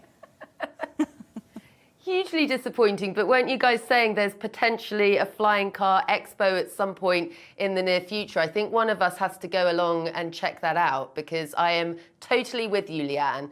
We need technology to give us what the people want. Yeah, flying car. I'm a little bit scared of heights, and these taxis are almost like helicopters that fly. I don't know. So in 2026, you have Dubai will be introducing I forget what the name of the vehicle is, but they'll have helipads, and they'll be small mini helicopters that will be transporting people from Abu Dhabi to Dubai, from within the city of Dubai as well. I think they seat 4 passengers, and they will be exactly what you want. So you may be scared of heights, but at least you will be getting something that's close to a car that's flying within the city. No, it's going to be pretty cool. I look forward to that day. And also, it's that time of the show when Michael and Sarah, you've chosen two of the quirkiest stories of the day that you could find. And Michael, I'm going to start with yours because yours is absolutely fascinating. It's about a 2-year-old girl has been chosen as the new living goddess in Nepal. Tell us more. As her father said, she was just my daughter yesterday, and now she's a living goddess. So in Nepali culture, which is Hindu and Buddhist, they have a tradition where they have a Kumari, which is Nepali for virgin, and that girl represents, well, she is a living goddess. And she is revered, and she is then, she's selected between the ages of 2 and 4, and she's then, she lives in a palace until just on the eve of puberty. When she hits puberty, she is believed to become a mortal creature. And so this new living goddess will move into the palace, and she will be sequestered there. She will have a tutor. She will have a select number of playmates. And she, to qualify, she had to have unblemished skin, unblemished hair, and teeth and eyes, and not be afraid of the dark. And another interesting piece of information is that she, as long as she is the living goddess and she's in the palace, she is not allowed to touch the ground outside the palace. She has to be carried everywhere. Now, in Nepali folklore, once a Kumari returns to mortal life, there is a belief that any man who marries her will die at a young age. So a lot of these women end up remaining unmarried. And recently, the government has introduced a minimum wage for them as kind of a pension fund of sorts, where they receive a monthly stipend so that they are able to survive as they grow older. That's absolutely fascinating, Sarah. I'm not sure what you think of that, but it is quite amazing to have a living goddess. I know. I mean, I think, you know, as all goddesses know, you don't need a man, so that's fine. They'll be okay. But very interesting indeed. I mean, look, I'm all for young children getting goddess status, but you know, fascinating the sort of qualifications that you need for that, though. Unblemished skin, not afraid of the dark. I mean, that's pretty it's pretty intense for one so young. But yeah, that needs to be a Disney movie, I think. It's a fascinating insight into Nepali folklore, and brilliant find of the week, Michael.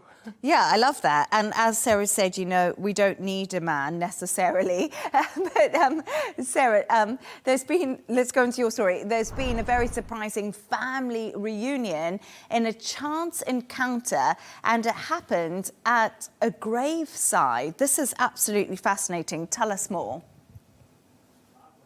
It is. It's one of those stories that's about fate and serendipity. So you had these two sets of people coming to one gravesite. You had some cousins travelling from London down to Northamptonshire. They were going to visit the grave of their great-great-great-grandfather. And when they got there, they found another couple, a man and a woman who were married and had travelled from Kansas and had been planning this trip for a long time. So they get to the gravesite in Northamptonshire. They're saying, well, hi, who are you? Why are you here? They said, well, we're, you know, this is our great-great-great-grandfather. And the other couple said, likewise, it's also ours. And they realised in that moment that they were family. They've obviously been out together. They've stayed in touch. They've exchanged stories. They've said it was a 12 billion to 1 chance. If either of them had arrived half an hour later, half an hour sooner, the meeting wouldn't have happened. But a really lovely sort of family reunion story, and just one of those, 1 in a million chances, or as they say, 1 in 12 billion chance that they met in this way, and now have all remained in touch and finding out they're related. Pretty incredible twist of fate. I love that. I love reading and hearing about those sliding doors moments in life. Remember that film, Sliding Doors? I always think there's those little things that happen in life. It's divine intervention. It was just meant to be.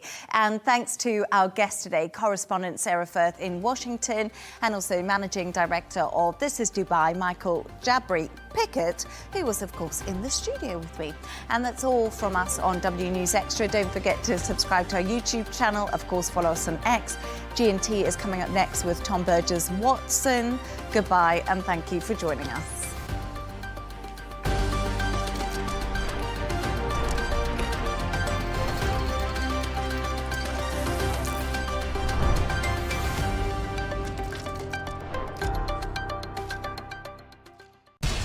We have to take care of our people, and we're going to take care of our people first. For in-depth analysis and all the latest developments across the globe, make sure you join us every weekday. President Trump is trying to negotiate a ceasefire.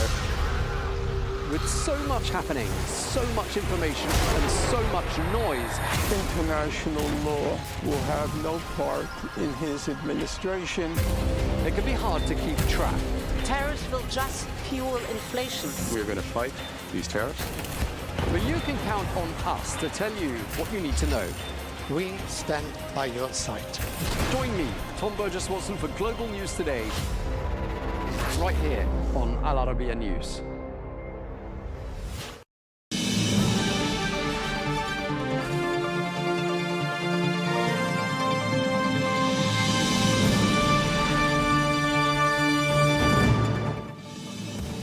Hello and welcome to Global News Today, bringing you exclusive interviews with leading experts every weekday here on Al Arabiya English. I'm Tom Burgess-Watson, and coming up on today's program, the day after the US President Donald Trump met the Israeli Prime Minister Benjamin Netanyahu to discuss a Gaza proposal aimed at ending the war, we ask who supports that plan, who doesn't.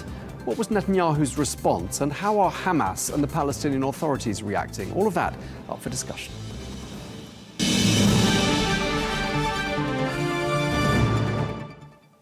Hello and welcome. The US President Donald Trump's Gaza peace proposal is our focus today, the day after the Israeli Prime Minister Benjamin Netanyahu held talks with him in Washington. Well, the US leader remains optimistic about a breakthrough, but is the Prime Minister Netanyahu and are Hamas really on board? Well, the Israeli Prime Minister called the visit historic, and he praised President Trump's vision for what's dubbed a new Gaza. Let's take a listen. I support your plan to end the war in Gaza, which achieves our war aims. It will bring back to Israel all our hostages, dismantle Hamas's military capabilities, end its political rule, and ensure that Gaza never again poses a threat to Israel. So what exactly is President Trump's proposal for Gaza, and what does it entail? Well, the plan calls for a ceasefire, the release of all the hostages within 72 hours, as we just heard there, and the disarmament of Hamas.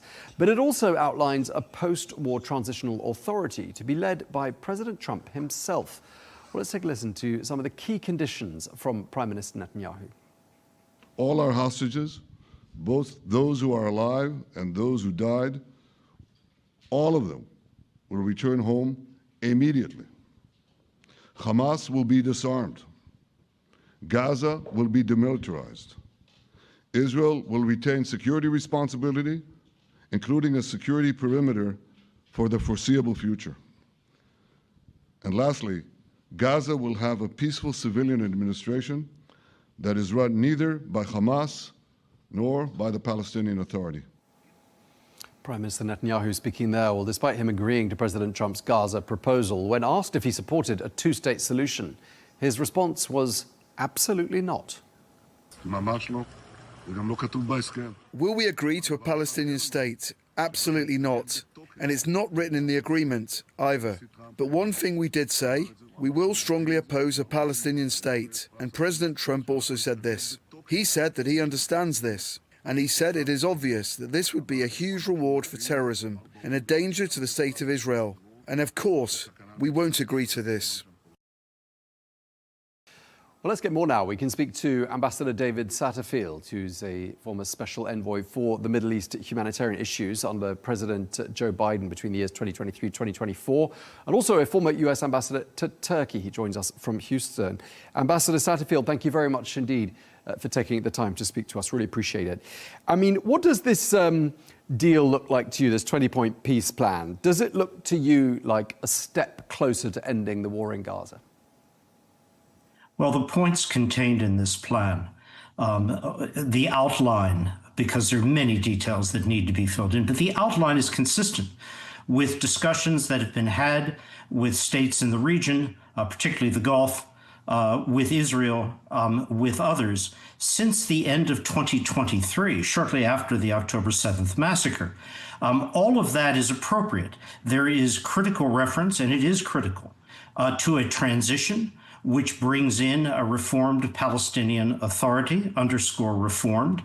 There is critical reference to the need for Arab participation in all of this, without which there is no day after.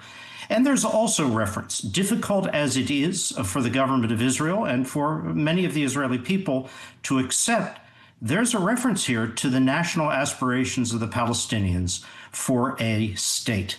All of that is important, but the question now is, what is the response of Hamas?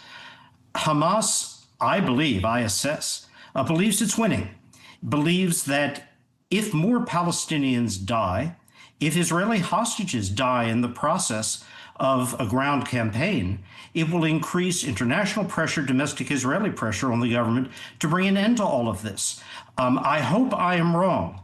But I think that a Hamas acceptance of the need, even progressively, to disarm, to give up its ambitions, which go far beyond Gaza or Ramallah, and extend to their desire ideologically to supplant all secular governments in the Middle East, I don't think that they're likely to accept. But what this plan does, what this announcement does, is it shifts the onus squarely onto Hamas and, frankly, onto all those in a position to apply pressure to Hamas. There's a new dimension to this deal, and one of the points that struck me was there's this offer of amnesty to Hamas. Anyone in Hamas who hands over their weapons and commits to coexistence is eligible for that amnesty. I mean, does that sound to you like an attractive carrot for them? Again, in the scale of things, I think it's important to state in any plan that there is a way out, a safe way out for those who give up the gun.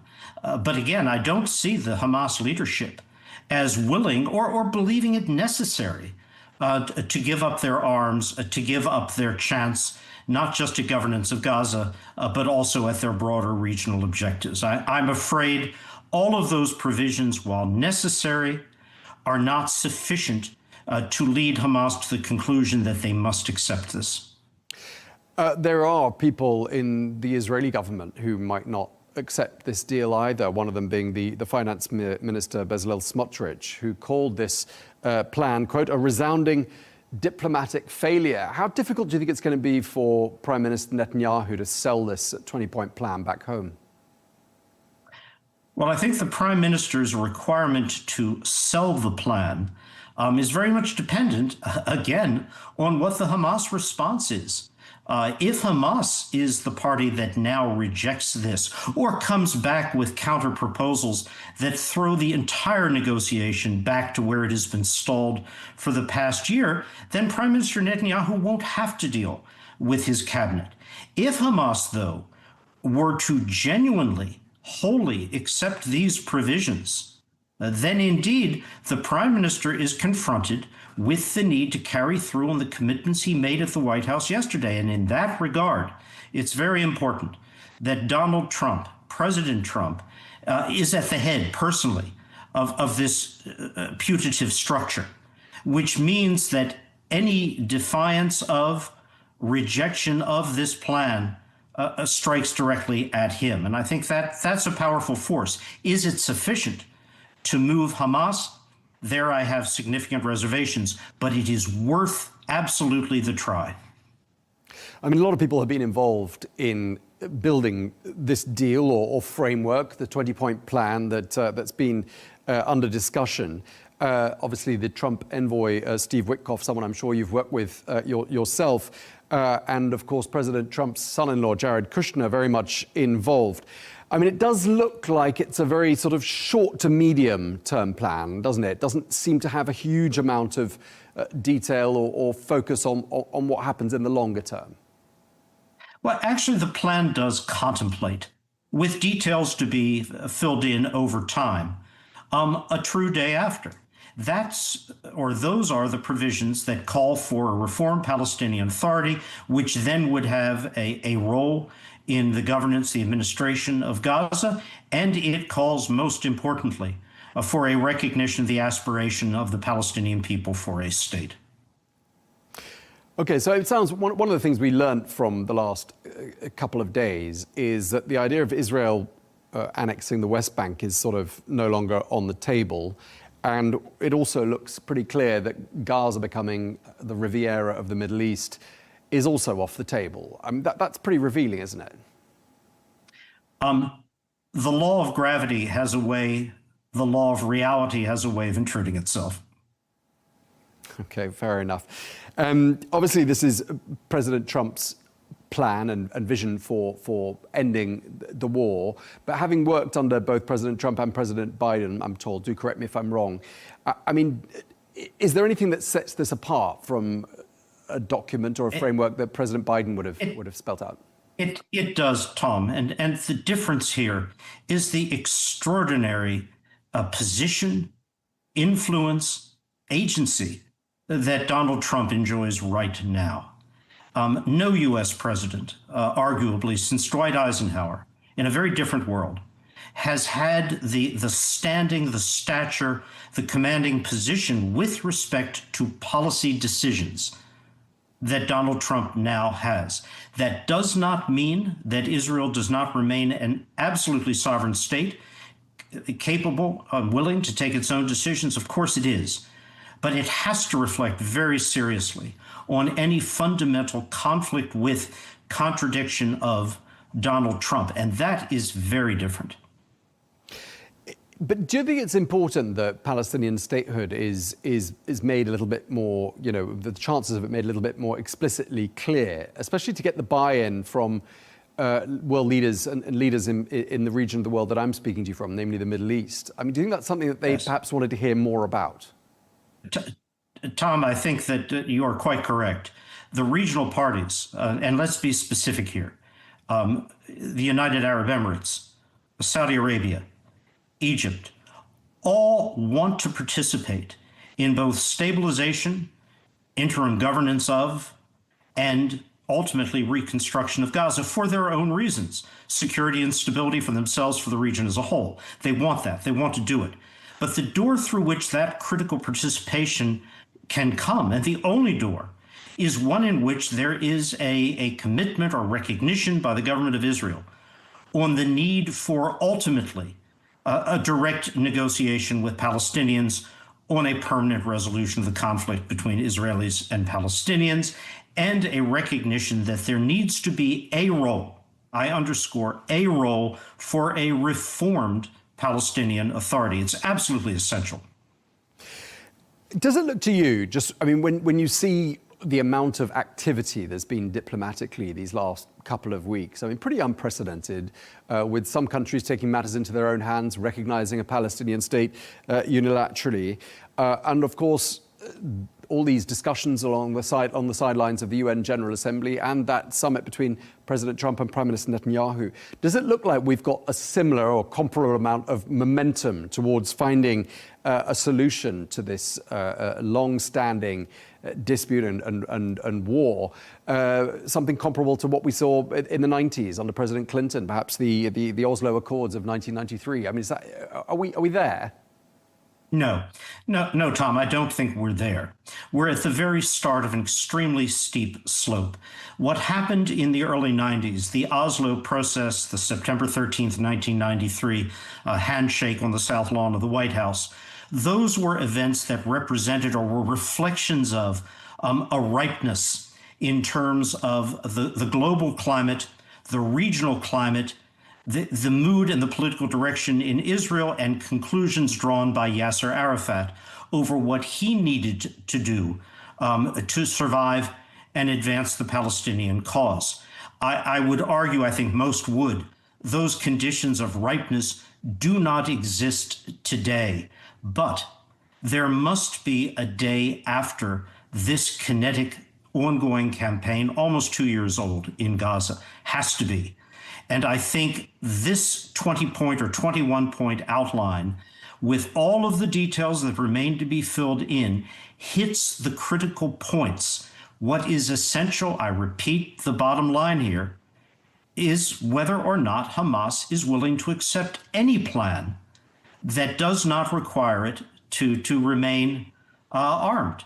And I find that very difficult to conceive.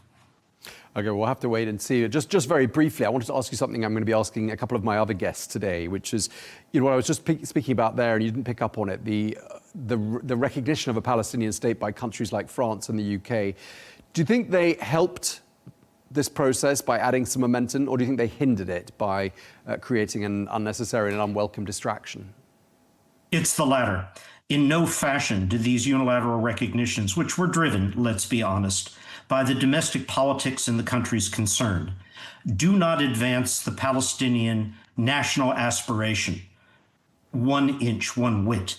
Indeed, they hinder the process because I believe they encourage Hamas to believe the international tide is turning ever more in their favor. That is the last thing at this moment which any of us who have been involved, the Arab states, the critical other parties in this, in devising this plan, it's the last thing we need.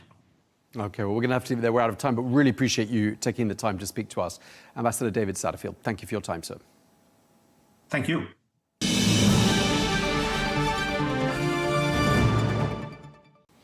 Well, let's get more now. We can speak to Jason Greenblatt, who is a former White House Middle East envoy who served under President Trump. He joins us now from New Jersey. Thank you very much indeed for taking the time to speak to us. You obviously played a key role in developing the Abraham Accords.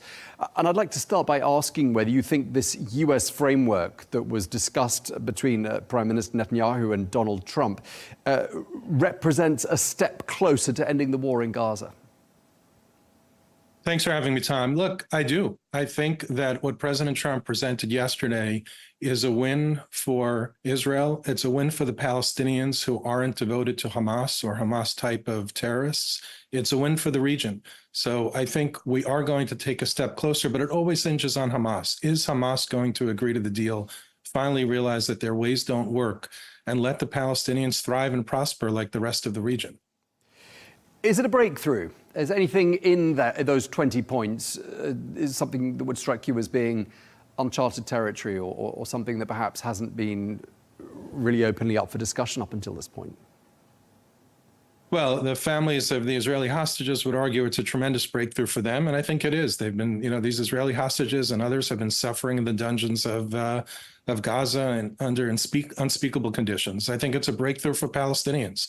I think they could finally see a light at the end of the tunnel if they get good leaders in. If Hamas steps aside, imagine the future they could build. I mean, you say Hamas are the only spoilers in town, but the Israeli finance minister, Bezalel Smotrich, described this 20-point plan as a, quote, resounding diplomatic failure. He's not on board, is he? No, and more to the right than him is Ben Gvir. I have a lot more faith in Bezalel Smotrich than I do in Ben Gvir. He has reason to be upset. The Palestinian Authority, for example, pays Palestinians to harm and murder Israelis. I understand where Bezalel is coming from. However, I think this is the only path forward. There is no other path. I'm not prone to quoting the late Saeb Erekat. He and I disagreed on so much, but he used to say, the Israelis are going nowhere. The Palestinians are going nowhere. The answer isn't in the Quran and the Torah and the Christian Bible. We're both here to stay. We got to figure this out. So my answer to Bezalel is, we got to figure this out. And I think what President Trump laid out is the only solution if we could get Hamas and people like Hamas out of the way. Some people are saying, the word deal is perhaps a little bit misleading as a term to describe that 20-point plan. Some calling it more of a framework. Don't know what you think of that, but perhaps that's not really important. What strikes me as being more important than the discussion like that is the notion of the timeframes we're talking about, because it looks like it's a deal or a plan aimed at ending the fighting, disarming Hamas, demilitarizing Gaza. So that's all short to medium term, but it doesn't go into the long term, does it? Which would obviously be, what about the future of a Palestinian state? Absolutely true, but you have to take it step by step. I don't like to use the word impossible, but it's virtually impossible to go from zero to a full-blown comprehensive deal between the Israelis and the Palestinians. And really, that would include Lebanon and Syria, for example, call it, Abraham Accords 2.0 and 3.0 without addressing Gaza first. So I think it's an important first step, but I think it may unlock, if it's successful, it could unlock leading to multiple Abraham Accords deals, which is really what the region needs. I think the leaders who created those Abraham Accords should be commended through and through. And I'm hopeful that, we might see Syria and Lebanon in that mix as well over time, especially if President Trump gets this deal done. How much of a tool have the Abraham Accords been for countries that have signed up to them to then protest about a given issue? For example, the threat of annexing the West Bank, which seems to have gone away for the time being, was a red line for some of the signatories of the Abraham Accords who said, if that happens, we weren't quite sure what they were going to do, but it sounded like they might walk away from the Accords. How much has that loomed, do you think, over this latest chapter of negotiations? I think perhaps it was a tool, but I would view it differently. I think what Israel recognizes, certainly what America recognizes, is the UAE, for example, although I'd probably include Morocco as well and Bahrain. The UAE is an incredibly smart, forward-leaning, thinking country. They're sort of a beacon of diplomacy, if you will. So it's how they behave, how they act, what they say to the world.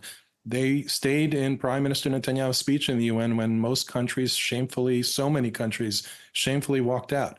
So I think it's smart leadership like the UAE has that really is the tool, less than the Abraham Accords in and of itself.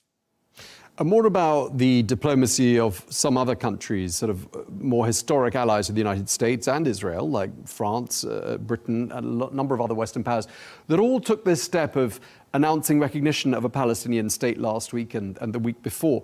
What have they added to all of this? Have they added momentum, or would you say they've done more harm than good? Oh, much more harm than good. I mean, it's amazing because it's sort of happening at the same time. On the one hand, you have President Trump, who actually offers a real path forward. Whether you believe in the 20 points or some of the 20 points, he has the Arab countries, the United States, and Israel all behind this idea. And then you have these allies of the United States who I think made a shameful to misguided, depending on where you sit on the politics of it, certainly political-oriented move that doesn't help Palestinians. Yeah, it's a diplomatic, but it does absolutely nothing to change their lives. President Trump wants results. He doesn't want mere words. And his ideas can actually change the lives of millions of people among Palestinians, certainly Israelis, and the region around them. Yeah, I mean, I think a lot of people in the region where I am now want to see this succeed. And I think a part of it they want to see as well is obviously a state for the Palestinian people. I mean, looking at those 20 points, one of them sort of alluded to statehood for the Palestinians. And yet, Prime Minister Netanyahu sort of dismissed that outright when asked about it by reporters afterwards. He said that's just not going to happen. I mean, is that really in the spirit, would you say, of compromise, negotiation? He seemed to present it as being a red line for him. Well, I think President Trump actually mentioned he understood that. So it boils down to a question of what does a state mean? And that's why I always refrain from using that word two-state solution. If it means that the Palestinians could create a fully sovereign state that could become like Gaza became when they had leadership there and threaten Israel and the region around it, I understand why Prime Minister Netanyahu wouldn't support that. But if they could come up with creative ways, as I think President Trump did, and I was proud to work on that team back in early 2020 when he released a potential peace plan that was very much like a state, almost like a state, however you want to describe it, that could allow the Palestinians to build something incredible because they'll govern themselves, run everything themselves, but they have to make sure they can't threaten Israel. I understand why Prime Minister Netanyahu said that or acted that way. I certainly understand why President Trump, who's a huge Israel supporter, supports that concept. So I caution or advise people, let's stop with the labels. Let's just figure out how to solve the problem and move forward and finally build peace and prosperity for Palestinians, for Israelis, and for the rest of the region, including, by the way, Syria and Lebanon, which are both now on a very positive trajectory. I hope it stays that way. Yeah, we're going to be speaking to the Syrian representative to the UN in just a short while on this program, and I'm going to be asking him about the Abraham Accords. Would your hunch be that Syria is the next signatory? I think there's a very good chance. It may not be the full-blown Abraham Accords. Maybe they'll take sort of step by step, but I'm very optimistic. And again, I think this all boils down to a unique leader in President Trump. Some people, may resent his the way he speaks sometimes, but he's just so clear, and he happens to be very close both to the Israelis and to the Arab countries. So he's the one who could put this together. I think he gave Syria what it needed in terms of moving forward, relief of sanctions and so forth. And the new Syrian leader, I know the jury's still out and we don't know where he's going, but so far he seems to be heading in a great direction. I think there's some house cleaning he needs to do, some important things that he needs to do to protect the Druze community in Syria. But so far, I'm optimistic that something may happen between Syria and Israel. So just going back to Gaza and the situation in the Palestinian territories and what happens next. So we're being told that the Palestinian, Gaza at any rate, will be run by a technocratic committee, it's being described as. The former British Prime Minister Tony Blair is going to be very much involved in that. What did you think of his nomination? What do you think he brings to the table? I know Tony well. I think he's great. I think he's very pragmatic, a straight shooter, doesn't, sort of delve into politics. I think he knows the region. He's been working in it for a long time. He worked on the Ireland deal many years ago. So I think he's a wise choice. I think he's doing it for the right reasons. And he also has very good relations in the GCC. He has good relations with Israel. So I think this is the way it needs to be. I think you need a bunch of people who know how to, assuming Hamas agrees to get rid of Hamas. I think you need somebody like him in a committee like this, especially if it's led by President Trump, to sort of just figure out how to take this forward. It's a huge amount of work, years worth of work, lots of money. You want to make sure the money is used properly, no corruption, not wasted. So I think Tony, under the direction of President Trump and others who will be involved, is a wise choice. Yeah, and Tony Blair himself described this plan as a bold and intelligent plan that he said could bring immediate relief to Gaza and a brighter and a better future. I assume you agree with all of that. Oh, absolutely. I mean, hostages gone, Gazans not suffering, hope building, food, aid. Maybe we could finally turn the chapter on this thing. Okay, well, we really appreciate you sharing your insights with us. Jason Greenblatt, former White House Middle East envoy. Thank you very much indeed for your time, sir.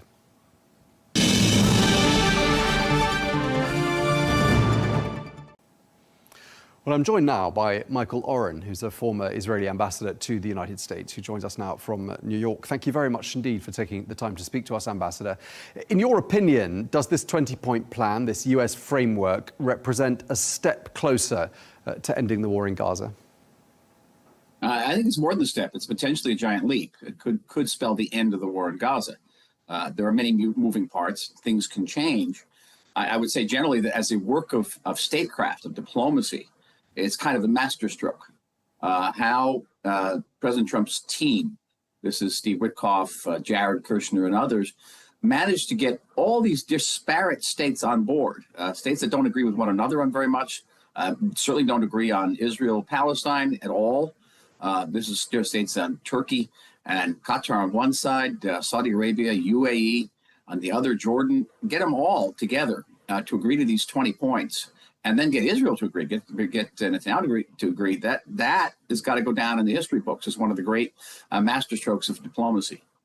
So all of that taken into consideration, do you think we're likely to get an answer quite promptly out of Hamas to this, given that they must be feeling that, the rest of the world seems to think that it's a pretty good plan?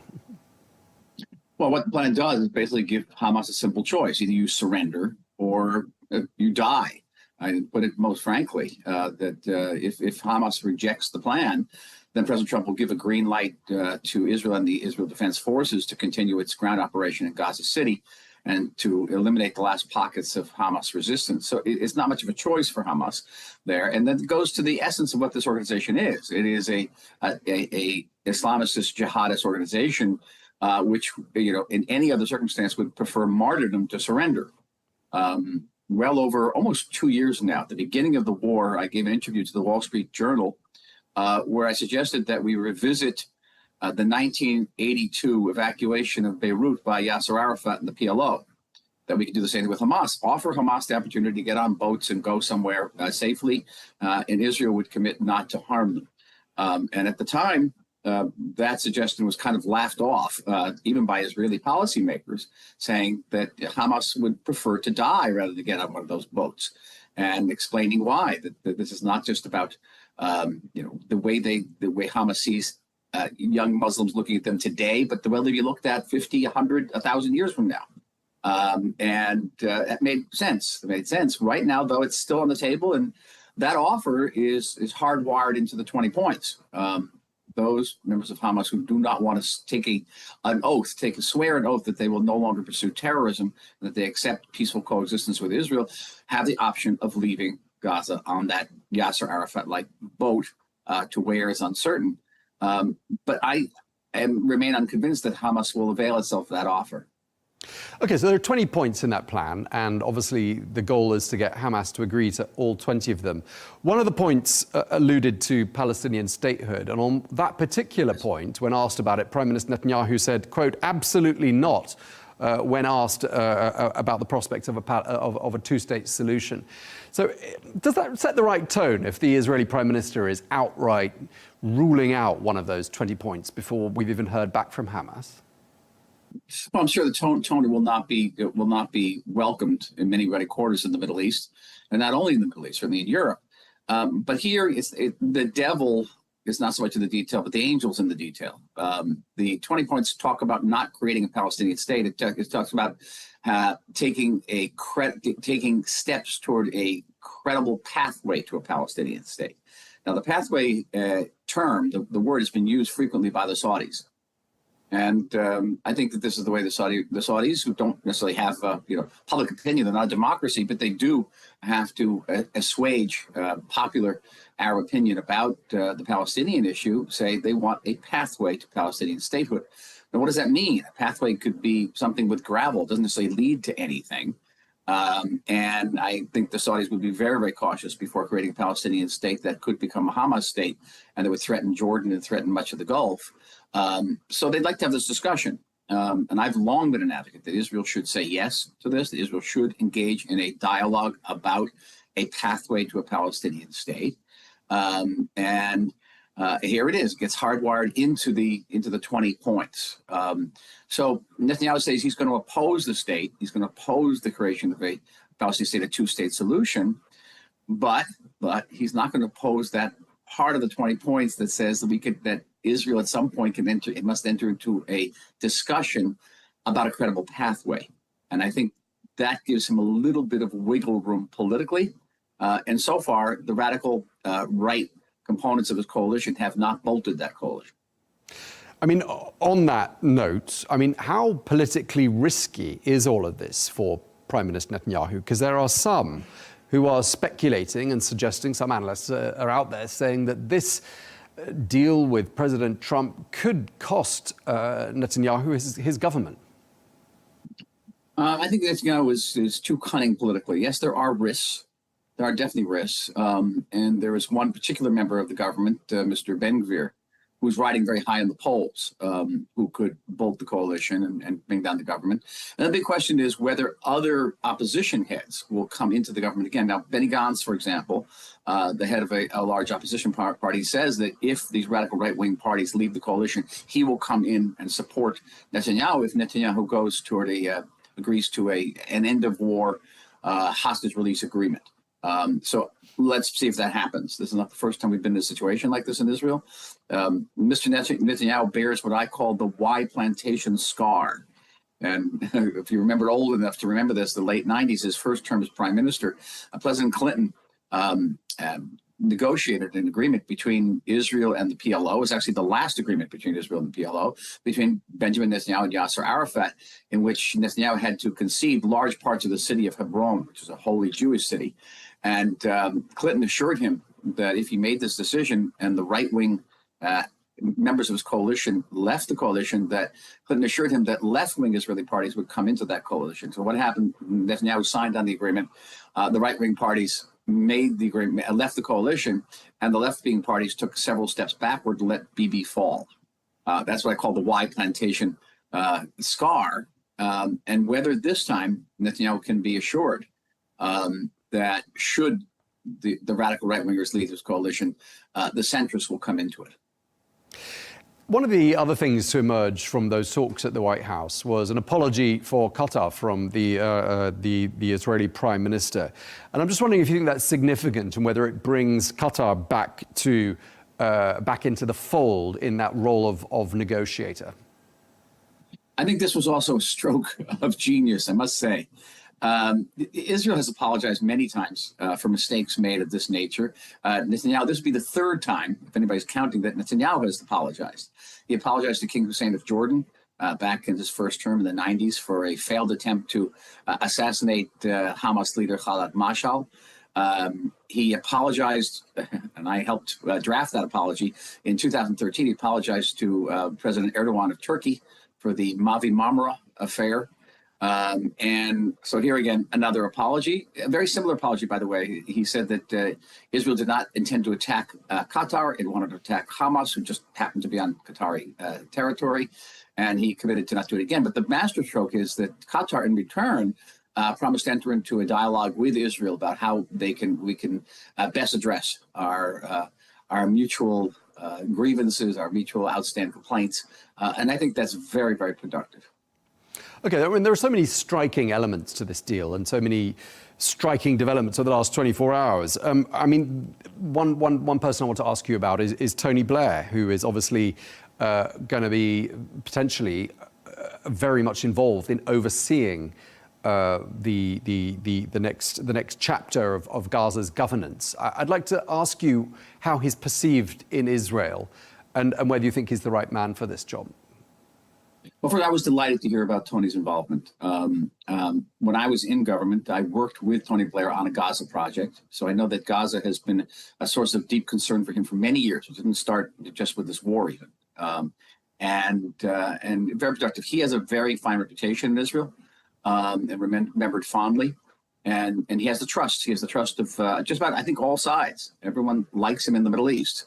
I don't know if the same can be said of Great Britain, but everyone likes him very much in the Middle East and trusts him. And he has a good working relationship with both Trump and with Netanyahu and with Arab leaders.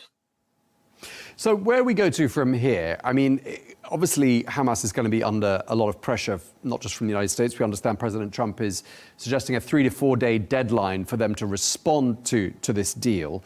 But they're also going to be coming under pressure from other leaders in the Middle East, where I'm speaking to you from now.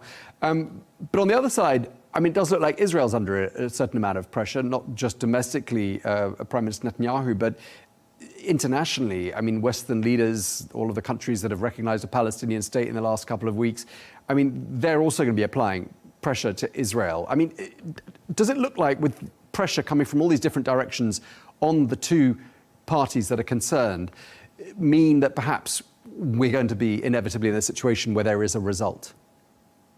Well, I think it's not quite symmetrical, Tom, and that is that, yes, Israel's under immense amount of pressure internationally, but it has the backing of President Trump. And that's the lifeline.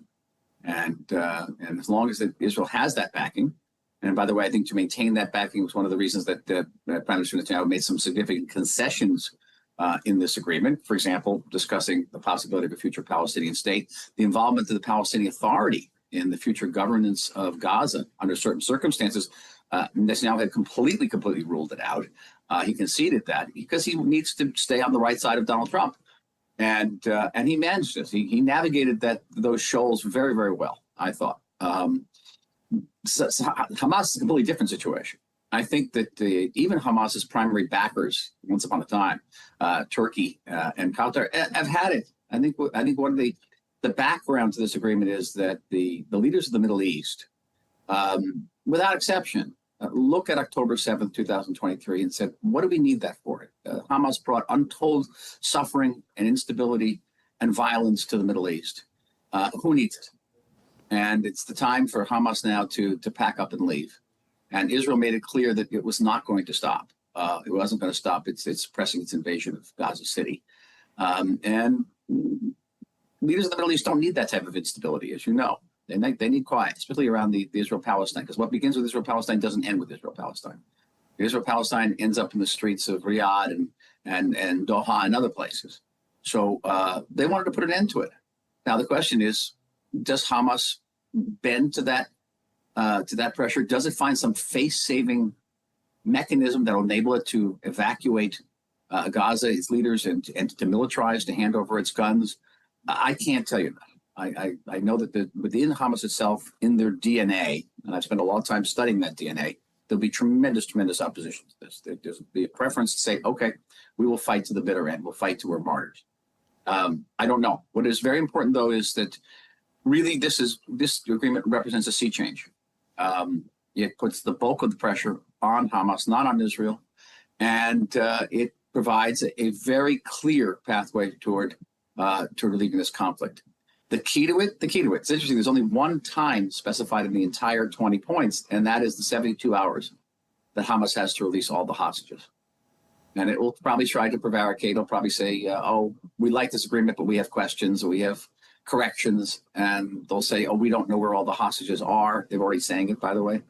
Donald Trump has to put his foot down and say, okay, you've got 24 hours or 48 hours to give me a yes or a no. We're not going to drag this out. Okay, what's your hunch, just lastly, Ambassador? I mean, how do you rate the chances of this deal being translated into some constructive steps forward?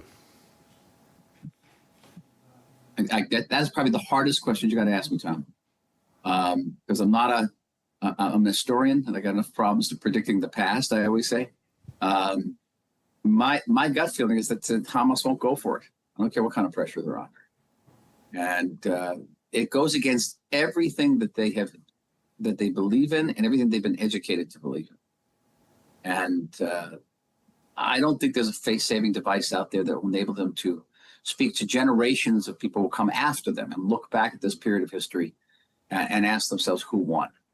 Hamas needed one thing and one thing only, and that was to come out of the tunnels and stand on the rubble and go like this. That's all they needed. And because Israel to win a war has to actually win the war. Hamas to win the war only has to not lose the war. And that image, and it's not the first time. If you look on your images on Google, you'll see images of Ismail Haniyeh standing on the rubble of 2014, going like this. It's a victory pose. And what the 20 points are asking Hamas is to relinquish the victory pose. And that will be profoundly difficult for them. Okay, well, we're going to have to leave it there. We really appreciate you taking the time to speak to us. Michael Orin, former Israeli ambassador to the US. Thank you for your time, sir.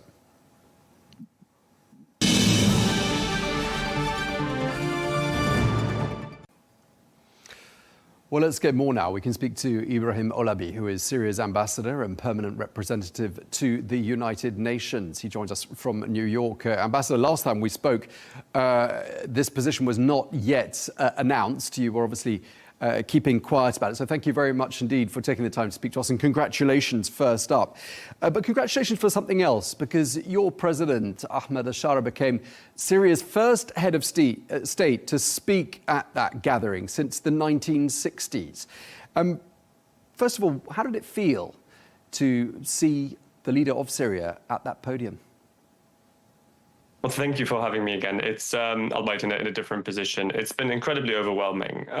The Assad regime, both father and son, have for some reason not participated in any of the kind of General Assembly meetings. Even the meeting you mentioned in '67 was an extraordinary meeting. It wasn't even that forum in September where everyone comes. So it's actually the first president since 1945 to participate in an ordinary summit. The '67 one was an extraordinary one. So So it was a feeling that Syria is back. Syria is back to the international community. Syria is engaging with the world. Syria is no longer a pariah state that is kind of, concealed upon itself, not engaging. I wish it was an issue of not engaging at the time of the regime. It was a matter of harming. It was a matter of, exporting drugs and Captagon to the region. It was a matter of breaking every international law that this forum has created, including the use of chemical weapons. So it was really a surreal moment for Syria to be back, for Syria to be represented by President Ahmed al-Shara with his background and his journey and his story, but also to be accompanied by many other ministers. The foreign minister obviously is the lead minister, but we also, for example, had Ra'ad al-Saleh there, who was until not very long the head of the White Helmets, an organization that was targeted in Syria, subject to disinformation, now sitting behind Syria's placard as the minister for emergencies. We had the minister Hind Qabawat, a Syrian Christian, who's lived in Canada, set up civil society organizations for women empowerment, also as a Syrian minister. We had Hamza Mustafa, someone who set up TV channels, at the time of the opposition, now become information and media minister. So, and that's just the ministerial level, let alone colleagues who've come from Damascus, who with, different backgrounds, civil society, people who have spent and sacrificed their time in Idlib. And, it's just been surreal throughout, and the excitement from states to meet us saying, you could have just, refused to engage with the international community because the international community had nothing to do with the liberation of Syria. It was a Syrian-led operation, but yet you chose to kind of come here and engage with the world. So there was a lot of excitement for members of the international community, both states and the UN Secretariat itself. Yeah, you've slightly anticipated my next question, which was, did it feel like inside that hall there was a sort of an overwhelming sense of support for your country? Absolutely. Syria's stability has shown, through example, and not a very nice one, that its instability causes instability to the world, not just the region. President Macron at some point said, the Syrian conflict has shown that Syrians can walk to Europe, right? And let alone a lot of other issues. Yes, we had a marathon of meetings, which was a nightmare to organize, but a marathon of meetings. We had to split sometimes the president and the foreign minister because we couldn't just accommodate all the meeting requests and the meetings that we wanted to have. Everyone saw Syria as a hopeful story. Of course, they have questions, they want to understand, they've got concerns, and that's absolutely fine, and we're there to address them. But everyone was interested as to who are these new Syrians who have just stepped foot in New York, and what do they stand for? And with that, there was a lot of excitement in the rooms, both kind of the public room, but also the private, the kind of closed rooms in the halls and so on. The president is someone where when he walks with the foreign minister, heads turn, right? He's for all the kind of story that Syria has had, and that story is what formed part of his speech. He talked about al-Hikaya Suriya, the Syrian story, right? And the story of suffering, and the story of brutality, and the story of liberation, and that the story has not ended. And then went that back to Idlib and talked about how now the story continues when it comes to development and the economy. Yeah, and just in terms of other things that your president said at the podium, he called for the lifting of international sanctions on Syria. And I'm just wondering, apart from that, and what would you say was the main message that he wanted to get across to that hall? The message was about Syria and Syrians. The message was about Damascus, about the cultural importance that it has, the importance in the region that it has, and that how this liberation of Syria wasn't just the liberation of Syria and Syrians. It was a liberation that is in the interest of the entire world. There was also an economic message, in addition also to lifting whatever remains from sanctions, which isn't much now, thanks to President Trump's kind of courageous decision and the European Union and other countries who've taken similar steps, but was one of investment and one of economy. Syria is at a trade route. It has incredible important ports, internet cables, flight routes, aviations, workforce, human capital, resources. Syrians, wherever they've gone throughout this kind of last 10 years have excelled, and to the extent that some countries when they met us bilaterally said we would love for some to voluntarily return, but some we must stay because they're holding key positions and in key sectors in the economy. So it was a message about what Syria can offer to the world. For me, one of the really striking images amongst, of course, seeing your president at the podium was seeing your president alongside the Ukrainian president, Volodymyr Zelensky, and the restoration, they said, of diplomatic ties between Kyiv and Damascus. And I'm wondering whether that signifies or indicates a pivot away from Russia, because, of course, Russia was the country that really did a great deal to keep President Bashar al-Assad in power.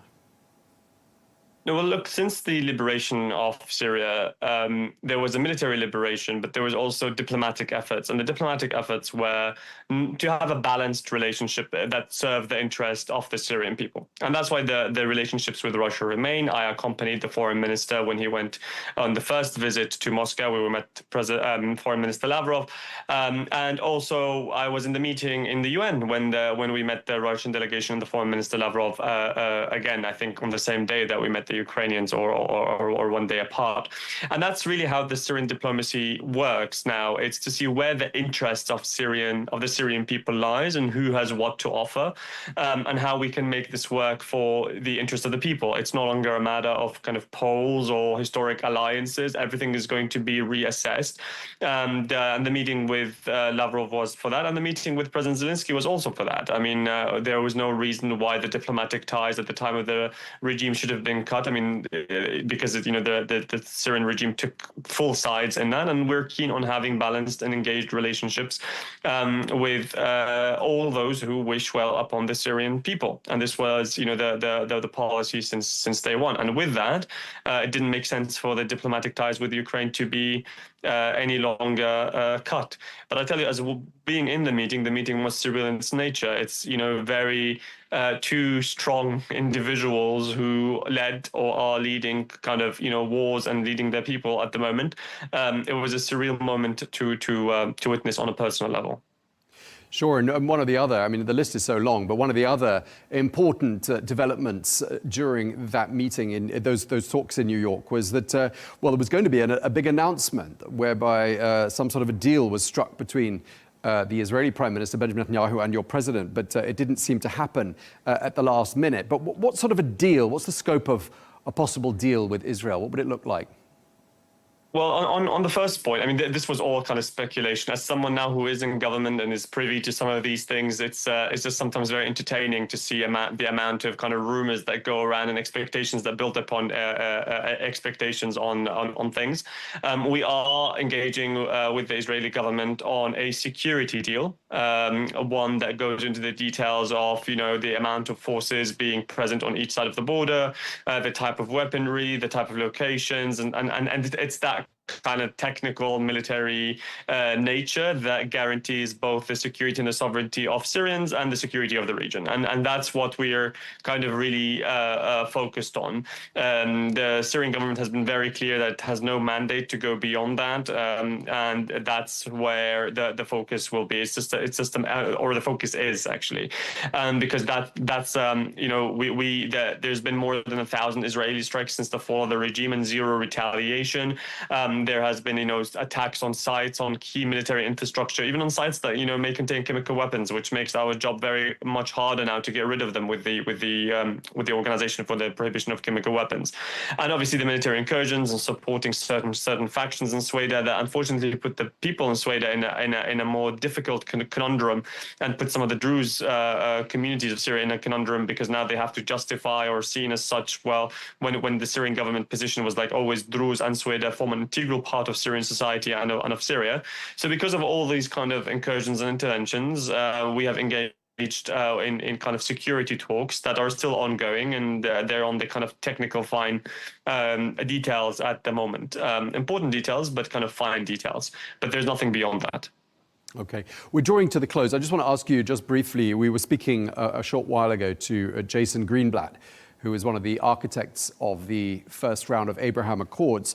And I put it to him that Syria looked like being a very good contender for being one of the next signatories of the Abraham Accords. And he seemed to think that was the case.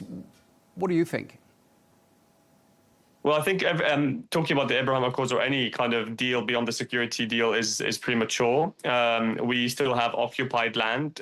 Yesterday, the foreign ministry was very clear that the Golan Heights, as per the Security Council resolutions, is still occupied lands. We still have military incursions. We still have troops that are placed in the buffer zone. We still have Israeli strikes. Let us resolve these first, and then you could ask me that question if we get there, and then I'll let you know what the answer is. But at the moment, it's still very, very premature to even think about these things while we still have violations of Syria's sovereignty ongoing. Okay, well, we really appreciate you taking the time to speak to us. Ambassador Ibrahim Obi, thank you very much indeed for your time, sir.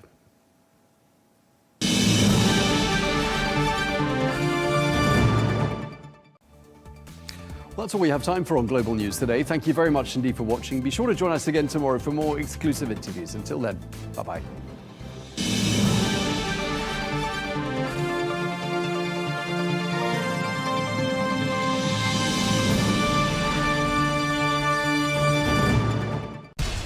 We have to take care of our people, and we're going to take care of our people first.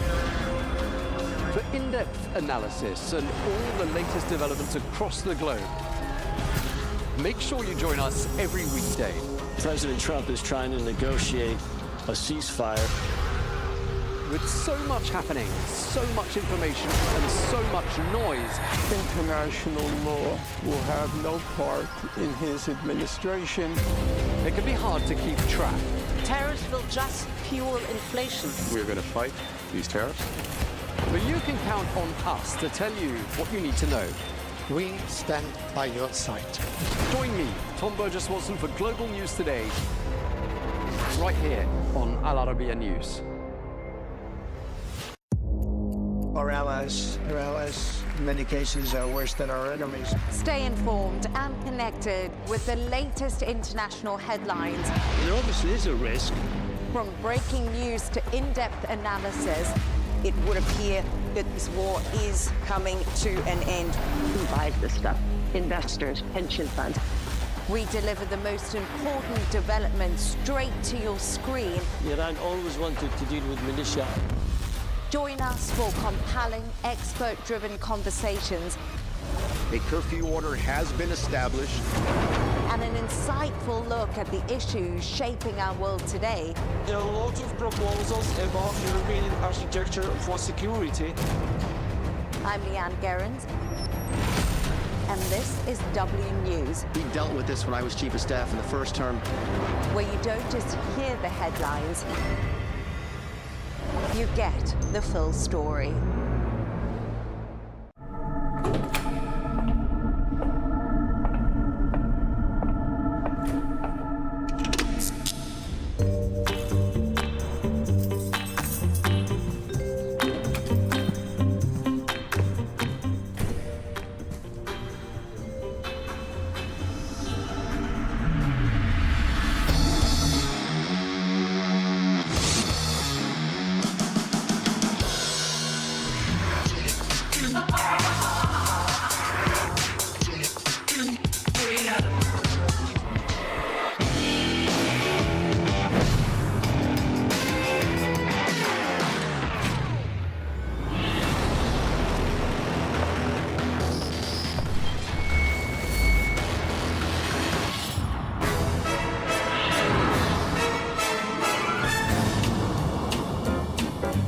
So sorry, Tom. I'm late. I'm nearly there.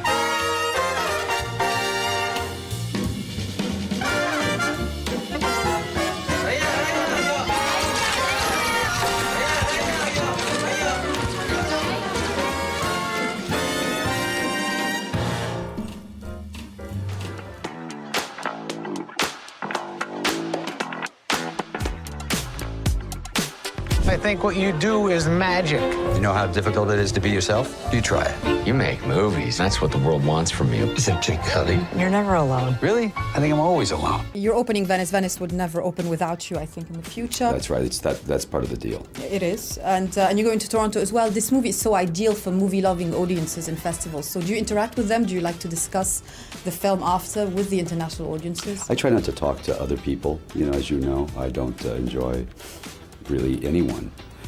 Just you and I talking, that's fine. Here we go. Talk to Maggie today. No, she wasn't in class. No call, no show. I need to speak with you. There's a genre that you particularly enjoy being part of in cinema. Do you have a favorite personally? I always prefer whatever I'm not doing. Like if I'm doing a drama, I think, oh, to do a comedy is so great. And then when you're doing a comedy, you think, oh, just to sit around and cry over a cup of tea. Isn't that what you want to do? You know, it's always what you don't have. Happy to see them on the one hand, but I just have to keep them from stirring things up. You've always been my favorite son. Well, your only son. As far as we know. Talking about different practices and different genres of films, which you've been successful in all, but independent versus blockbuster, do you feel it stretches the acting exercise in any different way? It certainly stretches your relationship to your audience, and that's what I love. I think if I was always dealing with the same audience, it would sort of, I don't know, the dynamic might become a bit, we'd tire of each other, you know, and so making a film like Carol or, you know, Elizabeth or Indiana Jones or Thor, they're very different audience bases, and often there's crossover, and so you might bring some audience members from one genre into another, and so I think that that's the challenge for me. Do you like that when you get a script that you think, you know, it's going to be something I haven't done before, that I can do a la Jude, and that, you know, I'm going to enjoy making in the process? I look for all those things. I want to, you know, change things up. I want to try things new, and I want to, you know, push myself in areas I've never been, or audiences haven't seen me in, and equally want to work with interesting and exciting people. I had a vision.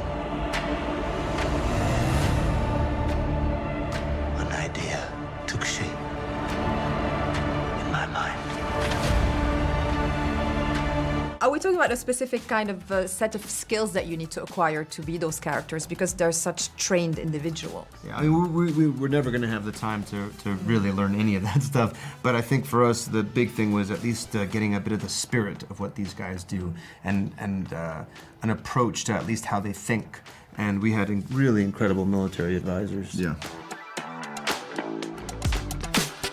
First time I interviewed you was for Mamma Mia. It's been such a wonderful career ever since. Do you like to mix it up? Yeah. Different things, sing sometimes, that's comedy that's sometimes. the secret. That's the secret to a long career. I mean, hopefully. I haven't been in it long enough to say that, but that's what I'm trying to do. I'm trying to...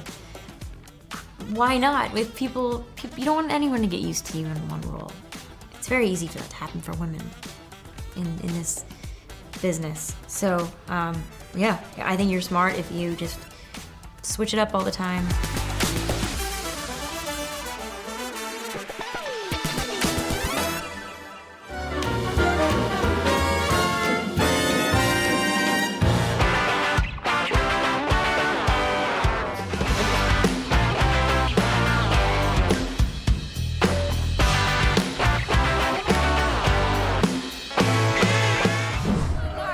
Winning is the best feeling there is.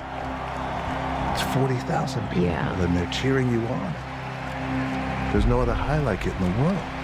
It has its own flavor, you know, because you each found your own comedic timing for it. Well, I think it starts with the chemistry that we had, but we all just got along so incredibly well, and chemistry happened just like that. And also there was an immediate sense of trust, which doesn't always happen as fast. So I think in a movie like this, there was a lot of trust, a lot of fun, and we, as you were saying, Raya, we were all able to find our own moments.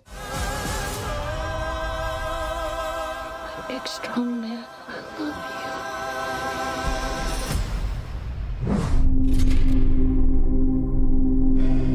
You ever miss it?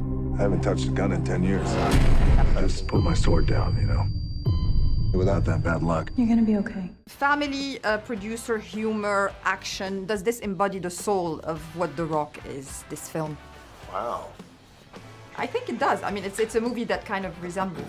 I think so. That's a good way to look at it. I think, which is one of the reasons why I was very attracted to the role.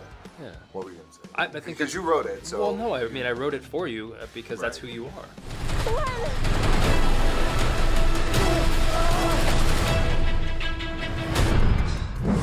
of a day, huh? I think we'll be all right. You've got a very eclectic cast. You've got Naomi in it. You've got Jeffrey, who's hilarious. Yes. How much is it important for you to be surrounded by people that you appreciate, you know, improvising with? Oh, always. I mean, you know, so I've reached a point in my career where, you know, I'm very fortunate, but I can pick and choose everybody who I want to work with, and I choose to surround myself really with great actors who, you know, all are very eclectic, like you said, and come from different backgrounds, and some from TV, some they're TV stars and movie stars and character actors, and it's always this eclectic bunch that just inherently make me better.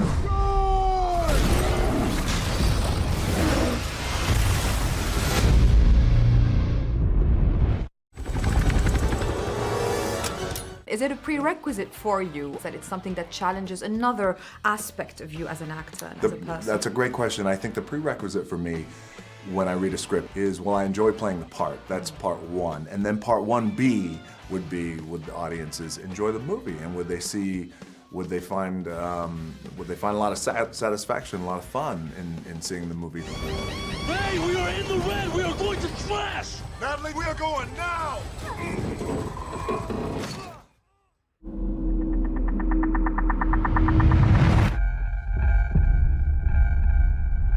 Well, we've been talking about your career going up and up and up and up for years now. Do you feel that now you're at a stage where you can do what you want, what you feel is good for your career, the next move, the people you want to work with? Does it give you that freedom? It does. It gives me that latitude. You know, success can be a funny thing. Number one, how you interpret it and how you utilize it, and also how you leverage it. Ah, Chris is here! Hello, Puddin'. Did you get tired of being all that you could be? No, I'm still all I can be. I've been interviewing you, I think, for about 10 years now, since The Scorpion King, and it feels like, you know, you've mapped up your career the way you wanted, and you have the confidence. You are now an actor. It's no longer something you do on the side, right? Do you see the scope for the future? I try to, sure, I try to have a plan, you try to have a strategy. For as long as I've known you, so say over 10 years now, The Scorpion King, I'm pretty happy to be where I'm at today. You're a bona fide actor now, so, you know, and superstar, but that's always been the case. Superstar, yeah. Hey, you know, it's always a big word since wrestling, It's a cool thing. Yeah. It is. Thank you so much. Great to see Thank you. Good to see you too. The Rock. This is my town. Walking Tall.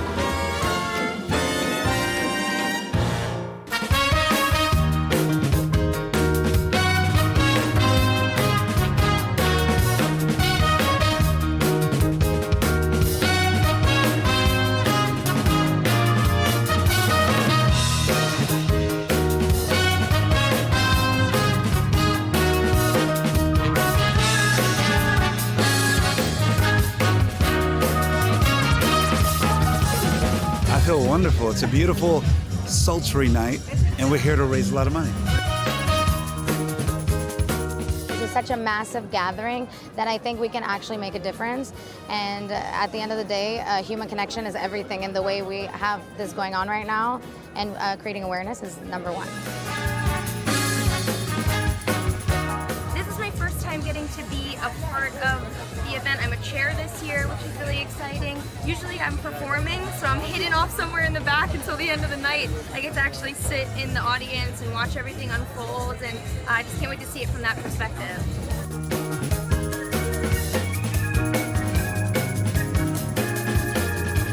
If I think back of when this started, there's a lot of friends of mine that I lost, and there's some people that are still alive because of AmFAR. Any initiative to bring health and goodwill to people in need is essential. And I think AmFAR's programs across the board are helping save lives, and I couldn't be more pleased to be a part of it.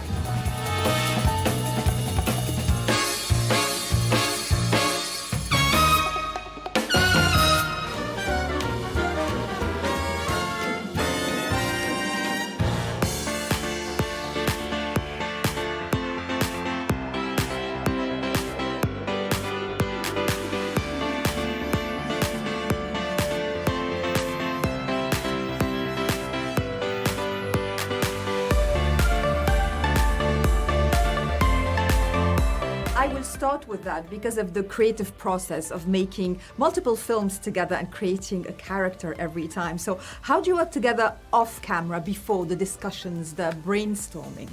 Well, I guess there wasn't much rehearsal for this one, but there was a bit. It was a bit. We were rehearsing or talking about Kinds of Kindness. Yeah, exactly. Or doing press or yeah. Do you ever like get confused about, you know, which film you're on at the moment? No, I'm joking. Of course not, because every film is so specific, isn't it? Yeah, definitely. There is a sense of ease when you're able to just sort of, when you know each other and when you have that ability to just cut straight to the point of the thing. I took comfort in the fact that, you know, I had worked with them previously because we didn't have all that much time. Yeah. Before this movie, we had a couple of weeks, but I remember thinking, I wish we had a month because there was a lot of dialogue. But, you know, we tried to use the time as best we could, and it's such a rich, thought-provoking script that everyone on set, it's impossible for you not to bring your own experience to it because it just kind of demands it. They want you to think it's you, that it's you who made this world. But it's always been them. All we've lost, all that's been done to us, we're setting that right again. How much fun is it for you, Yorgos, to kind of morph new characters with actors you've worked with before, you know? Get out of Bella Baxter and get in this.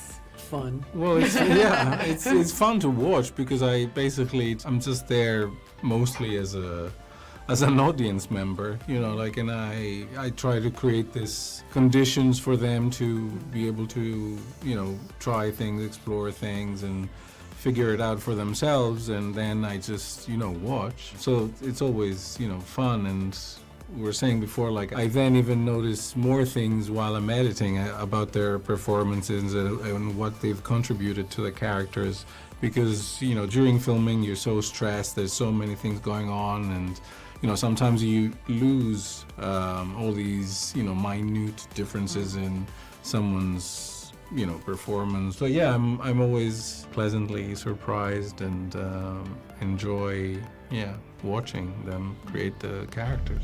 Welcome to the headquarters of the human resistance. Where's my hair? Your hair has been destroyed to prevent you from contacting your ship. What ship? Your mothership? Emma, how much do you enjoy that? And do you get more immersed or more attached to those types of characters? I don't know. You got a little bit attached to Bella. I was just about to say, the only one that I like still can't shake is Bella. I guess more immersed than attached, but Bella attached. Feels like my child. In the next 48 hours, the police and the FBI will begin a statewide manhunt. I'm a high-profile female corporate executive. I am crucial. In all humility, I can say that. Think of it like you abducted the governor, but worse. What was the biggest challenge of this one for the two of you because of the nature of the interaction of both characters? What do you think? Oh my God. The tone is always something you're trying to discover, and, you know, what makes Yorgos' film so exciting is they're always sort of walking this line that feels like new territory, even within his filmography. You know, there's some, at least from my perspective, there's something that a thread connecting them all, but feels like a sort of offshoot in their own way. And so this felt like that. I don't know, it was just a constant sort of exploration into how far you could push the extremes of the tone, I guess. What was really fun for me about the dynamic between these two characters was it feels like sort of a dance, you know, kind of like a jousting match all the time, in the way we were sort of constantly reading each other and preparing for, you know, it's like a wrestling match. So that was, I loved getting to do that with Jesse. Also, Jesse's just so incredible that it makes it really fun, even when it's, you know, challenging because there is so much dialogue. That dinner scene, I think Will even mentions it in the exposition in that scene. that it sort of takes on the tone of like a Wild West sort of shootout with that long dinner table. I mean, It's like a bunch of different versions of showdowns throughout to varying degrees. I've done a ton of research on this. You're killing our planet. Alien fellas. I'm not an alien. You're lying to me. What's the difference? You know this is crazy. You know this is wrong. What is it most about for you, this film? Happy, fun stuff? Yeah. Light. To me, humanity. I mean, the nature of it, the course of it, the history of it. Yeah, just trying Fleetingness to of it. reflect what that means right now.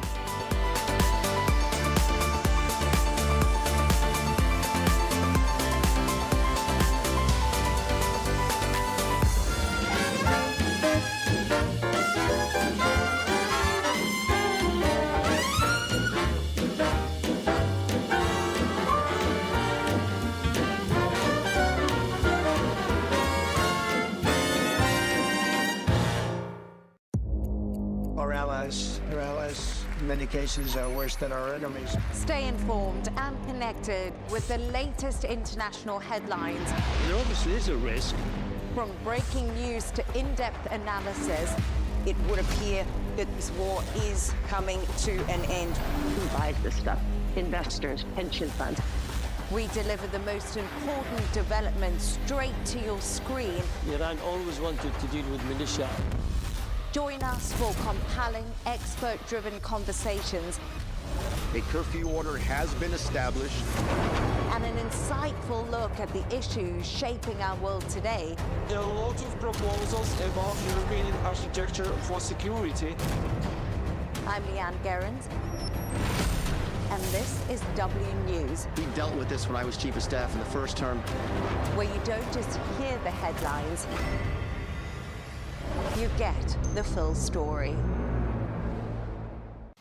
Well, let's get some more analysis now, and we can speak to Paul Glastris, who is a former chief speechwriter to President Bill Clinton. He joins us now from Washington. Thank you very much indeed for being with us once again here on Arabiya English.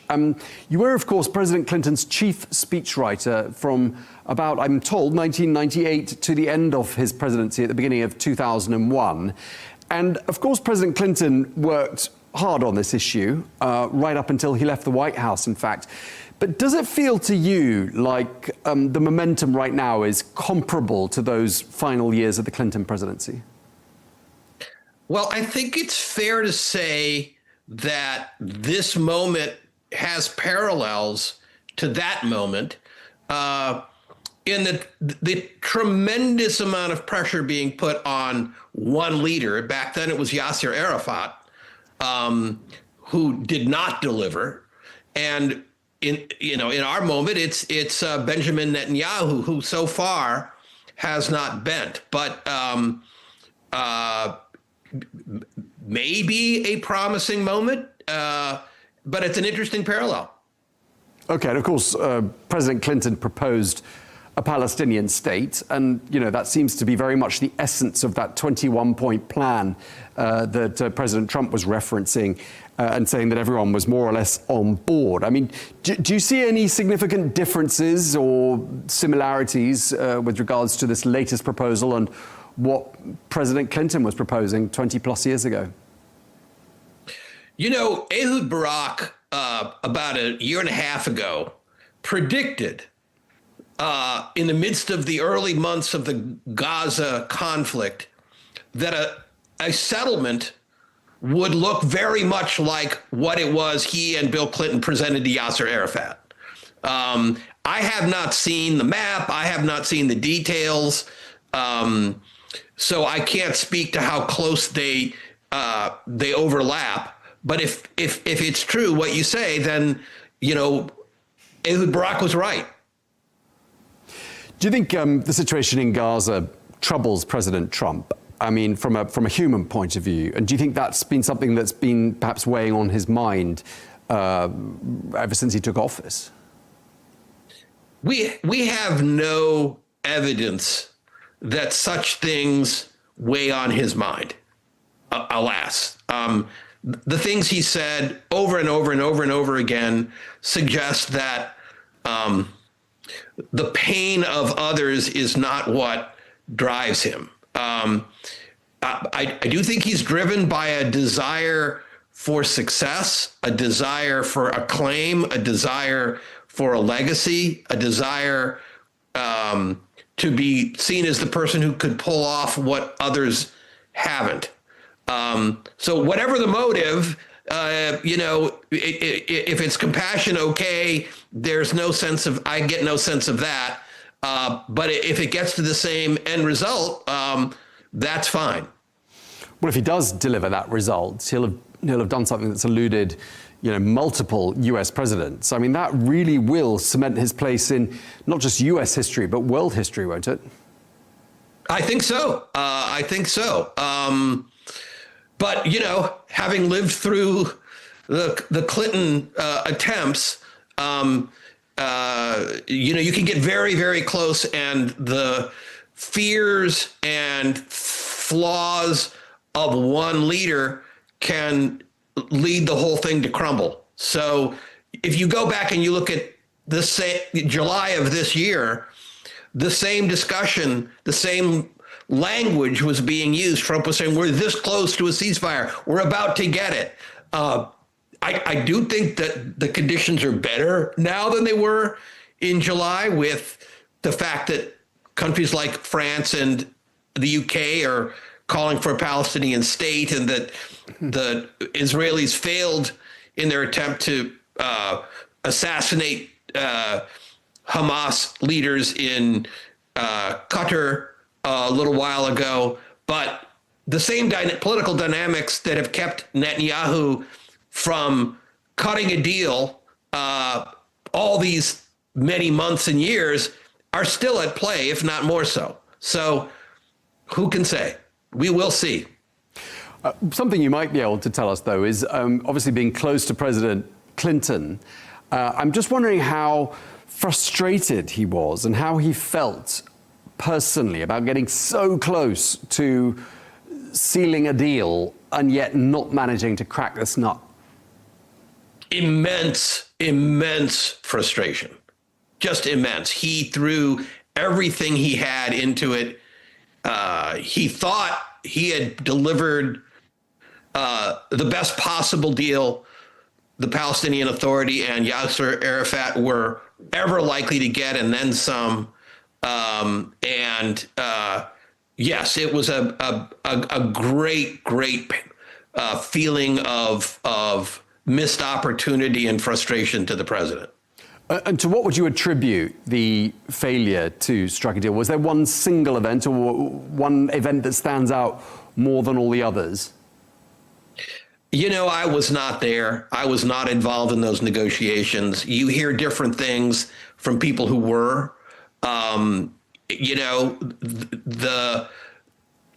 What I remember and what has always struck me is that Yasser Arafat failed to prepare his constituents for the deal that was being negotiated.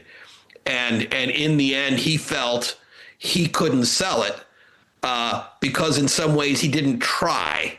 And I think people have said he feared for his own life if he would have signed on the bottom line. And I think that sounds right to me, but I'm far from an expert.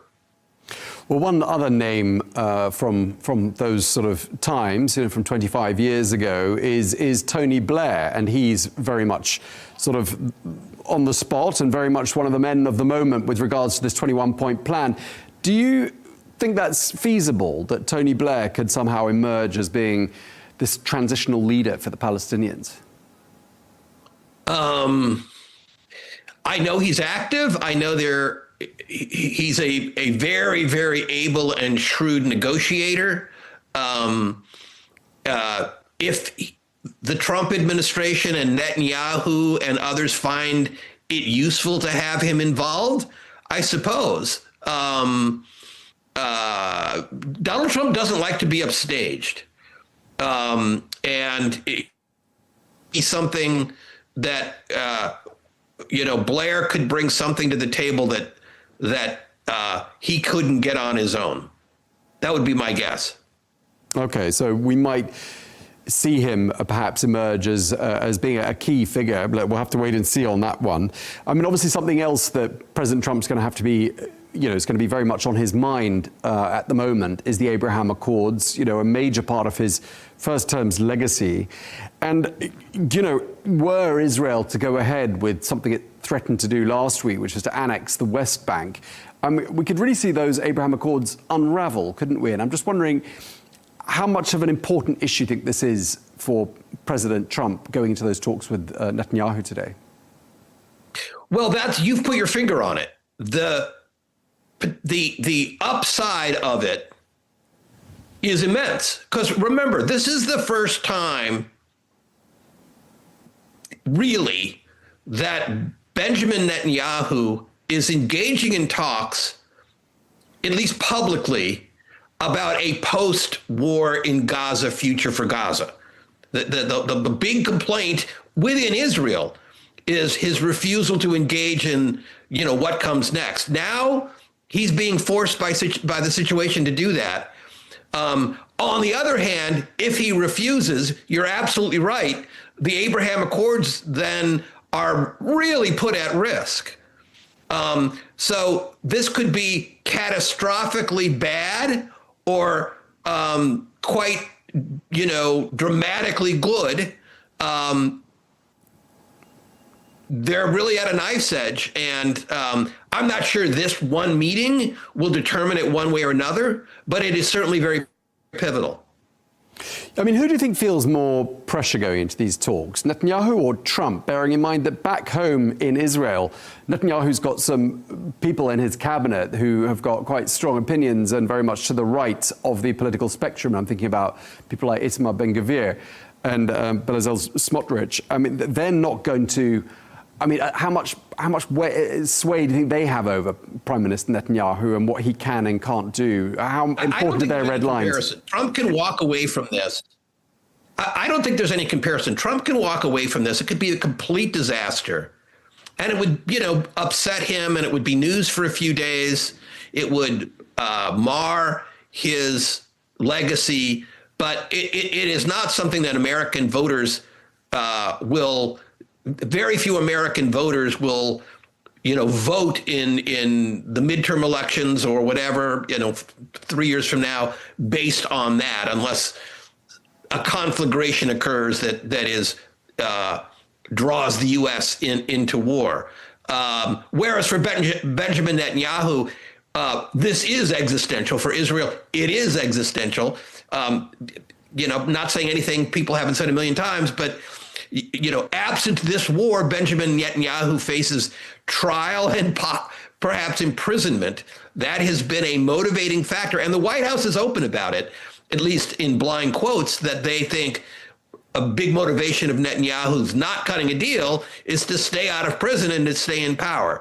So that's why I'm a little skeptical that Trump can pull this off, simply because he's tried multiple times. Biden's tried multiple times. And this is, these are red lines that Netanyahu would be crossing, a whole bunch of them, as you pointed out, with the base of his party, that he said he was not going to cross. So we'll see. But to answer your question, much more important to Netanyahu. I mean, obviously, since the days of President Clinton and his diplomatic efforts, I mean, we're talking 25 years ago, I mean, a lot has happened. Even in the last 2 years, 66,000 people have been killed in Gaza alone. Lots of people have been maimed, people have been amputated, people have been orphaned. I mean, just looking at what's happened this last quarter of a century, do you think that makes the idea of two peoples living side by side all the more remote? Alas, yes. And yet, what is the alternative? Yasser Arafat should have taken Bill Clinton's deal, is the answer. And the tragedy is he didn't. And we've been living with the consequences. And other presidents have made mistakes too, allowing Hamas to be elected, in the first place, which happened at the behest of the Bush administration, in retrospect was a mistake. A lot of failures have led us to this place. Let us hope that things are so bad that we have a turn for the better. I do think there's a chance of that. Right. I was going to ask you to sort of wrap up this conversation. Does it feel like, we've reached a point of no return, really, in the sense that, as you say, things are intolerable. This is a stain on a lot of countries and weighs very heavily on the conscience of a lot of world leaders, what's happening in Gaza right now. I mean, does that make you optimistic that perhaps we have reached a point at which something will be achieved? I wouldn't say I'm optimistic. I would say maybe now is the best moment in 3 years to achieve a breakthrough. I don't see Israel under Benjamin Netanyahu doing a deal that any Western powers or Arab nations can stomach, honestly. But I hope I'm wrong. I really do hope I'm wrong. Okay, well, we'll find out. Well, thank you very much indeed. We hope to have you on the show again sometime in the near future. Paul Glastris, former chief speechwriter, President Bill Clinton. Thank you for your time, sir. Thank you.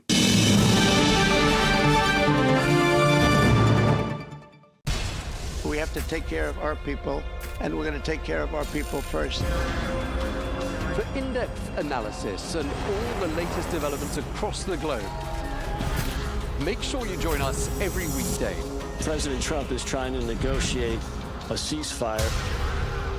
With so much happening, so much information, and so much noise, international law will have no part in his administration. It can be hard to keep track. Tariffs will just fuel inflation. We're going to fight these tariffs. But you can count on us to tell you what you need to know. We stand by your side. Join me, Tom Burgess-Watson, for Global News Today, right here on Al Arabiya News.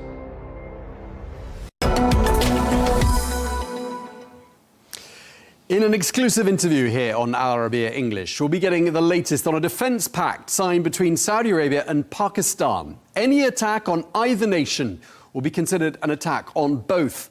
Well, this strategic mutual defense agreement was signed during a visit to the kingdom by the Pakistani Prime Minister Shehbaz Sharif, who held talks with Crown Prince Mohammed bin Salman. Well, I'll be speaking to Musaddiq Malik, who is a Pakistani government spokesperson, for all the details on that deal. Saudi Arabia and Pakistan have signed a defense pact pledging that any attack on either nation will be considered an attack on both. Well, this strategic mutual defense agreement was signed during a visit to the kingdom by the Pakistani Prime Minister Shehbaz Sharif, who held talks with Crown Prince Mohammed bin Salman at the Al Yamama Palace. Well, in a statement, the visiting Pakistani Prime Minister thanked the Crown Prince for his, quote, keen interest in expanding Saudi investments, trade and business ties. Well, accompanying the Pakistani Prime Minister on that visit to Riyadh was Musaddiq Malik, who is a Pakistani government spokesperson who joins us now. Thank you very much indeed for taking the time to speak to us. My pleasure. Now, Pakistan and Saudi Arabia have a strong and historic relationship. Military ties between the two countries go back decades. Why is this deal so significant in your opinion? I think it's the relationship that you're referring to, which goes back since the creation of Pakistan. And frankly, if you look at the roots of this relationship, they go back 1,400, 1,500 years. So the brotherhood that had historically, I think, has manifested itself in various ways. At every juncture when Pakistan has needed support, the kingdom has been by the Pakistani side. Whether it was economic development or defense-related matters or diplomacy, the kingdom was already there and always there. And same goes for Pakistan. If you walk down the streets of Pakistan, you would find out that even a common man would say that we are going to be there by the side of our Saudi brethren if the two holy mosques are ever attacked. And it needed no treaty. Every Pakistani would tell you the same. So I think what was implicit before and unstated has taken the form of a treaty. And that's the most significant part of this treaty, that it's now kind of a relationship which is documented, but this relationship has been there forever. Okay, so let's talk about what's been agreed on. An attack on one nation means an attack on both. And I want to ask you, what message does that send out to the world? I think it sends out the message of brotherhood, and it sends out the same message that the North Atlantic Treaty gave to the world, that this is not offensive, this is not aggressive, this is not against anyone. This is a defensive treaty where countries who have cultural ties, who have religious ties, who have all kinds of relationships, economic relationships, other relationships, they come together and they're going to exchange technology, they're going to exchange training, they're going to share innovations, and they're going to have joint military exercises to make sure that the experiences that we've had over the past several decades being extremely better, battle hard, and has, we share them and become a formidable force. Okay, just talk us through some of the details of the deal. What concretely does it provide for?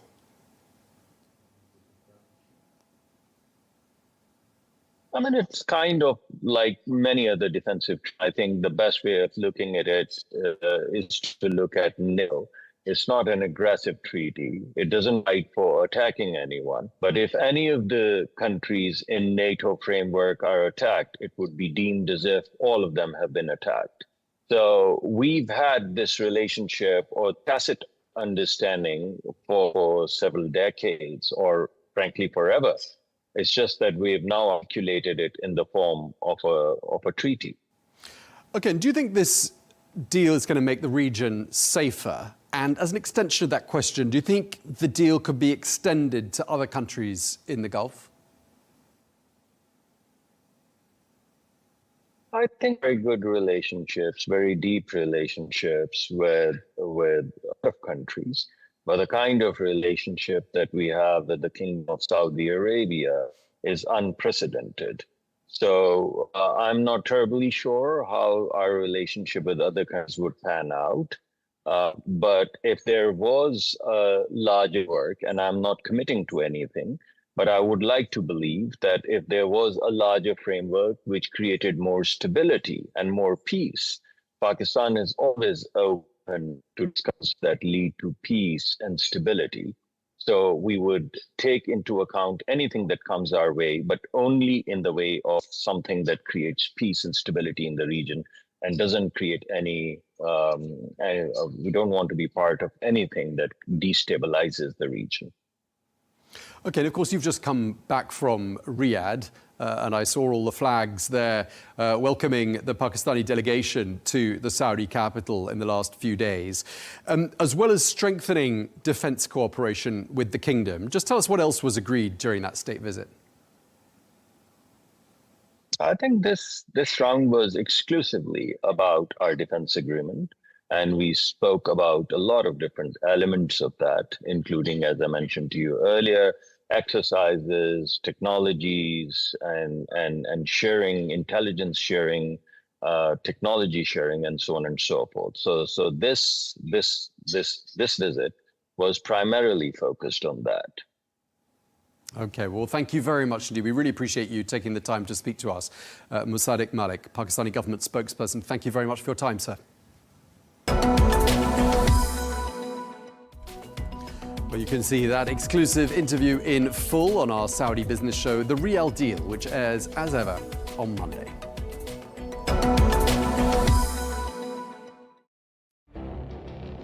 It feels like decades are passing by in a matter of weeks. Seismic shifts in the world order. never, ever will be part of America. With so much happening and so much noise. Whether it's political upheaval, Canada has been ripping us off for years. economic shifts, or social movements, No one wins from tariffs. I think America can be more friendly to the rest of the world. The in-depth analysis and all the latest developments across the globe. To have an inclusive policy together. The meetings with Hamas gave me some hope. We're in another nuclear arms race. the most important development straight to your screen. Welcome to the dressing room. I'm on my own. I need backup. And an insightful look at the issues shaping our world today. It was not going to happen, that war, and it happened.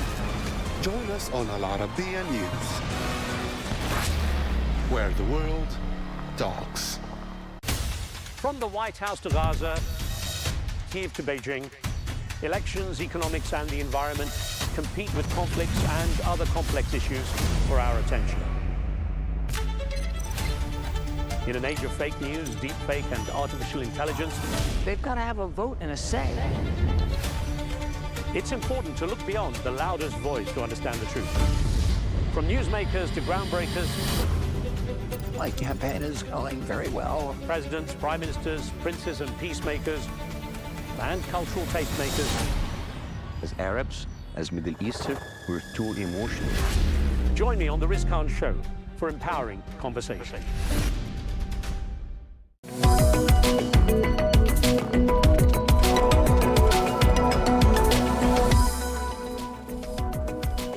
Hello and welcome to The Real Deal, coming to you from the Al Arabiya English studios. This is your weekly bulletin, bringing you all the latest business news, headlines and analysis from Saudi Arabia. Coming up, Saudi Arabia's stock market has been riding high, adding tens of billions to its market cap on reports of majority foreign ownership in the Arab world's biggest exchange. Well, as Q3 ends, we take a look at how the Saudi economy has performed and where it's heading. And as the Saudi labour market continues to transform and with unemployment hovering around record lows, we take an in-depth look at the jobs market and speak to two experts about hiring trends, challenges and remuneration. And as Saudi Arabia marks its 95th National Day, we take a look back at the kingdom's achievements and meet one man whose organisation has been very busy amidst the celebrations. Welcome. We begin with the fact that the third quarter is drawing to a close, and Saudi Arabia's stock market has been riding high these last few weeks, adding tens of billions to its market cap. Well, on Wednesday last week, the Tadawul All-Share Index jumped more than 5%. That's the most daily increase in more than 5 years. Well, this happened after a board member of the Capital Market Authority said that majority foreign ownership could come into effect by the end of the year. And that's boosting interest in the Arab world's biggest stock exchange. Well, Saudi bank stocks have been surging, and as analysts predicted, billions in potential inflows to the market. Well, I'm here now with Jamil Ahmed, who is a global markets commentator and chief analyst at GTC. Jamil, thank you for joining us once again. Always a pleasure to see you. So we've had the last full trading week of Q3. Let's take a look back at how the Saudi economy has performed so far this year. How are things looking? In one word, impressive. And I'm about to tell you exactly why it's impressive. If you look at some of the most recent statements that have come out from the IMF, they actually recently upgraded the GDP forecast for 2025 from 3% to 3.5%. Firstly, this is also impressive because it completely bucks the global trend where we're seeing global economic weakness. In fact, the world economy is expected to weaken in 2025 compared to 2024. And also next year, we're expecting to see a weaker global economic outlook too. But sticking with Saudi Arabia just for a couple of seconds, government-led projects are certainly helping the domestic economy continue to expand and also attracting international attention. We're seeing a lot of growth because of this in non-oil GDP as the economy continues to diversify heading into the 2030 vision. And also we're seeing increased demand and growth in the export sector. So other economies are now importing goods from Saudi Arabia. That's also supporting the economy, but the outlook also looks promising for 2026 too. So despite global economic weakness, does look like Saudi Arabia can be somewhat of a shining star, even if it is standing a little bit more isolated compared to where we're expecting other global economies to be heading. Okay, so clearly outperformance for the Saudi economy in 2025. Do you see that continuing into 2026, Jamil? I do, and not only do I, but also do the OECD. The OECD expect for the Saudi economy to actually grow more than forecast even just a couple of months ago for 2026 as well. I think the international-led events, the number of visitors that are going to be heading into Saudi Arabia too, are going to be supporting sentiment. But overall, we do actually expect for the Saudi economy to be growing more in 2026 than what it is showing in 2025. So basically, the platform's now being, I would say, laid out for the Saudi economy to continue to outperform heading into the remainder of the 2020s. I think that also we have to watch some global events, but typically because of the number of government-led projects, because of all the projects that are also taking place heading to beyond 2030 as well, namely the World Cup and other international events that will be taking place, that's also going to be helping demand as well as investment within Saudi Arabia. Okay, so clearly quite a few factors that are contributing to this outperformance. I mean, are there any others that spring to mind? There is. If you look at the region and what's going on across the world, obviously we got a world economic outlook that's been weaker, led by the Trump tariffs and the tariffs that are being put on other economies that are, not isolated to the likes of Asia, South Asian economies, Africa, Latin America. Obviously, we all know what's happening between the US and China, the US and European Union, and so forth. But actually, those tariffs are not so much impacted on the GCC region. So this is helping shield I would say the region as well as Saudi Arabia away from some of that tariff negativity. At the same time, of course, the world economy remains very much interconnected. So a more solid economic outlook worldwide would also be supportive to growth in the GCC. I think what's also helped matters as well is we've had a substantial weakness in the US dollar. When the US dollar is weakened at its fastest level, if we look at the first half of the trading year in more than 50 years, that also supports investment into the region because you've got currencies that are pegged to the US dollar. Therefore, you have somewhat of a discount if you're looking at then investing within the region because it just becomes more attractive. Lower interest rates also in the United States are helping matters, and I think that's something that will also help matters headed into 2026. Lower investments in terms of borrowing from banks and so forth, that also provides an added stimulus, and I think that's something that will help the Saudi Arabian economy, not only as we start to conclude 2025, but also as we start to head into 2026, because all of the consensus and the statements out there seem pretty clear. In the United States, interest rates will continue to go lower, which means they will also continue to go lower within the GCC region. Okay, Jamil, so just to wrap up, in summary, the economy seems to be doing well. The stock market, as I was saying in the introduction, has been doing well, especially the last couple of weeks. Obviously, these two things, there's a correlation between them both. Do you see them both continuing to outperform through to 2026?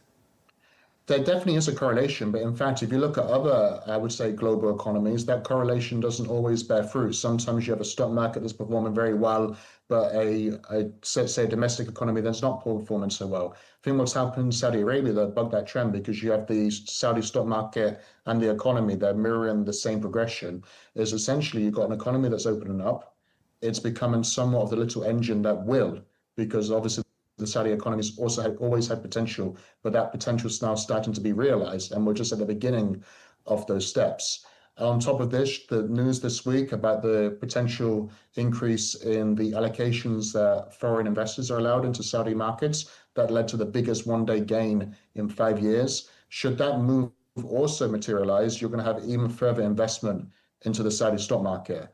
Some of the estimates are billions and billions of inflows that could enter Saudi Arabia. So essentially, as the economy continues to open up, as financial markets continue to open up within Saudi Arabia, and all of the activity continues to take place led by government projects, then yes, that trend of looking at the Saudi Arabian stock market will continue. And it's also helped by increased sentiment towards emerging markets based on US interest rate policy too. Okay, well, we're going to have to leave it there. We're out of time. Thank you very much indeed, though, Jamil Ahmed, Global Markets Commentator and Chief Analyst at GTC. Thanks again. Now, in the context of ongoing economic and social reforms and efforts to diversify Saudi Arabia's workforce, demand for talent is significant. Construction, finance, hospitality, energy, logistics and tech. Those are just some of the sectors seeing strong demand for people. Well, the national unemployment rate, including both Saudi and non-Saudi nationals, is just under the 3% mark. And when you look at the jobless rate amongst women, especially Saudi women, we're seeing some of the lowest numbers on record. Well, today we're going to take a closer look at how skills are being aligned with market demand and what some of the trends and challenges are in this thriving jobs market.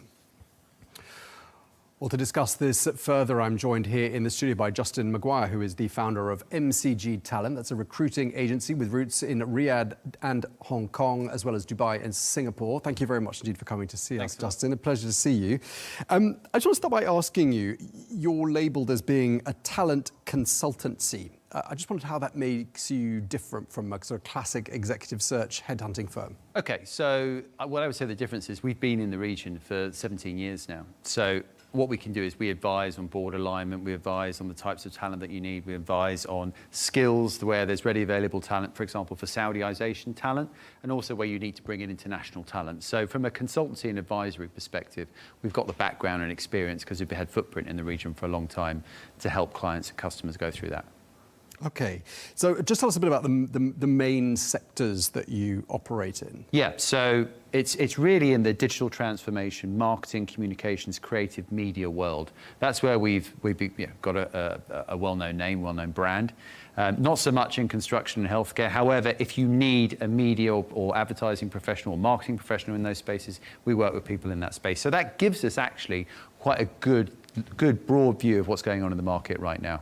Okay, where are you seeing the most activity at the moment? Interestingly, this year in Saudi, we've seen a bit of a slowdown for international talent. Okay, I think there's a few reasons for that. First of all, Saudization. I think it's important for us to sort of make the audience aware that that's really, I think, kicked into overdrive for many brands this year. What that's done, therefore, is it's prolonged interview processes. Most businesses now, be those private sector or public sector, are prioritising Saudi talent. And there's, frankly, still at a senior level, there's quite a limited supply. So it just drags out interview process and take them longer. I think also the days of, a couple of years ago, my business, for example, did phenomenally well from the consultancy space. There's a lot of consultants going out to Saudi. There's a lot of consultants advising government. You've seen a stark slowdown in that space. And that really is to do with recalibration, rescoping of big, large construction projects, and a focus on things like the Expo 2030 and World Cup, and where they've aligned with much more Saudization hiring. And the senior talent that we're seeing come in, really, they need to go in and understand that they're probably going to be nurturing a role for a Saudi to take over at some point.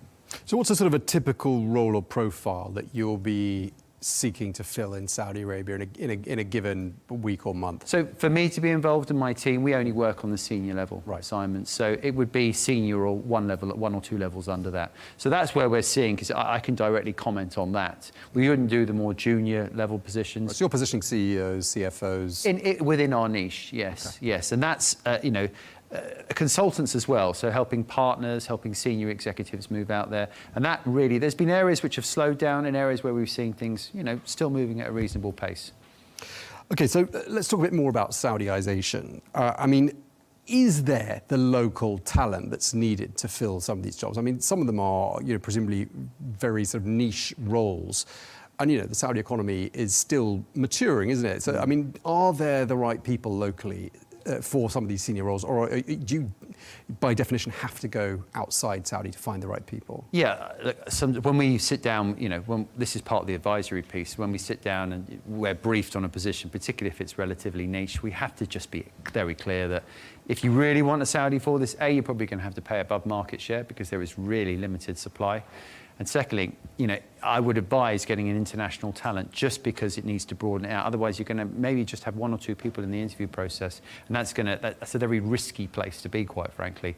So Saudi hiring is still incredibly tough. I think anyone that tells you otherwise is frankly not telling you the truth, because it's a supply and demand, the market where the supply is in short supply at very niche skill sets. And from a senior level, given the way the market's matured, from a junior level, you talk to businesses, they've got a young, enthused, highly enthused generation that are coming into the workforce. At the more senior end, particularly in the private sector, and particularly in spaces that I work in, like media, marketing, digital transformation, there is actually quite a limited supply, because traditionally that wasn't seen as a glamorous place to go. Normally, if it was in the private sector, you'd see Saudis moving into banking, you'd see Saudis moving into more traditional legal space, more traditional spaces, not so much the areas where we get involved in, and where you're seeing a lot of Saudi investment now go. We're going to be talking about Cristiano Ronaldo a bit later in the show. Don't worry, you're not involved in that segment there. But there is this perception, isn't there, that people who go to Saudi Arabia are going to make really big money, like Cristiano Ronaldo. And, he's sort of out there on social media, sort of showing the world what a glamorous life he leads there. But when it comes to the remuneration for the sorts of people you're positioning, are you seeing any trends, any changes to the packages? Are they getting smaller? What sort of trends are you noticing? Yeah, Tom, that's a really good question. And to be frank with you, what we're seeing is a knock-on effect of the UAE oversaturation of talent now as well. You've got a lot of people that have moved out to the GCC, initially with a keen interest in moving into the Dubai market, but realising that A, they're not getting the salaries that they wanted, and B, they're just, quite frankly, there aren't the jobs. So they're broadening their search out to the wider GCC. Therefore, Saudi is becoming on their radar. And the more they're learning about Saudi, the more they want to go there. But there's a reality check that a lot of people need to have when they look at Saudi. First of all, Saudi's quite aware that there is a keen interest on, because of what's going on in the rest of the world right now, and a slowdown, and a lot of eyes are on the GCC. That Saudi, a lot of businesses in Saudi are woken up to this. So it's a very different. Like 3, 4, maybe 5 years ago, we were putting people into Saudi for, let's call them Cristiano and Ronaldo wages almost, right? Now, telephone numbers out.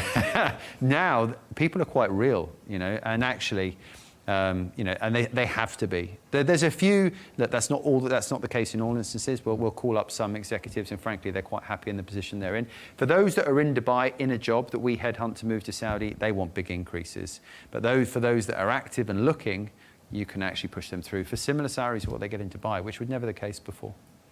What about women in the workplace? Are you seeing more women being positioned in roles in Saudi Arabia? Because that's a very big part of Vision 2030, get women into the workforce. Are you seeing that at all? Yeah, absolutely. In fact, we're actually asked for really balanced sort of shortlists from customers and clients now. But even when you go and visit offices in Saudi, you'll see that there's a very strong female workforce there. I noticed that particularly in media communications companies that I work with, really high population or density populated with women within those workforces. So I'm just seeing more and more demand and interest from international female talent to want to move there in a way that I never saw before. Right, okay, so things are clearly changing. What are some of the biggest myths and misconceptions you think about the jobs market in Saudi Arabia? Are there things that you hear time and time again and you say to people, talking to someone who might be positioning from London, they've got this idea about Saudi Arabia that's totally wrong? What sort of stuff do you hear? Yeah, the stuff you still hear is more that people simply don't know how much it's transformed and changed. I think that's the biggest thing that we encounter. Can I, if I'm a lady, can I walk outside? I heard I can't drive. I heard, there's all these traditional sort of misconceptions that you still need to sort of hold people's hands through. Saudi's done a very good job of publicising itself now. I think, even when I was back in the UK in the summer, you could see Saudi tourism promoting, etc. So that in a way that it's never been before. So people's eyes are being opened, but there's still a strong stereotype that we have to overcome. And because of the footballers' salaries, probably the biggest one that we get is people think they're going to go there and retire in a couple of years. And frankly speaking, that just isn't happening anymore. It would be nice, but not going to happen, as you say. Listen, we get a fee on that, so it's even nicer for us as well. So, but that's just not the case. And you've been going there for quite some time, and you've presumably seen some of these changes for yourself, haven't you? Yeah, absolutely. We've got a licence in Saudi, so every time I go there, it feels different. And the thing that I want to just get across is there's just a real excitement and buzz and such a belief in the leadership there that you don't really get in many places. Probably the UAE is one of the only other places where I've encountered that. So that everyone believes in the vision where Saudi's going. And even with recalibration of big projects like NEOM, the line, etc., there's still a faith that it will happen and it will come. And there's, people are very proud. Saudi's incredibly proud. And I think when people move over there, the hospitality, the friendliness, and generally how welcome they are into the environment, people are really sort of blown away by that. But there is limited, I must stress this point, at the moment in 2025, there really has been a limited amount of international talent going over there from our side and from many of the, I suppose, my peers that I talk to in recruitment as well. This year in Saudi has been a real realignment and focus on Saudiization, I must say. Okay, it sounds like that answers my next question. My last question actually. What are the biggest challenges that you're facing at the moment? Is that it? A sort of a little bit of a drying up of the demand for talent. It's not just a drying up. There is international talent that wants to go into Saudi, but there's limited businesses that will take international talent right now, and interview processes are incredibly long. And I must also say that the current economic climate is really, there's been a knock-on effect into Saudi. I think there are fewer international businesses prepared to make those big, expensive moves into Saudi right now, because everyone's kind of waiting to see how the global scene is going to play out. Trump tariffs have had a knock-on effect on certain pieces of business that we've even had in Saudi. Saudi doesn't like uncertainty. The oil price has wavered over the years, and I've learned from being out in the region for a long time that when that price of oil wobbles a fair bit, it does impact recruitment. All right. Well, thank you very much. You've been really generous with your time. Justin Maguire, the founder of MCG Talent. Thank you very much indeed for your time. Thanks. Well, let's take a quick look at some of the other stories from the week. Amidst a spike in housing costs, the Saudi authorities have announced a freeze in rental prices in Riyadh for the next 5 years. Well, the new rules have now taken effect and apply to both residential and commercial properties. Well, according to some reports, apartment rents in Riyadh have soared 15% during the first 6 months of 2025, whilst villa rates have climbed 8%. In a sign of deepening economic and trade ties between Riyadh and Beijing, Saudi Arabia has signed a raft of some 42 MOUs with Chinese business leaders. These deals, which were signed on the sidelines of the Saudi-Chinese Business Forum in Beijing, have a combined value of more than $1.74 billion, and they're in the fields of energy, mining, and semiconductors, amongst other things. Well, China is the kingdom's largest trading partner. And Saudi Arabia's investment minister Khalid Al-Faleh is hailing strengthening economic ties with France. Addressing the French-Saudi Economic Roundtable in Paris, the minister said there's been a 180% increase in the volume of French direct investments in Saudi Arabia during the past 5 years. Well, non-oil trade between the two countries surpassed $5.3 billion in 2024, covering multiple sectors including energy, infrastructure, and tech.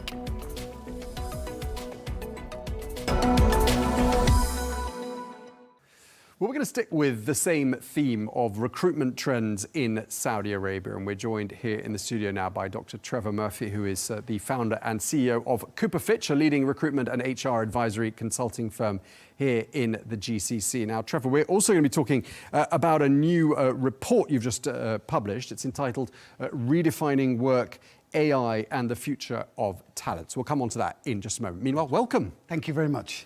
I just want to start by asking you what your sort of overarching thoughts are on the jobs market in Saudi Arabia right now, and just picking up on what we were discussing with Justin. I mean, are you seeing any significant shifts in trends, hiring patterns in the market? Yeah, for sure. I think in the last quarter, we've seen just a little bit more clarity about who's getting investment, who's getting funding, particularly in the public and semi-public sectors. So we've seen a bit more clarity. I think there's a lot more alignment on what projects are going to be funded, which one are going to be sized a little bit differently. So that's very important in terms of providing clarity on recruitment and search work. So we've certainly seen that projects with better return on investment or perceived return on investment. There's a number of strategic projects that will keep getting investment. There's certainly a lot of realignment in some of the bigger projects, some of the real giga projects in Saudi Arabia. And we're certainly seeing that some of the projects with strong timelines, so time-based projects such as the Asian Cup, Asian Games, Expo and World Cup, really seeing where there's going to be a huge amount of growth. Okay, any sectors that are sort of standing out as having a particular dynamic to them when it comes to recruitment? Yeah, for sure. Look, I mean, real estate has moved very much from the design development component of projects to really getting through with the execution now and getting build in place. So that's certainly been one. But we've seen, there's a raft of sectors that are doing well. Energy, particularly in the mining and mineral side, recent announcements for Madden in terms of growth and doubling in size over the next couple of years. So that's quite significant. Finance is growing very strong, particularly in the private sector. Financial services, private sector, but also at government level. Tourism, education, all getting significant funding to allow for good public sector growth and jobs, which is very important, but also encouraging the ecosystem on the private sector side to really grow out businesses to support with that growth. Okay, and we were talking about Saudiization just there with Justin. I mean, is that something that sort of will eclipse as time goes by international hiring? Is that something you see as being a likely consequence of Saudiization, that slowly, little by little, we'll see perhaps fewer and fewer international placements and more local talent? I mean, I think, look, it's a huge important play in Saudi Arabia that they're educating and growing and developing their own workforce. But we see every time there's a new sector that gets developed, there is a significant requirement for a timed period for bringing in SMEs from the global markets. And then as soon as there's a transition and training and knowledge transfer, that transitions back to a strong preference for Saudi talent, which is more than fair, I think. But there's always the next thing. There's always a sector that requires a bit more support. If we look at C-level, executive level hiring in the last couple of months, I would say it's been a real mixed approach to whether it's an expat or a Saudi talent that they've hired. There are embedded talent pools that support a great level of skills and expertise, such as HR and finance at C-level. The CEO market is predominantly Saudi nationals as well. And then there are other areas like digital and data, AI, where that talent pool just hasn't the depth to it at the moment. So I think it's going to be a mix of predominantly Saudi talent with always a need for either a very specific knowledge skill set or a particular change or transformation project, as a lot of the government entities are going through big transformation projects now as well. I think last time we spoke, we were talking about how there are these myths and misconceptions about packages in Saudi Arabia, and we were talking with Justin just now about, this idea that, Cristiano Ronaldo has sort of blazed the trail for salaries, and if you go and live in Saudi Arabia and you get recruited to head up a big firm, you might have a salary just like him. Do you think those myths are slightly being done away with? So people starting to realise the reality is not a Cristiano Ronaldo salary? Of course, I would be in Riyadh today if that was the case. So no, look, I think there's very little differential between what the UAE will pay in salaries and what Saudi will pay in salaries. Maybe marginal, strong single digit, 8-10% max of a differential. A number of years ago, it was different. And I think it's merged into into a country and into cities where they're very livable for expats. They're also competing with Saudi talent. This is not we just want to have nationals working for us. This is CFOs in Saudi are as good as CFOs internationally. And it's taken a decade of really strong learning and education and some knowledge transfer from the expats that maybe spent a lot of time there up until recently. But there are very little difference between salaries in Saudi and UAE. But it's still in the top 75 percentile of global salaries, even before you look at the tax differentials between Saudi and working in other countries. Okay, well, let's turn our eye to your report, Redefining Work, AI and the Future of Talent. Now, when you started out on this report with your team, what were you seeking to find out? It's a great question. I think we just wanted to really understand, outside of the hype around AI, how is this going to impact the workplace? People talk about, I've been listening to decades of people saying we'll all be replaced with robots of one kind or another. And we wanted to see what's the reality of the impact of AI for now and into the future. And what we've seen is very, very interesting, which is very little impact in the jobs market. So what we are seeing is that at enterprise level, the success of organizations to use AI at enterprise level, so all the organization using AI and driven from the top down, what kind of efficiencies they're getting and what is that going to mean to jobs and people's careers. And this year, for the next 12 months, we see very little change. And there's an MIT report brought out a couple of weeks ago that stated that 96% of AI initiatives that are at enterprise level have failed or are failing to give any real operational efficiency, not even cost reduction or jobs reduction, operational efficiency. So what we wanted to also see is how we compare in the GCC, in Saudi versus what's happening in Europe, what's happening in the States and what's happening in Asia. And we are tracking in some areas on par with what's happening in different sectors, and others we're slightly behind in terms of how we scale up. I think everyone is using AI now. We're using it on an individual basis. 90% plus are using AI on an individual basis. But what's been interesting is as you bring that to an enterprise level, it's showing very little improvement so far. Okay, so what's your sort of overall finding that AI, it sounds like you're saying it doesn't necessarily mean large-scale job cuts and the elimination of roles. That's not something that's happening. Not something that's happening. Look, it doesn't mean. So what we're seeing is that the feedback is that there's still quite a bit of optimism around AI and what it can generate in the future. But the technology to use what AI can do in terms of its speed, its processing capability, its ability to help make better decisions, has not been implementable into CRMs or systems to allow for that speed and that technology to help with the day-to-day activity for jobs at enterprise level. Any companies out there, particularly in this region, that are just saying no to anything AI? They're not interested, they're not launching any studies, they're just basically disregarding it and carrying on as before? No. Everyone is spending. Everyone's on board. Across the board, 98% plus organizations have allocated the budget to AI. And that depends, and the amount they're allocating obviously will depend on how big the company is and or how much. So there's a lot of pressure on boards and CEOs downward to make AI work, bring some efficiencies in. So the pressure's coming from that side, but there's a couple of flaws.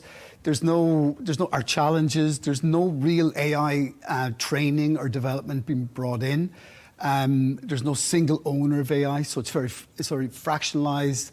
One department's doing one thing, someone else is doing something very different. So there's no ownership within that. So I think the technology has not caught up with what AI can do, what it can generate, and improvements it can make. And until that happens, it'll still be used on an individual basis, but no real strong enterprise value in the very short term. Okay, well, I'm being told we're out of time. So thank you very much indeed, Trevor Murphy, the founder and CEO of Cooper Fitch. Thanks for your time. Thank you very much. Let's take a quick look at some company news for you. The US aircraft manufacturer Boeing has signed an MOU with Saudi Arabia to explore partnerships and investments in advanced air mobility sector. Well, innovation, sustainability and local industry development are central to that agreement. The aviation sector is a major focus of Vision 2030 as the kingdom positions itself as a global hub for business and tourism. The Saudi vacation rental company Gavan is aiming for an IPO in 2028. That's according to the company's CEO, Latifa Al-Tamimi. This announcement comes after the company said it had secured $72 million in Series B funding, which the company plans to use to expand internationally. Well, founded in 2016, Gavan competes with the likes of Airbnb and claims to have 44% market share in the kingdom. And the new Delhi-based venture debt firm Stride Ventures has entered the Saudi market, and the company says it's planning to deploy $200 million over the next 2 years. Well, Stride, which has been operational since 2019, says it plans to lend to a diverse mix of Saudi companies, and that its first deal is a $33 million investment in the Saudi fintech startup Erad. And finally, Saudi Arabia celebrated its 95th National Day last week. Well, amidst the dazzling air shows, military parades and fireworks which lit up the Riyadh skyline in the national colour, green, there was a strong sense of pride. Well, these are pictures from the Pride of the Nation event in the capital, which was organised by the Ministry of the Interior and the General Entertainment Authority. Well, the day commemorates the unification of the kingdom in 1932 by King Abdulaziz Al Saud. And taking part in the celebrations were celebrities, local and foreign alike, amongst them the football star Cristiano Ronaldo. Well, we can listen now to what the Saudi actor Basil Al-Sal had to say. Our feelings are indescribable today as we celebrate the 95th National Day. Thank God, it's an indescribable feeling, and we are grateful for the blessing of this country. We hope, God willing, that this country will always prosper. We always wish for it to be more secure and safe with greater development. Okay, Saudi actor Basil Al-Sal speaking there. Well, I'm joined now by Jimri Depan, who is the founder and the managing volunteer of Filipinos for the Saudi Green Initiative. That is a volunteer organisation that's promoting sustainable and clean living through community-led activities like clean-up drives and planting trees. Jimri, thank you very much indeed for taking the time to speak to us. Tell us a bit about your National Day celebrations. What do they look like? Hi, everyone. Thanks for having me here. It's my 5th year of celebrating Saudi National Day in Saudi Arabia. And though I'm an expat here in Saudi Arabia, I feel the sense of belongingness, and I feel I'm part of the kingdom. And the way I celebrate my National Day is about, I'm always going to the desert with our volunteers to celebrate it in a more significant way. Okay, well, we're going to be asking you about that, but I just want to pick up on the fact you mentioned you're not Saudi, but you feel like you're part of the nation, and you're in good company because Cristiano Ronaldo is also getting very involved in the National Day celebrations.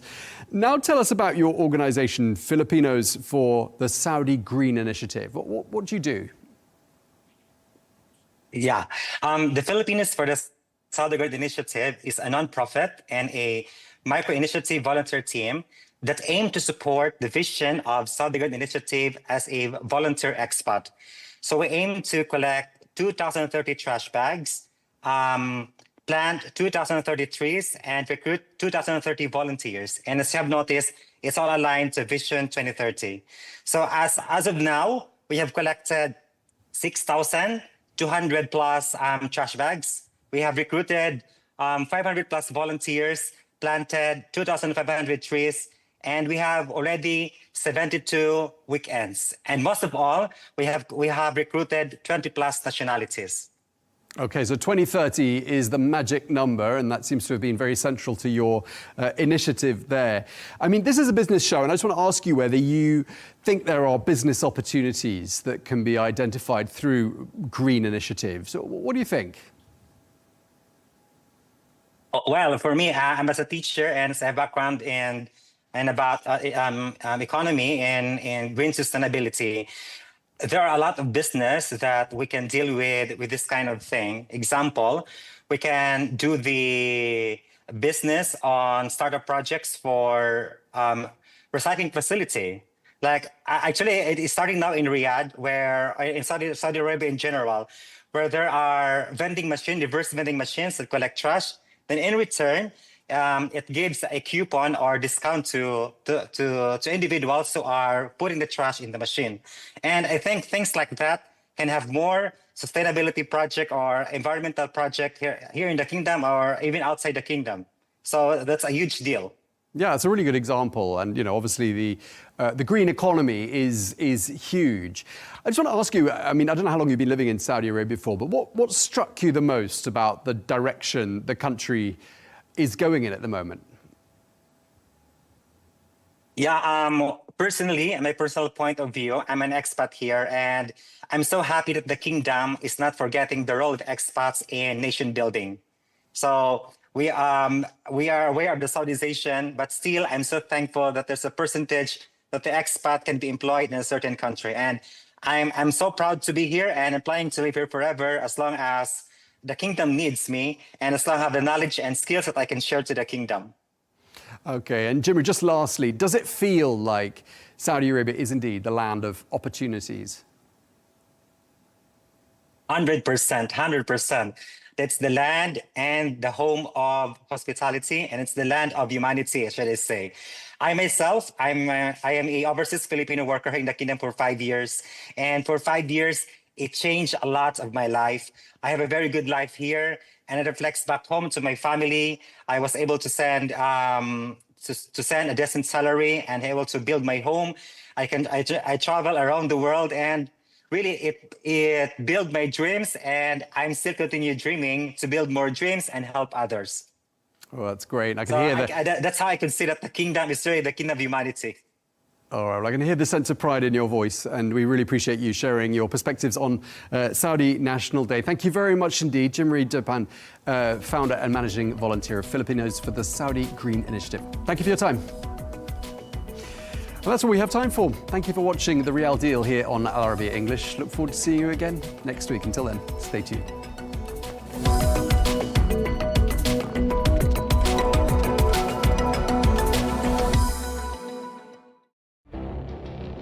It feels like decades are passing by in a matter of weeks. Seismic shifts in the world order. Never, ever will be part of America. With so much happening and so much noise.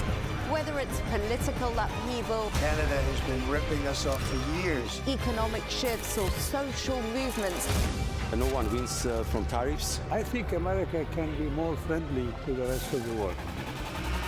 For in-depth analysis and all the latest developments across the globe.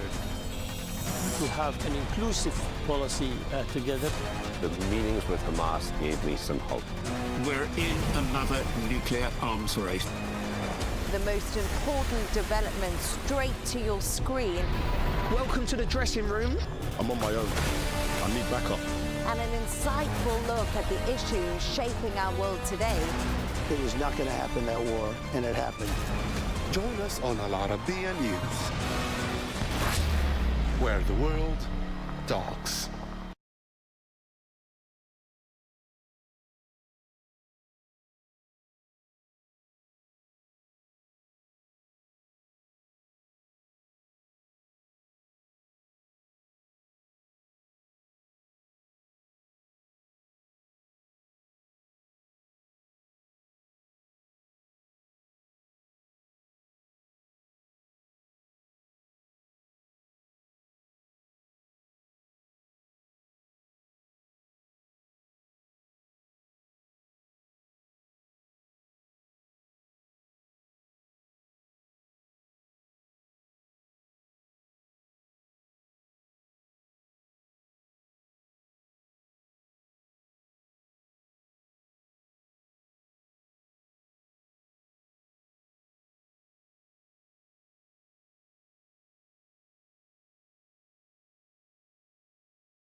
تحدثنا عنها على مدى أيام، وهي الخروج الآمن لمقاتلي حماس إذا بالفعل قرروا أن يلجأوا إلى ما اسمه الرئيس الطريق السلمي لإنهاء هذه الحرب. وبالتالي هذا ما يعول عليه الرئيس. حتى الآن هو يتحدث صحيح، إيجابي. لكن يعودون على المقاطعة بمهلة ال3 أو 4 أيام التي منحها ترامب لحماس. يعني هل تبقى خيارته محصورة في إطار إطلاق يد إسرائيل على قطاع غزة إذا ما رفضت حماس ذلك، أو أن لديه خيارات أخرى ربما؟ لا، هو قال بصراحة يعني إلى جانب نتنياهو، قال بأنه إذا لم تقبل حماس سيعطي نتنياهو كل ما يحتاجه للقيام بهذه العملية العسكرية. هو يقدم الدعم العسكري. بدون الأسلحة الأمريكية إسرائيل لا تستطيع الاستمرار في هذه الحرب. بدون الدعم الدبلوماسي واستخدام الفيتو في مجلس الأمن، إسرائيل أيضا ستواجه عزلة دولية دبلوماسية أكبر مما رأيناها في يوم الاعتراف بالدولة الفلسطينية والاستحقاق التاريخي للفلسطينيين. نعم. لكن بشكل عام أعتقد بأن الرئيس الآن يركز بشكل كبير على أنه هذه هي الأيام الحاسمة وعلى حماس أن تقبل بها، وإلا الأسوأ قادم. نعم. إذا عدنا مرة أخرى نادية إلى أجواء المفاوضات أو المباحثات بين ترامب ونتنياهو، تثار تساؤلات حول إذا ما كان نتنياهو بالفعل قد نجح في اللحظات الأخيرة في تعديل بعض بنود هذه الخطة، خاصة ما يتعلق بحل الدولتين والدور الذي يمكن أن تلعبه السلطة الفلسطينية أيضا بعد الحرب، فهل من تأكيدات حول ذلك؟ أكيد، إذا تحدثت عن ال6 ساعات من المفاوضات، لكن لا أحد يتحدث عن حل الدولتين الآن. ما يقوله الرئيس ترامب هو بالتحديد إنهاء الحرب، لكن هو لمح عندما تحدث بالأمس في خطاب طويل جدا في الواقع فيه الكثير من التفاصيل، وتناقض مع رئيس الوزراء الإسرائيلي، رغم أنه قال بالنهاية نتنياهو بأنه يوافق على الاتفاق، عندما قال بأن هناك دور للسلطة الفلسطينية، ولكن هذا الدور هو مشروط بالإصلاح. وبالتالي عندما يكون هناك إصلاح بالسلطة، أولا عندما نبدأ بالحديث عن وقف إطلاق النار، هو يرى من وجهة نظر أمريكية وحتى ربما عربية وإسلامية بأن تكون هناك لجنة محايدة ولجنة دولية وخبراء يستطيعون يعني العمل بشكل مباشر بعد توقف إطلاق النار. لكن أعتقد بأنه الحديث عن دولة فلسطينية يمكن إقناع ترامب فيها لاحقا، لأنه كان نوعا ما منفتح، ترك الباب مفتوحا نوعا ما أو مواربا، لكن ليس الآن. يجب أن يكون هناك أول خطوة الأولى إطلاق سراح كل الرهائن ووقف الحرب. شكرا لك من واشنطن. كنت معنا مديرة مكتب العربية في واشنطن عند BBC. تحياتي لك نادية.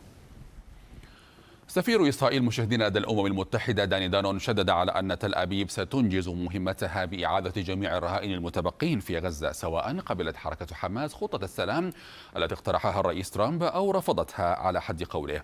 تصريحات دانون جاءت خلال فعالية بالأمم المتحدة لإحياء الذكرى السنوية الثانية لهجوم 7 أكتوبر. وأضاف السفير الإسرائيلي أنه إذا رفضت حماس الخطة فإن تل أبيب ستنجز المهمة إما بالطرق السهلة أو الصعبة وفق تعبيره. هذا ودعا الأمين العام للأمم المتحدة أنطونيو غوتيريش جميع الأطراف إلى الموافقة على خطة الرئيس الأمريكي دونالد ترامب للسلام في غزة وتطبيقها وفق ما أفاد متحدث باسمه في بيان. وقال المتحدث الرسمي باسم الأمين العام فرحان حق من الضروري الآن أن تلتزم جميع الأطراف بالاتفاق وتطبقه. نقل موقع أكسس عن مصدرين مطلعين قولهما إن مصر وقطر وتركيا دعت حركة حماس إذا لقبول مقترح الرئيس الأمريكي دونالد ترامب لإنهاء الحرب في غزة. الموقع ذكر أن التقديرات الأمركية والإسرائيلية تشير إلى أن حماس قد ترد بشكل إيجابي مع إبداء بعض التحفظات. أكد رئيس الوزراء الفلسطيني محمد مصطفى استعداد الحكومة لتحمل كامل مسؤولياتها الوطنية، سواء في الإغاثة الفورية أو في جهود التعافي وإعادة الإعمار في غزة أو في مواصلة الإصلاحات الشاملة التي بدأ تنفيذها منذ مدة. وشدد مصطفى على استمرار العمل لتوحيد المؤسسات الوطنية بما يترجم كل الجهود إلى واقع ملموس ويعزز الأمن والاستقرار للشعب الفلسطيني في القطاع والضفة بحسب تعبيره. حسب خطة ترامب مشاهدين لوقف إطلاق النار في غزة، فإن الإدارة اليومية لغزة ما بعد الحرب ستكون بيد لجنة مؤقتة من التكنوقراط تحت إشراف هيئة انتقالية دولية، وهو ما يجعل السلطة الفلسطينية تبدو غائبة عن المشهد المباشر، لكنها في قلب الجدل الدائر حول مستقبلها ودورها السياسي. تقرير فالح نصير فالح. السلطة الفلسطينية حاضرة غائبة في خطة الرئيس الأمريكي لوقف إطلاق النار في غزة. الخطة استبدلت السلطة بلجنة فلسطينية مؤقتة من التكنوقراط ستكون مسؤولة عن الإدارة اليومية للخدمات تحت إشراف الهيئة الانتقالية الدولية الجديدة التي يرأسها الرئيس الأمريكي مع أعضاء آخرين. هذه هي الرؤية الأمريكية التي قدمها ترامب، وتدفع ضريبتها السلطة الفلسطينية التي لن يكون دورها أساسيا في المراحل الأولى. نحن نرحب بكل تأكيد على كل الأصعدة الرسمي وكذلك في حركة فتح بهذه الخطة وبهذا الجهد الذي من شأنه أن يوقف الحرب والعدوان عن شعبنا الفلسطيني. وأكثر من ذلك نحن مستعدون للتعاون مع كل الأطراف إلى ما من شأنه أن يوقف الحرب فورا ويوقف العدوان. مشاركة السلطة الفلسطينية في اليوم التالي بغزة كان محل اعتراض إسرائيلي تجاوزه إعلان ترامب، لكنه أبقى على شروط أساسية تتعلق ببرنامج إصلاح السلطة الفلسطينية لتستعيد ثقة المجتمع الدولي التي تمهد لمسار موثوق نحو تقرير المصير الفلسطيني وإقامة الدولة وفق ما طرحه ترامب. وقطع الطريق على نتنياهو، وبتقديري الاتفاق أو خطة ترامب فيها توازن بين الحقوق الوطنية المشروعة للشعب الفلسطيني والضمانات الأمنية التي تريدها إسرائيل أو الذرائع الأمنية التي تحتاجها، وتلك الأدوار الإقليمية والدولية في إطار وجود 3 مستويات للإدارة والحكم والأمن في قطاع غزة تهيئ كلها الحالة لعودة السلطة الوطنية الفلسطينية.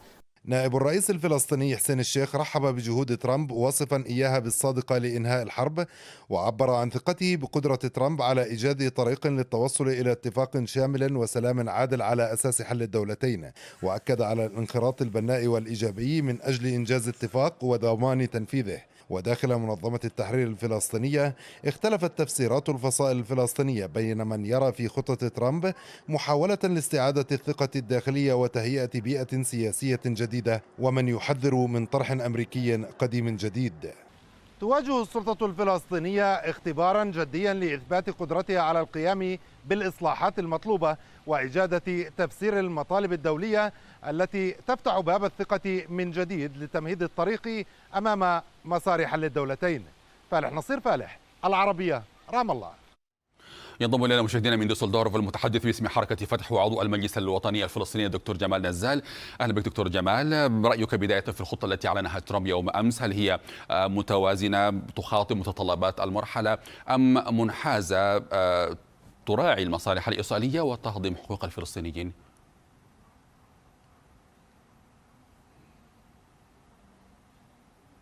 دكتور جمال هل تسمعني؟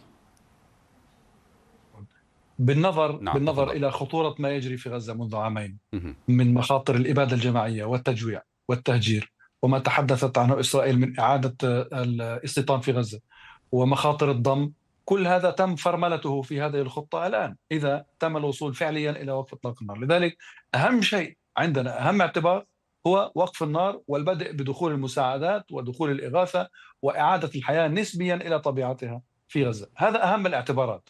فيما يتصل بالأفق السياسي هذه مسألة معقدة، ولكن الرئاسة الفلسطينية رحبت بالتعاون مع إدارة ترامب في هذا المجال ومع جهد الدول العربية، وحركة فتح أيضا ترى أن هذه فرصة لطي صفحة الذبح والقتل وشلال الدم في غزة. هنا يجب علينا البناء على ما توفر الآن. طيب، ولكن بالتالي هل نقول أنها متوازنة؟ هل هذا معناته؟ لأن الصوت كان متقطع في بداية حديثك، هل هذا مفهوم من حديثك؟ يعني أنت بتحكي عن أطراف عديدة، الولايات المتحدة تعتبر نفسها طرف، وكما قال ترامب امبارح نحن نريد استعادة رهائننا مش رهائن إسرائيل، أي هو يقول رهائننا، يعني الولايات المتحدة طرف، وهناك الدول العربية والسلطة الوطنية الفلسطينية دولة فلسطين وحركة حماس. فنقطة الإجماع التي نريد الوصول إليها هو استخدام هذه الورقة للوصول إلى وقف إطلاق النار وتحسينها أول على آخر. إحنا يعني كما تفضلتم في التقرير دور السلطة الوطنية الفلسطينية في المرحلة الأولى ضبابي غامض، إسرائيل تحاول استبعاده. مع ذلك نحن لا نجلس في الزاوية ونبكي، بل نقول دعونا نبني على هذا. ليه؟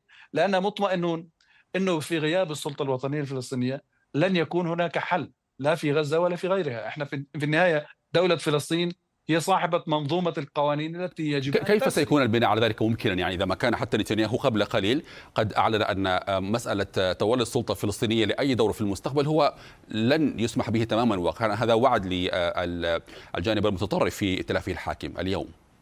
ببساطة هذا كلام طبعا يحاول أن يتمسك به نتنياهو، هو موجه بدرجة معينة إلى جمهوره الداخلي، ولكن لاحظ مسلسل التراجع في طروحات نتنياهو. فإسرائيل دخلت هذا العدوان لأربعة أهداف. تقول إنها تريد تحرير الرهائن، نزع سلاح حماس، إنهاء حكم حماس، منع أي تهديد من غزة. هذا تحقق.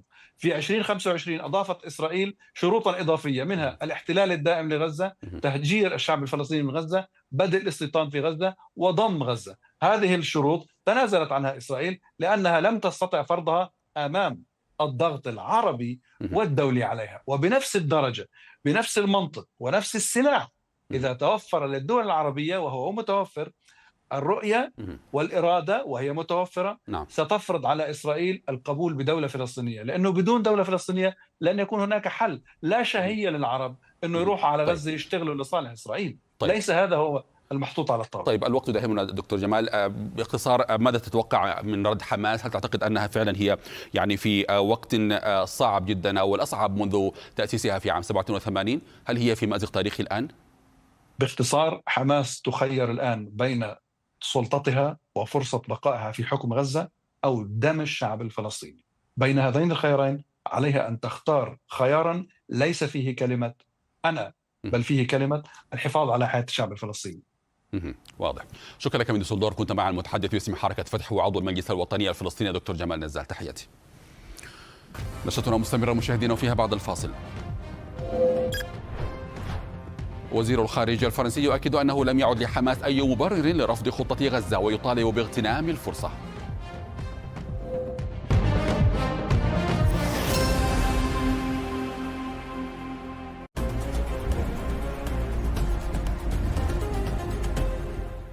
بخصوص هذه التفاصيل، وشيطان يكون في التفاصيل دكتور. أنا عاوز أحرج الطرف الآخر أو ممكن نوصل لاتفاق خلال 24 ساعة إذا 1 2 3 اتعمل. وحدها الرواية لا تكفي والحقائق لا تكشف بسهولة. هم يتفقون على فكرة أستاذ بور في العديد من النقاط حتى وإن كانت خلافاتهم ظاهرية. التطرف لا ينتج كنتيجة مباشرة لأحداث آنية. كل من يتورط بمشاكله يحاول دوما أن يرفع شعار فلسطين. نحتاج إلى توجيه الأسئلة الصحيحة لأصحاب الخبرة والاختصاص.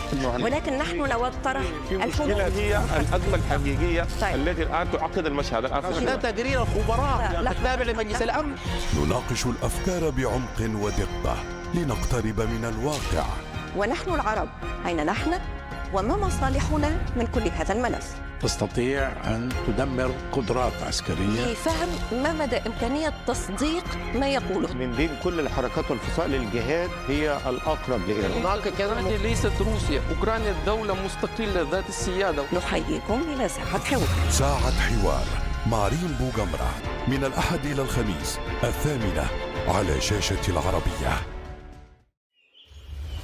الاقتصاد الرقمي غير قواعد اللعبة. دول تتقدم وتتنافس في كافة المجالات.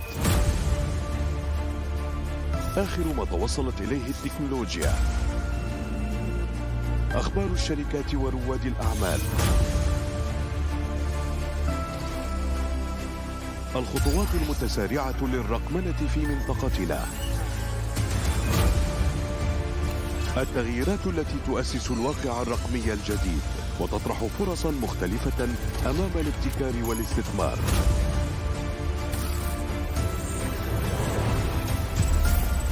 لأن نبض الأسواق لا يتوقف. العربية بزنس.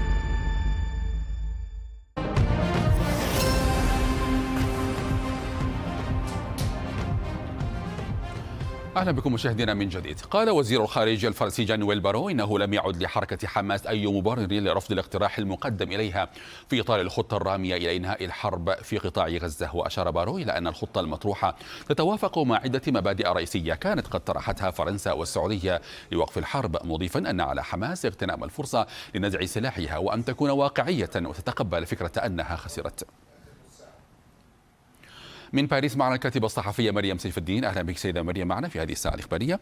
هل يمكن أن تشرح لنا أكثر طبيعة الموقف الفرنسي من خطة ترامب، وهل بالفعل هناك بعض التحفظات على بعض بنود هذه الخطة؟ مساء الخير وتحياتي لك وللمشاهدين. يعني واضح أن الموقف الفرنسي شدد على أمور بالنسبة إليه ترامب تعمد عدم ذكرها أو لا يريد الحديث عنها.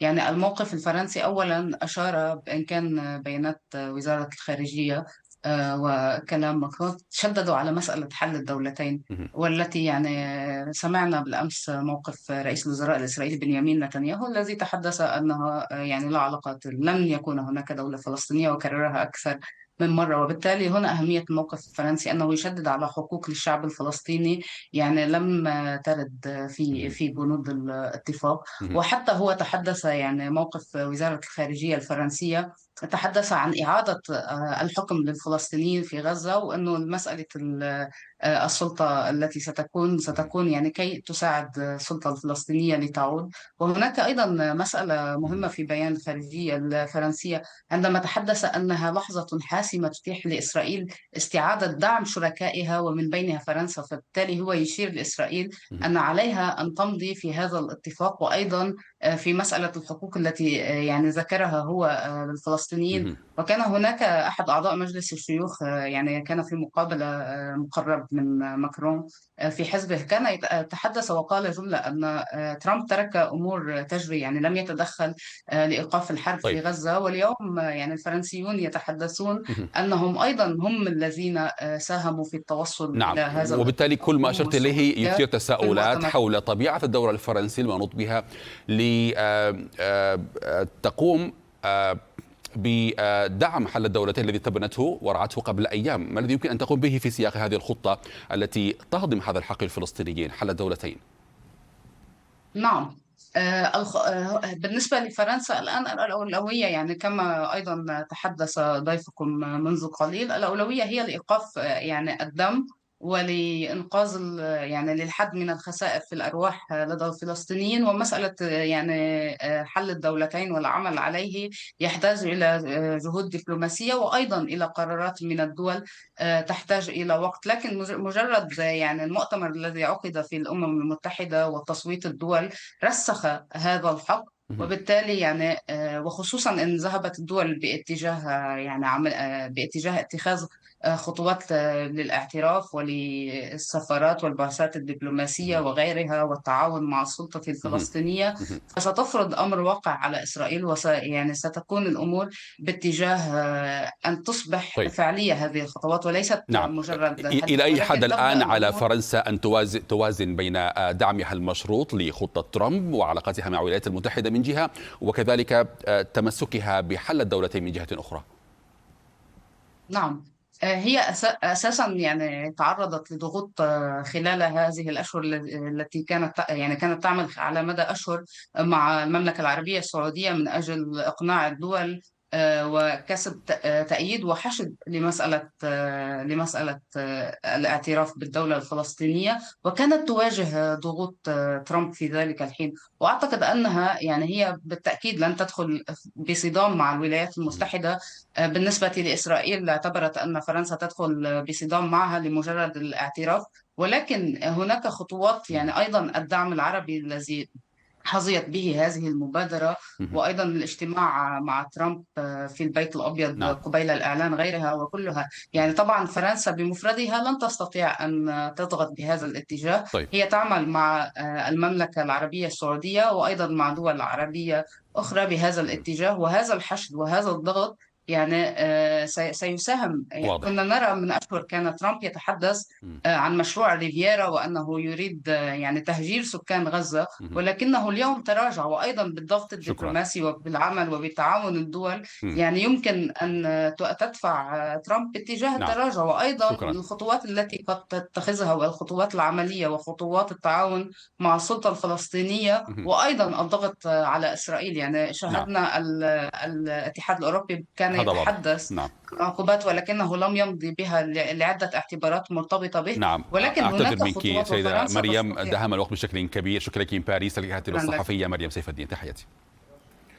أعادت خطة ترامب مشاهدينا لوقف الحرب في غزة تساؤلات عما تبقى في غزة للتفاوض بعد نحو عامين من الحرب باستثناء الأسرى الإسرائيليين، حيث يحصي الغزيون بعد نحو عامين من الحرب المزيد من الضحايا والدمار نتيجة القصف الذي يمحي صورة القطاع تدريجيا. تقرير محمد جربوع من غزة. جولات مفاوضات عدة ترقبها الغزيون أملا في البقاء على قيد الحياة ووقف معاناتهم التي تدخل عامها الثالث. مرة واحدة فقط التقط فيها الغزيون أنفاسهم بهدنة لم تتكرر، نزحوا مرارا بعد تدمير منازلهم، وتحت الركام بقيت ذكرياتهم وعلقت جثامين آلاف المفقودين، ولم يعد يعنيهم من يفاوض بل من يأتي بالحل لوقف معاناتهم.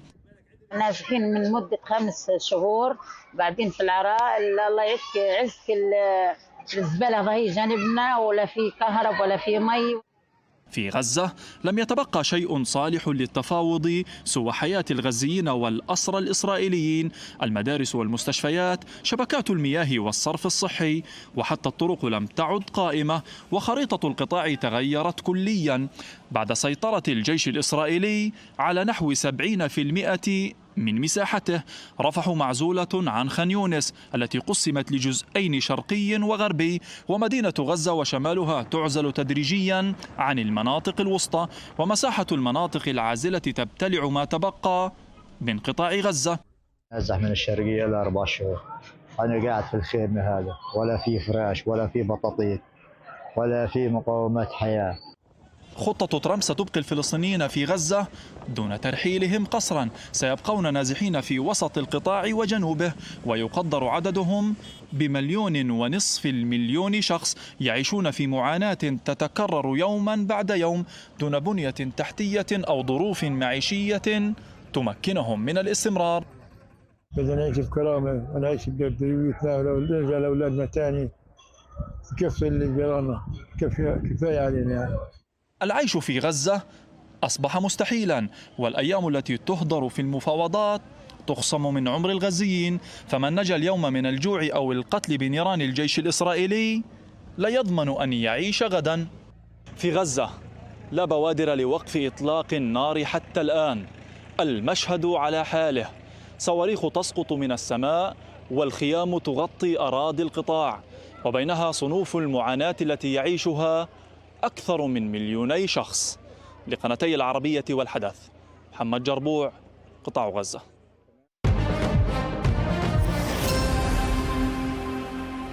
قال الرئيس الأمريكي دونالد ترامب إن الولايات المتحدة تتجه على الأرجح نحو الإغلاق الحكومي 15 منذ عام 1981، مضيفا أن إدارته قادرة على إجراء تغييرات لا رجعة فيها في مثل هذا السيناريو.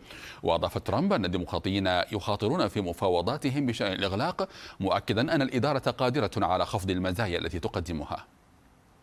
We just had a very frank conversation with the Senate and House Democratic leadership. Look, the principle at stake here is very simple. We have disagreements about tax policy, but you don't shut that government down. We have disagreements about healthcare policy, but you don't shut the government down. You don't use your policy disagreements as leverage to not pay our troops, to not have essential services of government actually function. I think we're headed to a shutdown because the Democrats won't do the right thing. I hope they change their mind, but we're going to. من واشنطن مشاهدينا معنا مراسل العربية حسين الطود. أهلا بك حسين. إلى أين وصلت المواجهات ومحادثات التسوية والتحضيرات لجلسة التصويت الخاصة بمسألة الإغلاق الحكومي في الكونغرس؟ أحمد، يبدو أن الإغلاق حتميا على ما نرى ونراقب الآن. هناك الآن تصويت على مشروعين، ولكن هذا التصويت سيفشل أغلب الظن بسبب عدم امتلاك كل من الديمقراطيين والجمهوريين 60 صوتا لتخطي عقبة العرقلة فيليباستر في مجلس الشيوخ. هناك تعنت من الطرفين وممارسة رمي اللوم من كل طرف على الطرف الآخر بالتسبب بهذا الإغلاق. الديمقراطيون مصرون على تمديد المساعدة والتأمين الصحي الذي وقفه دونالد ترامب، وأيضا بالإضافة إلى بنود أخرى تتعلق بالرعاية الصحية، بينما يرفض الجمهوريون ذلك ويقولون يمكن مناقشة هذا الأمر بعد التصويت، ويطالبون الديمقراطيين بالتصويت على القرار المستمر للاستمرار بتمويل الحكومة لمدة 7 أسابيع من اليوم. ولكن في ظل تعنت كل طرف من الأطراف معتمدا على قاعدته الشعبية كما يقول المراقبون، وبمطالب هذه القواعد الشعبية، يبدو أننا نسير باتجاه الإغلاق الحكومي على الساعة 12 بتوقيت الساحل الشرقي للولايات المتحدة. هذا الإغلاق طبعا سيكون له تداعيات كثيرة على الاقتصاد كما يقول الكثيرون. سيبدأ نعم. والآن حسين، مجلس الشيوخ يرفض مشروع قانون تمويل الحكومة الأمريكية، والإغلاق قد يعلن خلال ساعات. إذن هذا يؤكد ما ذهبت إليه قبل قليل حسين. مجلس الشيوخ إذن يرفض مشروع قانون تمويل الحكومة الأمريكية، والإغلاق قد يعلن خلال ساعات. ما الذي سيبنى على ذلك حسين في عجالة كرنت؟ طبعا هناك مشروع آخر سيتقدم به الجمهوريون وأيضا لن يمر بأغلب الظن، لأنهم أيضا كما قلنا لا يمتلكون 60 صوتا لتخطي عقبة العرقلة. هذا ما يتوقعه جون ثون زعيم الأغلبية الجمهورية في مجلس الشيوخ. ما سيترتب عن ذلك على الساعة 12 بتوقيت الشرقي للولايات المتحدة ستبدأ الحكومة بإغلاق جزئي. ستغلق الوكالات غير الأساسية مثل المتاحف وحديقة الحيوان وغيرها من الأمور غير الأساسية، وسيكون لدى الحكومة الأمريكية أي إدارة دونالد ترامب سلطة أكبر على تحديد الوكالات التي قد تبقى تعمل أو التي لا تبقى، وتحديد من هم الموظفون الذين سيستمرون على رأس عملهم ومن سيأخذون عطلة غير مدفوعة أو عطلة مدفوعة، وبعضهم كما حذر الرئيس الأمريكي قد يتم تسريحهم. هذا أمر تحدده الإدارة الأمريكية لأنه سيكون لديها السلطة بذلك بسبب الإغلاق الحكومي. نتوقع طبعا أن يكون هناك أو بالأحرى سيستمر مثلا موظفو التفتيش في المطارات على رأس عملهم، ولكنهم لن يتقاضوا رواتبهم، سيتأخر هذه الرواتب، بينما سيكون هناك مثلا موظفين خدمة العملاء، هؤلاء لن يذهبوا إلى أعمالهم، سيأخذون عطلة مدفوعة. هذه الأمور ستحدث إذا لم تحدث معجزة من الآن حتى الساعة 12 ولم يستطع الديمقراطيون والجمهوريون إلى التوصل إلى اتفاق، وهذا أمر حتى الآن يبدو مستبعدا. شكرا لك من واشنطن، كنت معنا مراسل العربية حسين الطوط. تحية حسين. نشرتنا مستمرة مشاهدينا وفيها بعد الفاصل. قبل 10 أيام على إعلان الفائز ترامب يقولها استحق نوبل للسلام بجدارة.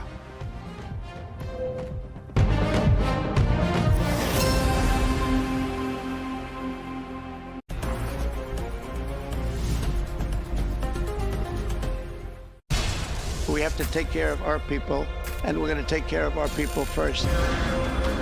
For in-depth analysis and all the latest developments across the globe, make sure you join us every weekday. President Trump is trying to negotiate a ceasefire.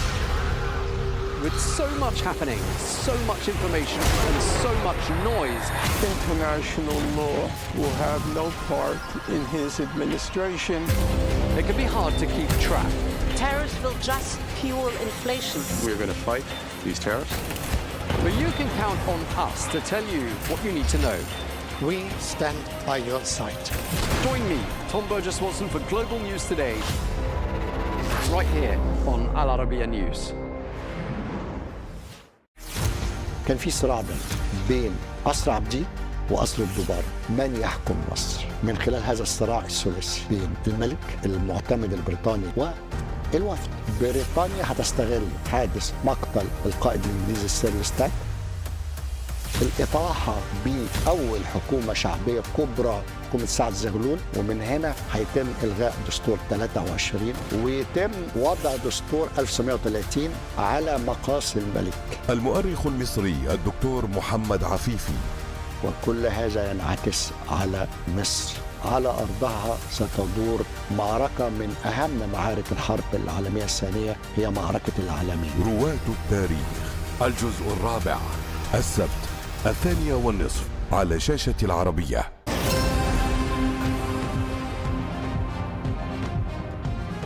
أهلا بكم مشاهدينا من جديد. قال الرئيس الأمريكي دونالد ترامب إنه لن يمنح جائزة نوبل للسلام وستعطيها المؤسسة لكاتب بدلا منه، مؤكدا على أنه لا يريدها لنفسه بل لأمريكا.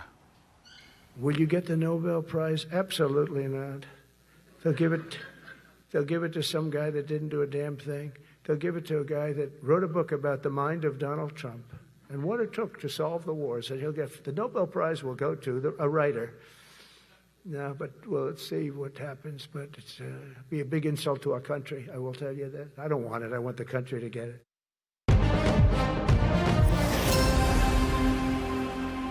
في أفغانستان عزلة رقمية خانقة تقطع أوصال التواصل بين الملايين وعالمهم الخارجي. الإنترنت مقطوع بأمر زعيم طالبان، والسبب منع الرذيلة. الأمم المتحدة نددت بقطع خدمات الإنترنت في أفغانستان ودعت حكومة طالبان إلى إعادتها. ليل ثقيل يطبق على أفغانستان. منذ 17 من سبتمبر الجاري تقف البلاد على حافة عزلة رقمية خانقة. بجرة قرار من حكومة طالبان قطعت شبكات الألياف البصرية، الهواتف لا تلتقط إشارات، الإنترنت تلاشى، كأن البلاد دخلت في سبات تقني مديد، والذريعة منع الرذيلة. مع انبلاج الصباح لا يأتي الضوء بفرج، بل بمشهد أكثر عبثية. وطن مقطوع عن نبض الأرض، كوابل مقطوعة، أبراج مهجورة، لا إشارة ولا إنترنت ولا أمل. قطع الإنترنت له تأثير سلبي على جميع جوانب الحياة. جزء كبير من الخدمات المدنية مثل بطاقات الهوية وجوازات السفر مرتبط بالإنترنت. جزء كبير من التعليم يتم عبر الإنترنت، ومع قطعه يحرم الشباب من التعلم إلى جانب تأثيرات سلبية متعددة. أطلب من المسؤولين إعادة الإنترنت. انقطاع الإنترنت في كابول صار يقسم أوصال العائلات في إسلام آباد. رجل أفغاني في باكستان يحدق بهاتفه كمن ينتظر معجزة. لا يستطيع الأفغان التواصل مع عائلاتهم بسبب قطع الإنترنت، وكل شيء محظور الآن. حاولت الاتصال بعائلتي، لكن كل المحاولات باءت بالفشل.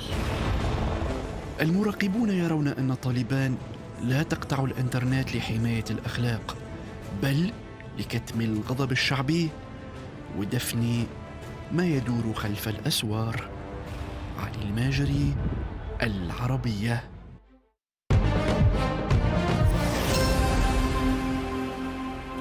نختم الساعة من المغرب، حيث يشكل التسرب المدرسي أحد أبرز التحديات التي تواجه منظومة التعليم. وقد كشفت أرقام رسمية مغادرة نحو 300 ألف تلميذ سنويا مقاعد الدراسة المبكرة، ما يعرضهم لمخاطر الانحراف والاستغلال بمختلف الأشكال. حين تغلق أبواب المدرسة تشرع أبواب الشارع على مصاريعها أمام المراهقين. في زوايا الأحياء الشعبية يبدأ فصل الانحراف في حياة كثيرين بمجرد توقف مسارهم التعليمي قبل الأوان. آدم واحد من هؤلاء، رفقة عابرة وأوقات ضائعة انتهت به إلى الوقوع في فخ المخدرات.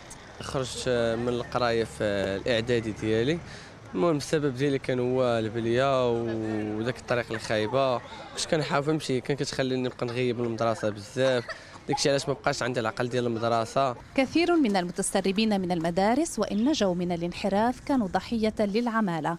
إغراء العمل المبكر أوقع هذا الشاب الذي زاول عشرات المهن في سن مبكرة في سبيل تحصيل مدخول صغير يساهم به في إعالة أسرته كما يقول. في 14 عام خرجت لسوق الشغل، خدمت في صباغة السيارات، خدمت في السوق، بعت الميكا، عاونت الناس في السوق، خدمت في الشانطي، في البناء. وبحكم انني خرجت للسوق الشغل بكري ولفت شويه الفلوس. الأرقام الرسمية تكشف حجم المشكلة، ففي الموسم الدراسي الماضي انقطع ما يقارب من 300 ألف تلميذ وتلميذة عن الدراسة بتراجع طفيف مقارنة بأرقام العام الذي سبقه. لكن هناك دائما فرصة ثانية. هذا المركز خلفي يستقبل سنويا مئات المنقطعين عن الدراسة ويفتح لهم أبواب التكوين وفق برنامج يكسبهم مهارات تؤهلهم لدخول سوق العمل في مختلف التخصصات. آدم الذي أقلع تماما عن إدمانه القديم وجد ضالته هنا في هذا المركز كمئات آخرين.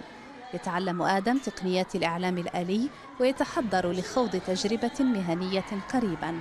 نحن كجمعية نشرف على 10 مراكز التي تحتضن سنويا أكثر من 1600 مستفيد ومستفيدة، والرهان الأساس هو أننا نقوم بإدماج 80% في سوق الشغل. لا تقتصر هذه المراكز المرغوب في تعميمها على التكوين المهني فحسب، بل تشكل ملجأ اجتماعيا لاحتواء ضحايا التسرب الدراسي وتصحيح مسارهم بالاستثمار في طاقاتهم وتحويلها إلى منتجة، حتى لا يبقى الشارع بما يحتضنه من مخاطر هو الملجأ الوحيد.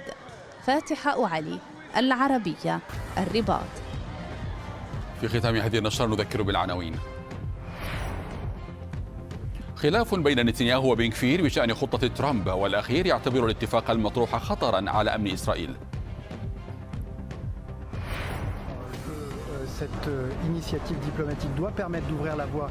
وزير الخارجية الفرنسي يؤكد أنه لم يعد لحماس أي مبرر لرفض خطة غزة ويطالب باغتنام الفرصة. الحوثيون يهددون باستهداف سفن تابعة لشركات نفطية أمريكية كبرى. While America is under invasion from within, we're under invasion from within. أمريكا تتجه نحو الإغلاق الحكومي مع تعثر المفاوضات بين الديمقراطيين والجمهوريين.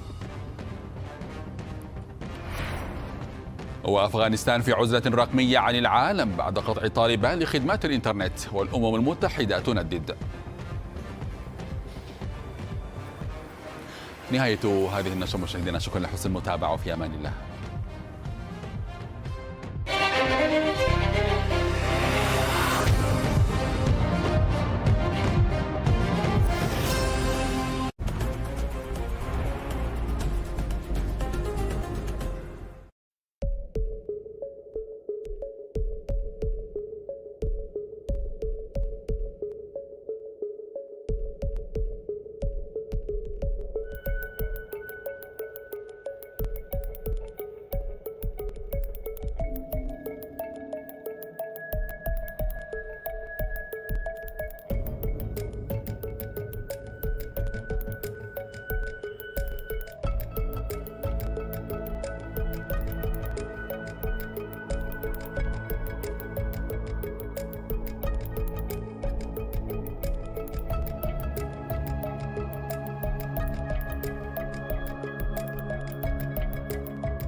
our allies.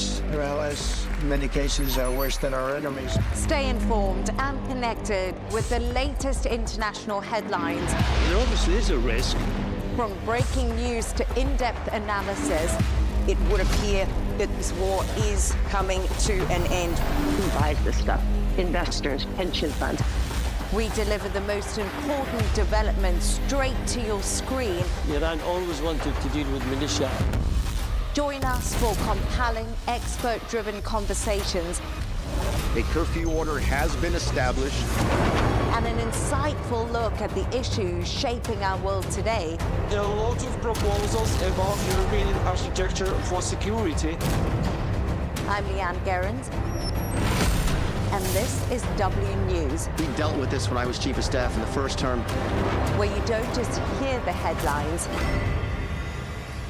you get the full story. في كل لحظة هناك قصة تروى وخبر يغير مجرى الأحداث.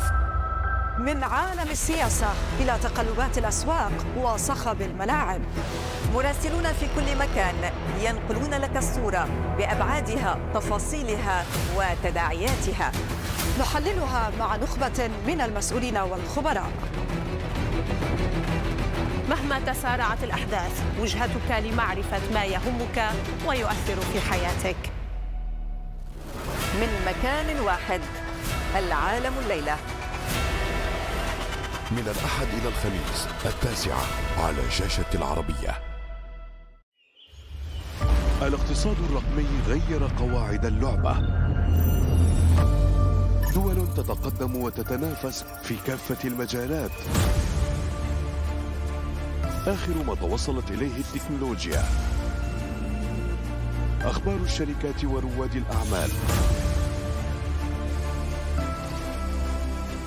الخطوات المتسارعة للرقمنة في منطقتنا. التغييرات التي تؤسس الواقع الرقمي الجديد وتطرح فرصا مختلفة أمام الابتكار والاستثمار.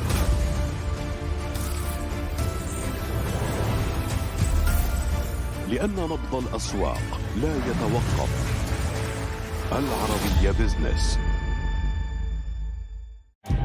كيف نعرف كل منهما شيخ إسلام؟ المأذونين المزيفين والحقيقيين. لو حالة زواج واحدة بس فقط لا غير هتكون خطأ بسبب واحد منتحل صفة مأذون، فلازم أحذر منها. خطورة الوثيقة نفسها أو الورقة نفسها أو القائم عليها اللي متداري ده ومحدش يعرف عنه حاجة، ده باطل. إيش الغاية؟ إنه تكون مكتملة شروط الزواج الشرعي عنده ويروح يتزوج عرفي. ليه يعني؟ إذا كان العقد مكتمل الأركان فهو صحيح، فإن لم يكن هناك وثيقة في هذه الحالة أصبحت زوجة شرعا ومطلقة أمام القانون. نقيب المأذونين الشرعيين في مصر إسلام عامر. سؤال مباشر مع خالد مدخلي الجمعة 5:30 على شاشة العربية.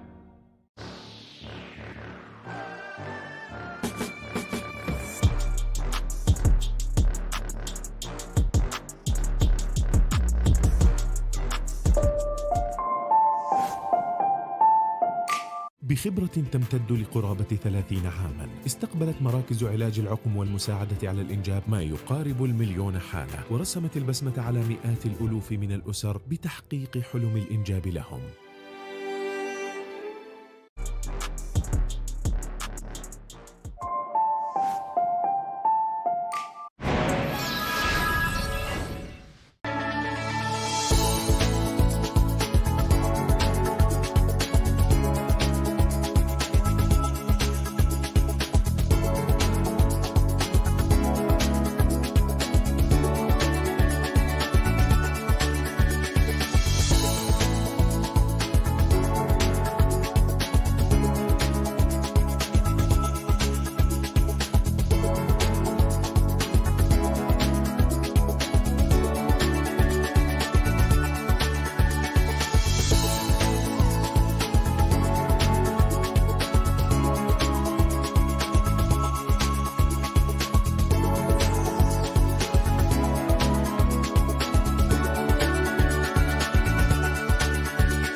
الحوثيون يتبنون الهجوم على سفينة شحن ترفع علم هولندا في خليج عدن.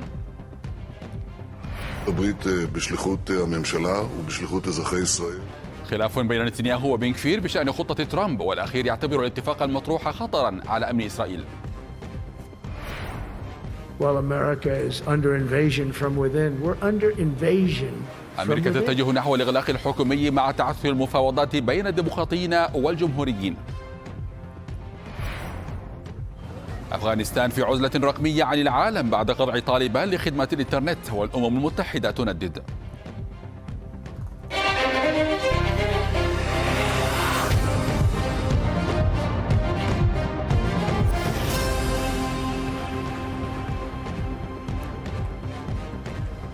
أهلا بكم مشاهدينا في هذه النشرة. تبنى جماعة الحوثي الهجوم الذي حدث أمس على سفينة ترفع علم هولندا على بعد 120 ميلا شرق عدن في بحر العرب. وكان جماعة الحوثي أشارت إلى إنهاء الهدنة مع الولايات المتحدة بشأن عدم مهاجمة سفنها بالبحر الأحمر وفق رويترز. وقالت الجماعة إنها ستستهدف شركات نفط أمريكية كبرى مثل إكسون موبايل وشيفرون على الرغم من هدنة سابقة اتفق عليها مع إدارة الرئيس دونالد ترامب كان التقدير بعدم مهاجمة السفن المرتبطة بالولايات المتحدة التي تبحر في البحر الأحمر وخليج عدن.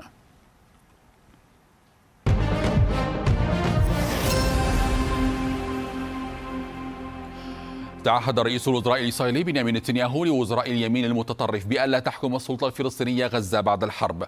هذا وأكد وزير الأمن القومي إتمار بن كفير أن الخطة الأمريكية خطيرة على أمن إسرائيل، مؤكدا أنها مليئة بالثغرات ولا تحقق أهداف الحرب، وأشار إلى أنها قد تؤدي إلى قيام دولة فلسطينية. هذا وقال رئيس الوزراء الإسرائيلي بنيامين نتنياهو إن الخطة التي تم التوصل إليها في واشنطن والتي طرحها ترامب تتماشى مع جميع أهداف الحرب التي حددتها تل أبيب، مشيرا إلى أنه سيقدم لأعضاء الحكومة وأعضاء الكابينت كل التفاصيل المتعلقة بها.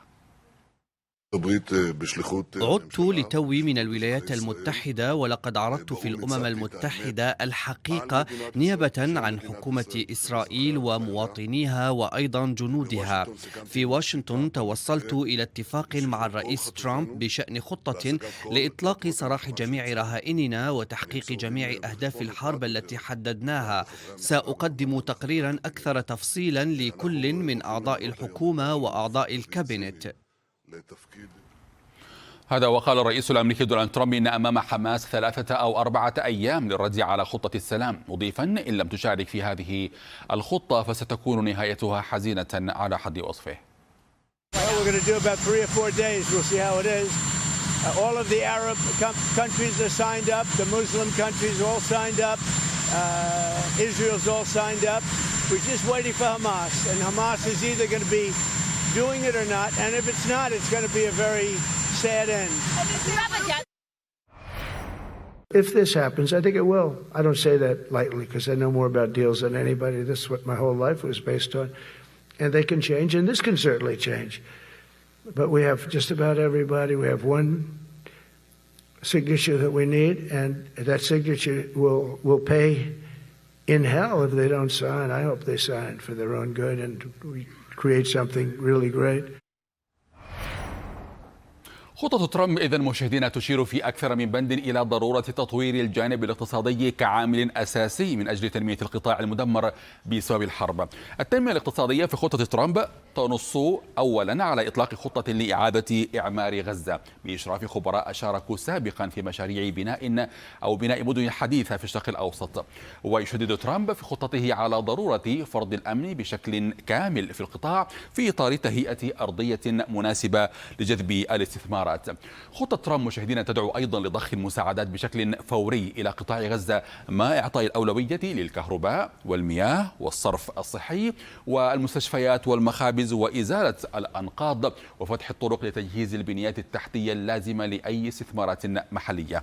كل هذه المجهودات تهدف لفتح المجال أمام إنشاء منطقة اقتصادية خاصة كما تشير خطة ترامب، منطقة اقتصادية تتمتع بتعريفات جمركية تفضيلية يتم التفاوض حولها أو بشأنها مع الدول المشاركة.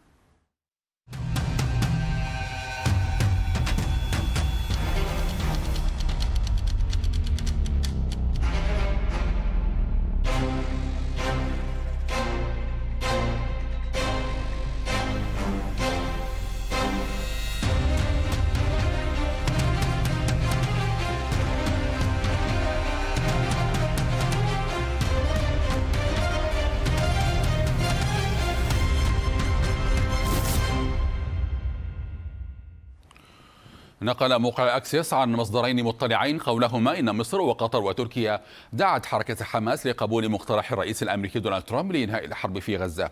الموقع ذكر أن التقديرات الأمريكية والإسرائيلية تشير إلى أن حماس قد ترد بشكل إيجابي مع إبداء بعض التحفظات.